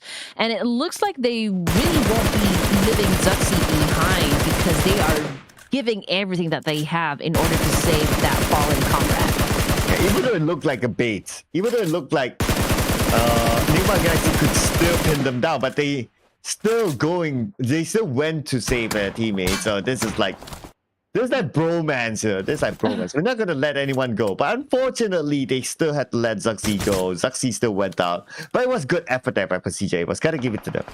Good display of like band of brothers. There's nobody gonna be left behind. But they were united. Let's see what Nooks is doing right here. Ooh, man, that was a clean knockdown by Nooks off of NB Esports. Fist Boy is already back to the lobby, and I think there is another player that might join him. Another teammate right here. As soon as Galak makes that vehicle explode, which he did, and so NB Esports now has been eliminated out of the game. Yeah, they were united, pinned them down, made that roadblock happen, and it's going to be that they're rewarded by 4 points in the bag. Now STALWART EVOS on the other end going up against PERSIJA EVOS. Okay, this is going to be huge because PERSIJA EVOS, a team with a lot of firepower. STALWART EVOS, pretty much the same. So they are pretty equal, but there's NIGMA Galaxy on the other side. So it's not like STALWART EVOS can crash in directly onto PERSIJA. Oh yeah, I mean, Actiony right here. Okay, Actiony applying some heavy pressure onto the side of PERSIJA EVOS. I mean, even though they have that cover, I mean, it's still pretty exposed considering the windows that they have, right? And I mean, Emo top, okay, he is not letting this one go. He is continuing to do a massive spray right there, and he continues on giving off that damage. So I don't know how long PERSIJA EVOS has right at this point, but man, STALWART, I believe they're getting ready to attack. Yeah, they're waiting for the right moment though. They got the knockdown, but the only thing stopping them is NIGMA Galaxy. If NIGMA Galaxy is not there, or yeah, if NIGMA Galaxy is not there or no longer putting focus onto that area, then very likely they will crash in onto PERSIJA EVOS. So just waiting for that moment to happen, which I believe will be soon since they're by the edge of the circle. And we've got GLU. Okay, no points just yet. They're taking their time. They might be doing the killing if they get into the latter stages of the game, so they're sticking to the edge of the circle. But it's a different story coming from the side of STALWART Esports as they now challenge up the remaining players coming from PERSIJA. We can see that they have been throwing a lot of nades trying to flush them out. But then again, let's see how effective PERSIJA EVOS when it comes to their defense, because STALWART, oh man, they are really pushing it hard. Well, they mollied down action, so that's going to be a start. And not only that, they got some help from NIGMA Galaxy as the NIGMA Galaxy landed a hand to PERSIJA EVOS to take down the members of STALWART Esports. But they're not out of it just yet. Redface has Nerzad on the other side to deal with. Nerzad, together with his teammate Top, just right behind him. But we're only 2 players and NIGMA Galaxy on the high ground. STALWART Esports, it's not going to be easy for them to crash in onto the compound where PERSIJA EVOS is at. I guess it's time for them to plan out, to deploy plan B. Just when we thought that, you know, STALWART Esports has the advantage over PERSIJA EVOS, but PERSIJA EVOS seems to have been doing a, you know, like a perfect job defending their area, or like holding their ground. But Sem9, a very good nade coming off of this player. What a good knockdown right there. So let's see what is going to happen between these two teams that are fighting off in the same area. But STALWART Esports from the kill feed, it looks like, man, they're about to head back to the lobby as well. Yeah, I mean, it was a difficult position for them. But for Sem9, that's knocking that one. Jumping down, but that counterfire upon Mikael is there to follow up. But it's going to be no hard last stick of help. Mikael, if only the last stick of help he got it, they would have won the fight. Yes, here we go. Fight happening outside of the zone. PERSIJA EVOS after eliminating the players coming from STALWART. Well, it looks like Boom Esports is the second team to challenge them up. And oh my goodness, Ichen is on the roll after shutting down a player. He gets tagged as well. But hey, Luxy is the only player remaining coming from the side of PERSIJA EVOS. And man, can he make it? Can he eliminate the rest of Boom, considering that he is the only player left? Wow. Top is still in this. Okay. So looks like STALWART Esports not out of this just yet. Interesting enough, at the same time, he managed to get a knockdown to one member of Boom. But now, looking at Mob GPX, Okay, they got AGONxI8 to deal with on the other side. Both of them on the outside of the circle still. But the difference is that MOBGPX, they have a vehicle, so they have an option to get in.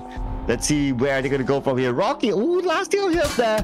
Very, very risky play there by Rocky, but it worked out for him.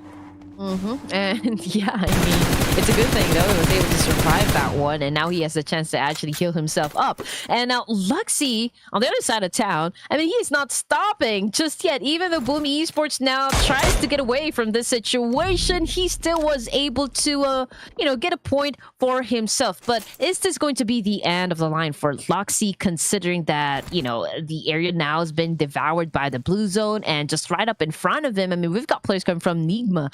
And they know that there's a player that will be coming from that direction. Just like how Dewa United knows that Alter Ego is just below them. So they're keeping an eye on Alter Ego right now. On the left side, there's 3 players for Alter Ego. Badru on the lowest ground. Chernoff will be knocked down. So it looks like the fight is happening right now with Alpha down to 30% of health. At the same time, Rocky finished off by Box, I believe, on the other side. AGONxI8 finishes on Bobo, who that means MOBGPX is eliminated at number 9, and they were united. Now it's the time to fight back. I thought that it was GLU who was actually trying to get head-to-head with MorphGPX right there, but I guess it's Dewa United. Okay, but okay, so it's a three-way fight. It's a three-way fight, ladies and gentlemen. But Raouf spots players coming from 4MV, but then again, it's a little bit long range, so I don't think a knockdown is going to be happening. But Agon, okay, we still continue on to seeing them fight up against Dewa United. Galak right now trying to do a massive spray, was able to shut down one player with a M416, and now he switches up to UMP. This SMG, this action happening between these two teams, and he still manages to survive. Wow, somehow he managed to survive, but it's not out just yet. There's another team behind them though. So even though we're looking at these two teams, but the third party might happen. Yes, sir. Might happen. So we'll just have to wait. Stalwart Esports, on the other hand, okay, has been eliminated. Okay, placing in at 8, but it seems like Dewa United is the one dominating so far. We've got Nooks cooking up that nade. He just throws it in up against the players coming from GLU as well, but wasn't able to actually shut down. Or, sorry, that was Dewa United, ladies and gentlemen. Yeah, Dewa United. Oh, but look at the minimap. There's another team interested to join this fight. Okay, we got 4 teams on the minimap itself. That's going to be really interesting now. Well, let's see who's going to pull the trigger first. Looks like it could be GLU Squad Esports, but they're still circling around. They were united. They're in the best position possible since they have the compound. But defending it is not going to be easy if they're being sieged up by multiple angles. Yeah, I mean, I was right. Okay, GLQ was indeed, you know, part of that mix, ladies and gents. And we can see Well cooking up that nade, ready to throw up against the players coming from Dewa United. Can he be accurate, though? Can he pull up the Kobe? Unfortunately, not. But Well right here pulls up his UMP, and now getting ready to attack with the Molly in hand, but still couldn't find the right target. In Dewa United, they continue on to be evasive, you know, with the throwable attack.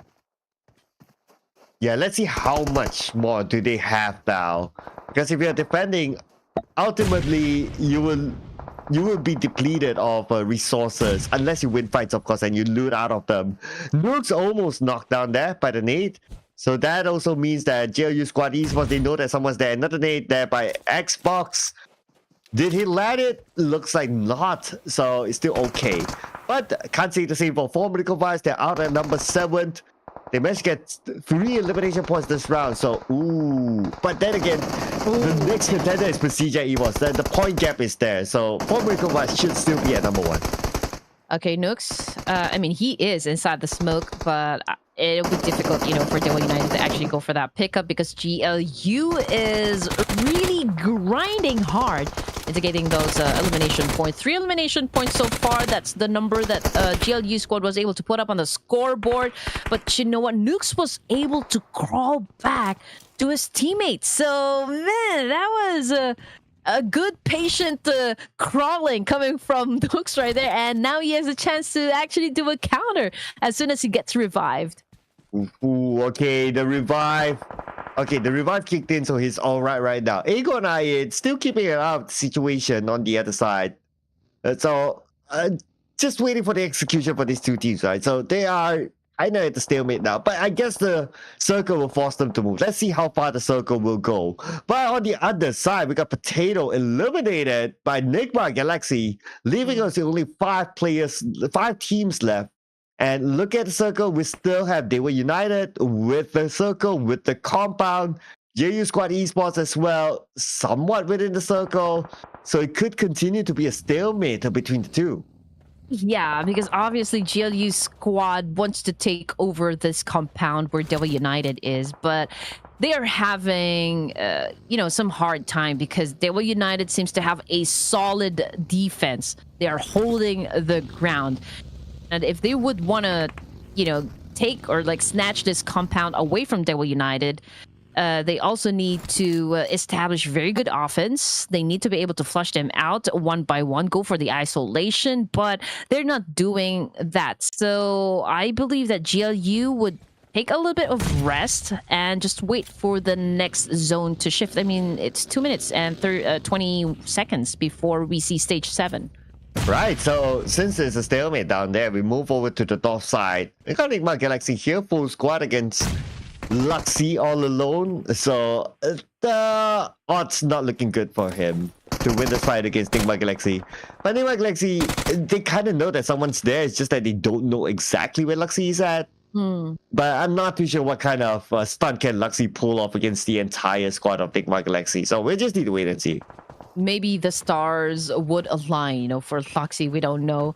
But, for the side of NIGMA Galaxy, of course, they wouldn't want to expose themselves too long out there in the open because someone or a squad might get lucky, right? And actually eliminate them or shut down at least one of their players. But I do believe NIGMA Galaxy, okay, all right, there you go. Luxy has the element of surprise, but a good reflex coming from Rauf of NIGMA Galaxy. And with that kind of action that just happened, I believe they weren't even aware that Luxy was there because somehow they were caught by surprise, which is a good thing because Rauf had a great sense of reflex right there. Yeah, it's nice the fact that they checked every corner, right? Just to be sure, not to be overconfident. Oh, but 2001. Did he miss that? Okay, he probably saw it, but he decided not to land. But now he decided to land on the other side of the mountain, and there you go. That's going to be a DBS gameplay that eliminates their opponent, leaving us with 3 teams left. And the 3 teams that we have, everyone has a full squad. So everyone's pretty much equal in terms of opportunity to secure the chicken dinner. And welcome back, GLU Squad Esports. I mean, this is probably the first time I saw them, get into the final top 3 teams, for a match, right? And so being the most consistent team during the qualifiers, I would love to see them get the winner chicken dinner this time in the final Miramar. Again, just like what you said, I mean, this is a fair fight. Everyone has the numbers, everyone has the firepower, but you know what? They Were United remains, for me, has the best advantage since they have a compound to work with. Yeah, and not only the compound. Look at this. They still have the circle. So, wait a second. Oh, do they have the circle? No, they don't. Oh, they do. Yeah, they still have the circle. So it's looking good for them to secure the chicken dinner. But let's see what NIGMA Galaxy can come up with because they are no pushover team. I mean, the 9 eliminations, it does tell a story. Yes, sir. It does, and it looks like they will be heading on to another location right here. GLU Squad Esports just moved to the southern part still, was able to get inside the zone, and now NIGMA heading on to the northern part of the circle if they continue on heading that way. But Devil United remains to be in the same position right here. So I guess there's a big possibility that we will be seeing stage 8, for Miramar. Yeah, I guess looking at the current condition, stage 8 is likely to happen. If only the circle moves out entirely out of the compound where They Were United is at, then we will see something. But since the circle is still there, They Were United will not move. and to siege down Daewoo United's compound, it's like, okay, if I move in first, NIGMA Galaxy might come in later, and I might still lose, and I as in like GLU squad. So they won't make the move. Same goes for NIGMA Galaxy. Yes, sir. And Daewoo United just missed an opportunity to shut down one player coming from NIGMA. So, man, I mean, Galak goes in for another spray. Again, completely missed his target. And so, I mean, GLU squad still trying their best to actually put down players coming from Daewoo United. But Daewoo United, okay, if you want this compound, you just have to get it from us. You just have to actually do the offense, because we're not getting out there. We are just going to wait for you guys to step into our trap. Yeah, I wonder who's actually laying the trap right now, right? Okay, if we think about it, we still have stage 8. So we still have the face of the circle. So potentially the circle could still be Daewoo United, and we're praying for it. So that it will come out. Oh yeah, so they like they might From east to west, that's I mean, that's what NIGMA did, you know, in terms of like, location. You remain to be part of the southern area of the zone, and was able to actually shut down a player coming from NIGMA, but there's no push happening between any of the teams. So this is just damage right here, and so far just getting the intel, getting the information, but the cleanup will probably happen between GLU and NIGMA, and whoever wins the fight between these two teams will then have to deal with Daewoo United.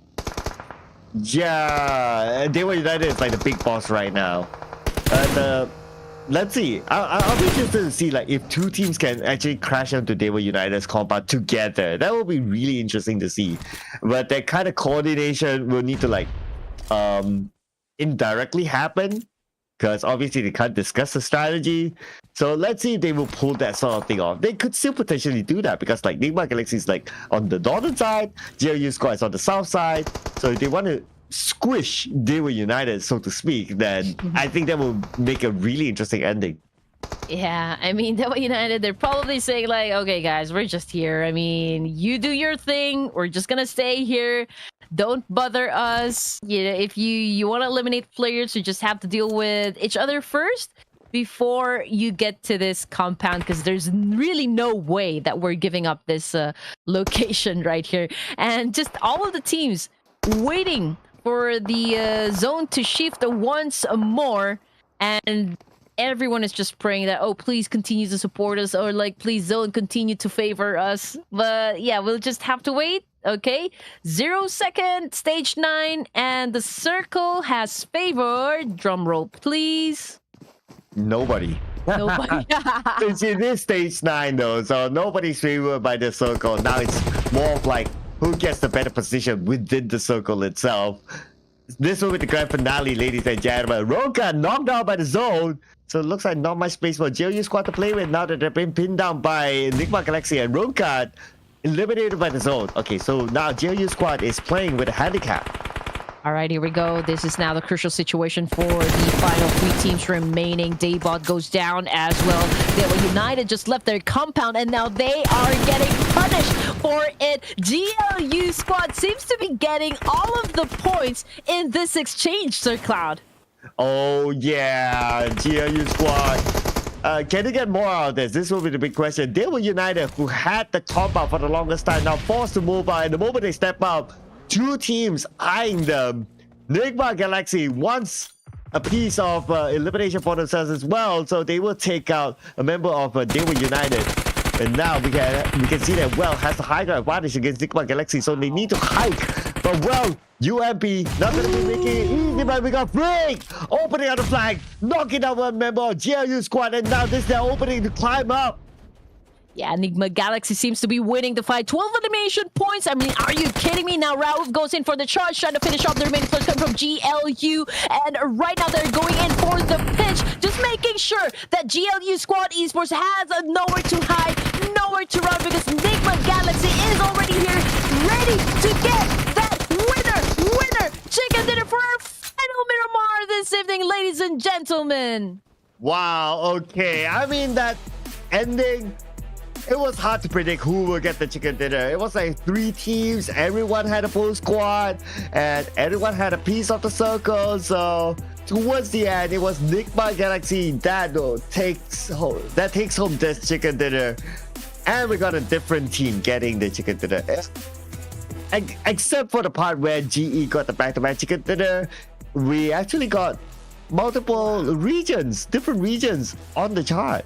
Yeah, 25 points coming from NIGMA Galaxy.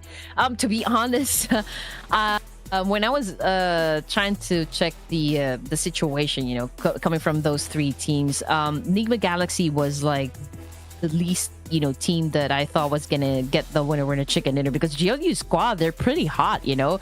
They're really a bit impatient right now, trying to flush out the players coming from Daewoo United, and Daewoo United, they were at the top, right? Because they have the compound. All they needed to just really remain patient right there. But as soon as they left the compound, they got punished by GLU Squad Esports, and NIGMA Galaxy just took advantage of that one. They went in to join the fight and actually eliminated both Daewoo United and GLU Squad, therefore getting the winner chicken dinner, ladies and gentlemen. Yeah, they were forced out by the blue. If only they had like, okay, I know it's like stage 9, like there's no circle, but if only they had like more spaces compared to the rest, then they will be fine. But they were put in a situation where they had to be the first one to leave the compound, and the moment they did that, then, well, we all know what happened after that. You explained it. 2 teams looking at them, there was almost no way for them to survive unless one of the teams got eliminated or they got lots and lots of knocks. But I guess it's like more of one team to be eliminated for them to get it. And amazing elimination points set up by NGX right there. I mean, goodness me. I was looking at how, you know, their momentum in getting those elimination points up against Daewoo United as well as GLU Squad Esports. They were unstoppable. I mean, they were really confident that they already have the winner chicken dinner in the bag. Yes, they just needed to hold their ground. So, ooh, yeah, wow. They knew what they were doing. And they also know that they already have, like, okay, lots of eliminations by that time. So, points-wise, pressure's not really onto them. It's like, okay, we're already good, guys. If we can get the chicken dinner, that's going to be a bonus. So, no pressure onto them. They calmly reacted to the situation, and they were rewarded with something that they might not expect. So, congratulations to NIGMA Galaxy. Yeah, and also if we're going to be looking at the elimination and the damage output set by NIGMA Galaxy, it's pretty balanced. So they're not really taking in fights if they're not sure that they're able to convert those damage output into elimination points. So that's the kind of performance actually that we are, you know, expecting. I mean, sure, you give off a high damage, but then again, it wouldn't matter at the end of each match, right? It's always going to be those elimination points at the end of the day. Yeah, and at the end of the day, it's going to be Lord from NIGMA Galaxy with the MVP this round. 4 eliminations, but look at his amount of damage, 1,239. Wow. And he only got 4 eliminations, so that only means that he did a lot of work for his team to secure the 15 eliminations in total. Yes, sir. Oh my lord, highest damage and also with the highest knock. When it comes to the highest elimination, it goes to Freak of NIGMA Galaxy, also with the highest assist and highest healing done. It was Luxy of PERSIJA EVOS. I mean, considering that, you know, he was put into a situation where he was the only player left, right, for the team. So there's really nothing much that he can do but to actually make sure that he survives, you know, each of the zone and get elimination points as much as he can. And guess who eliminated Luxy was NIGMA Galaxy as well. Yeah, so it was a good showing for NIGMA Galaxy, obviously. Looking over at the match ranking, so we got a few unfortunate teams this time around. CMFxGSM, ooh, as consistent as they were during the qualifiers this time around, there has been a couple of rounds that they got 0. So this is not the CMFxGSM that we know off from the qualifiers, but like what you said, it's probably like, okay, day number 1, adapting themselves, and maybe we'll see a better performance from CMFxGSM tomorrow. I do believe that because day one, this is the getting to know stage. Probably like when you get into a first date, right? You want to know everything first before you actually get into action with that person.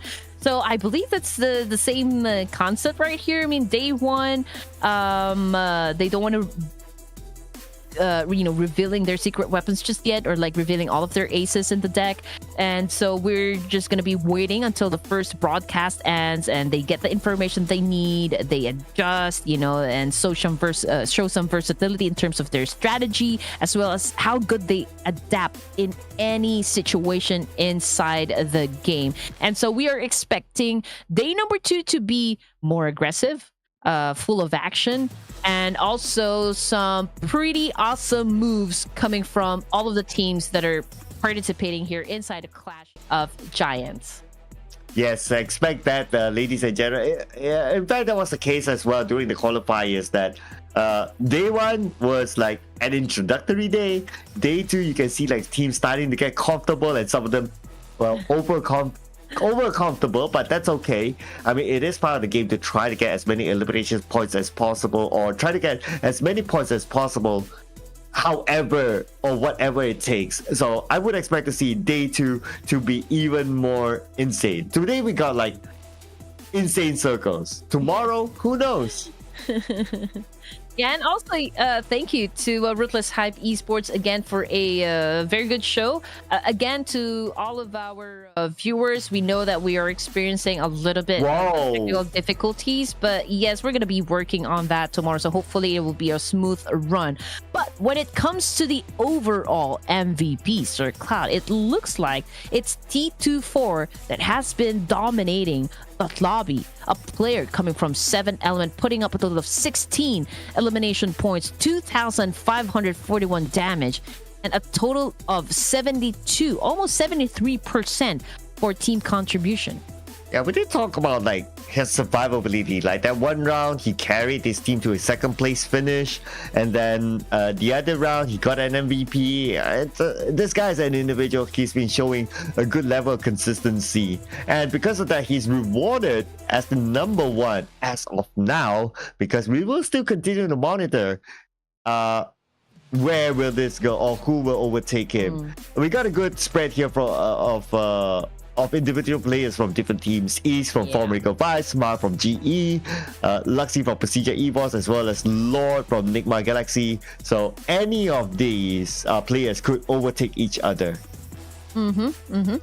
And I'm wondering though if Rowdy can actually get into the list as well, considering that he did an awesome job, during the qualifiers, and he was the overall MVP. So I am expecting the same kind of energy actually to get through the playoffs. Rowdy getting into the list of players who is actually on the road to the most valuable player for the tournament. Yeah, and in order for Rowdy to achieve that, I mean, his team as a whole needs to perform better. For Miracle Vibes, still at number 1, unshaken. Justice Esports, number 2, and we got 7 Elements doing very well at number 3 with 35 points. Other than that, NIGMA Galaxy, the biggest jump, 19, beat that. 19 jumps to number 4. Yeah, oh my goodness. With that one very awesome performance, 19, this must be like the highest number of ranks that I've seen a team climb, from the overall ranking. So that was, I mean, that is insane. And then coming to the second page, we've got STALWART Esports actually not doing so good because they've actually been pushed down 4 ranks in total, 26 total points. Morph GPX with 25, improvement on their performance. Kagendra with 23. I mean, everyone seems to have already, finished with a double-digit score, but we're still looking at the likes of D Savior, of course, and GLU Squad Esports to continue on improving their overall performance. Especially with the GLU squads. I mean, they have a reputation to maintain now here inside the Clash of Giants. Wow, a lot of, I would say, surprising names on page number 3. CMFxGSM, very consistent qualifiers down there. BIGETRON Red Villains, who gave us a very good showing in the previous Ruthless Hype Esports series. also down there as well. NB Esports from Mongolia down there. I mean, big names here. We're talking about big names. RRQ down there as well. My goodness. T2K, a very popular team from Nepal, also down there. I mean, these are some of the names that I would expect them to do better and to get out of page number 3 by tomorrow. Well, to be fair, some of the teams are not really playing with their original rosters, so perhaps that might be a big contributing factor. That's why they're part of the 3rd page. And so if they change into their main roster, we'll definitely see, you know, like a change in dynamics, of course, and a change in how they play this one in the tournament. But day stats. Okay, longest elimination distance goes to XERXIA of PERSIJA, 395 to be exact, and a total of 17 airdrops looted, an all-time high. Wow, I mean, that's across like 6 games, so that's a pretty decent number there. We got the day summary as well for some of our top teams here. 4 Miracle Vibes. Wow, look at the amount of damage as compared to the rest. It's like almost double.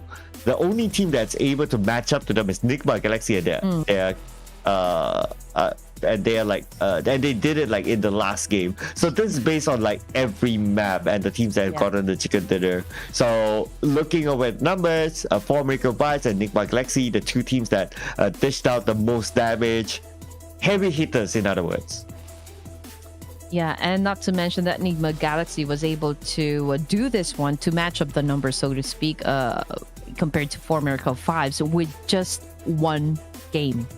So that is outstanding.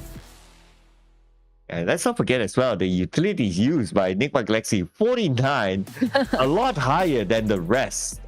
Secure that chicken dinner as well. So that's something to take note of. And in case you just joined us for some reason, ladies and gentlemen, we are towards the end. But just to summarize, Justice Esports is now the first team to get a back-to-back chicken dinner in the playoffs, and we're only day number 1. I mean, I don't know if we can get a better record than this in the days to come, but 3 chicken dinners back-to-back, we've seen that before. I'm hoping to see that happen, at least something exciting for us to also shout out to whoever that team might be. Yes. But all in all, you know what? It was an explosive opening match or opening day for the playoffs. I mean, we waited quite a bit, you know, for the playoffs to start, and now we have come to the you know, day number 1 of the playoffs, and these guys have been giving us very good performance. You know, even the maps, even the circles, they were insane. You know, during the first 2 matches, I mean, I am a loss for words, you know, for what kind of crazy circles that we've seen, you know, during match 1 and during match number 2. And we will continue on having that kind of action, you know, as we progress towards the end of the playoffs. But then again, let us know what you guys think down there in the comment section about how the day ended, or like if your team's favorite teams actually did good in all of the situation, or like which of the teams you think is gonna be the champion, or perhaps, you know, for Miracle Vibes, can they win another championship for the Clash of Giants Season 2? Well, we'll continue on tomorrow, ladies and gentlemen, because more questions will be answered tomorrow. That is all for us today. It's going to be the same time, same channel tomorrow, ladies and gentlemen, whether you're watching this on YouTube or TikTok. We'll see you again tomorrow. My name is Sir Cloud, together with a Red Queen. Good night for now.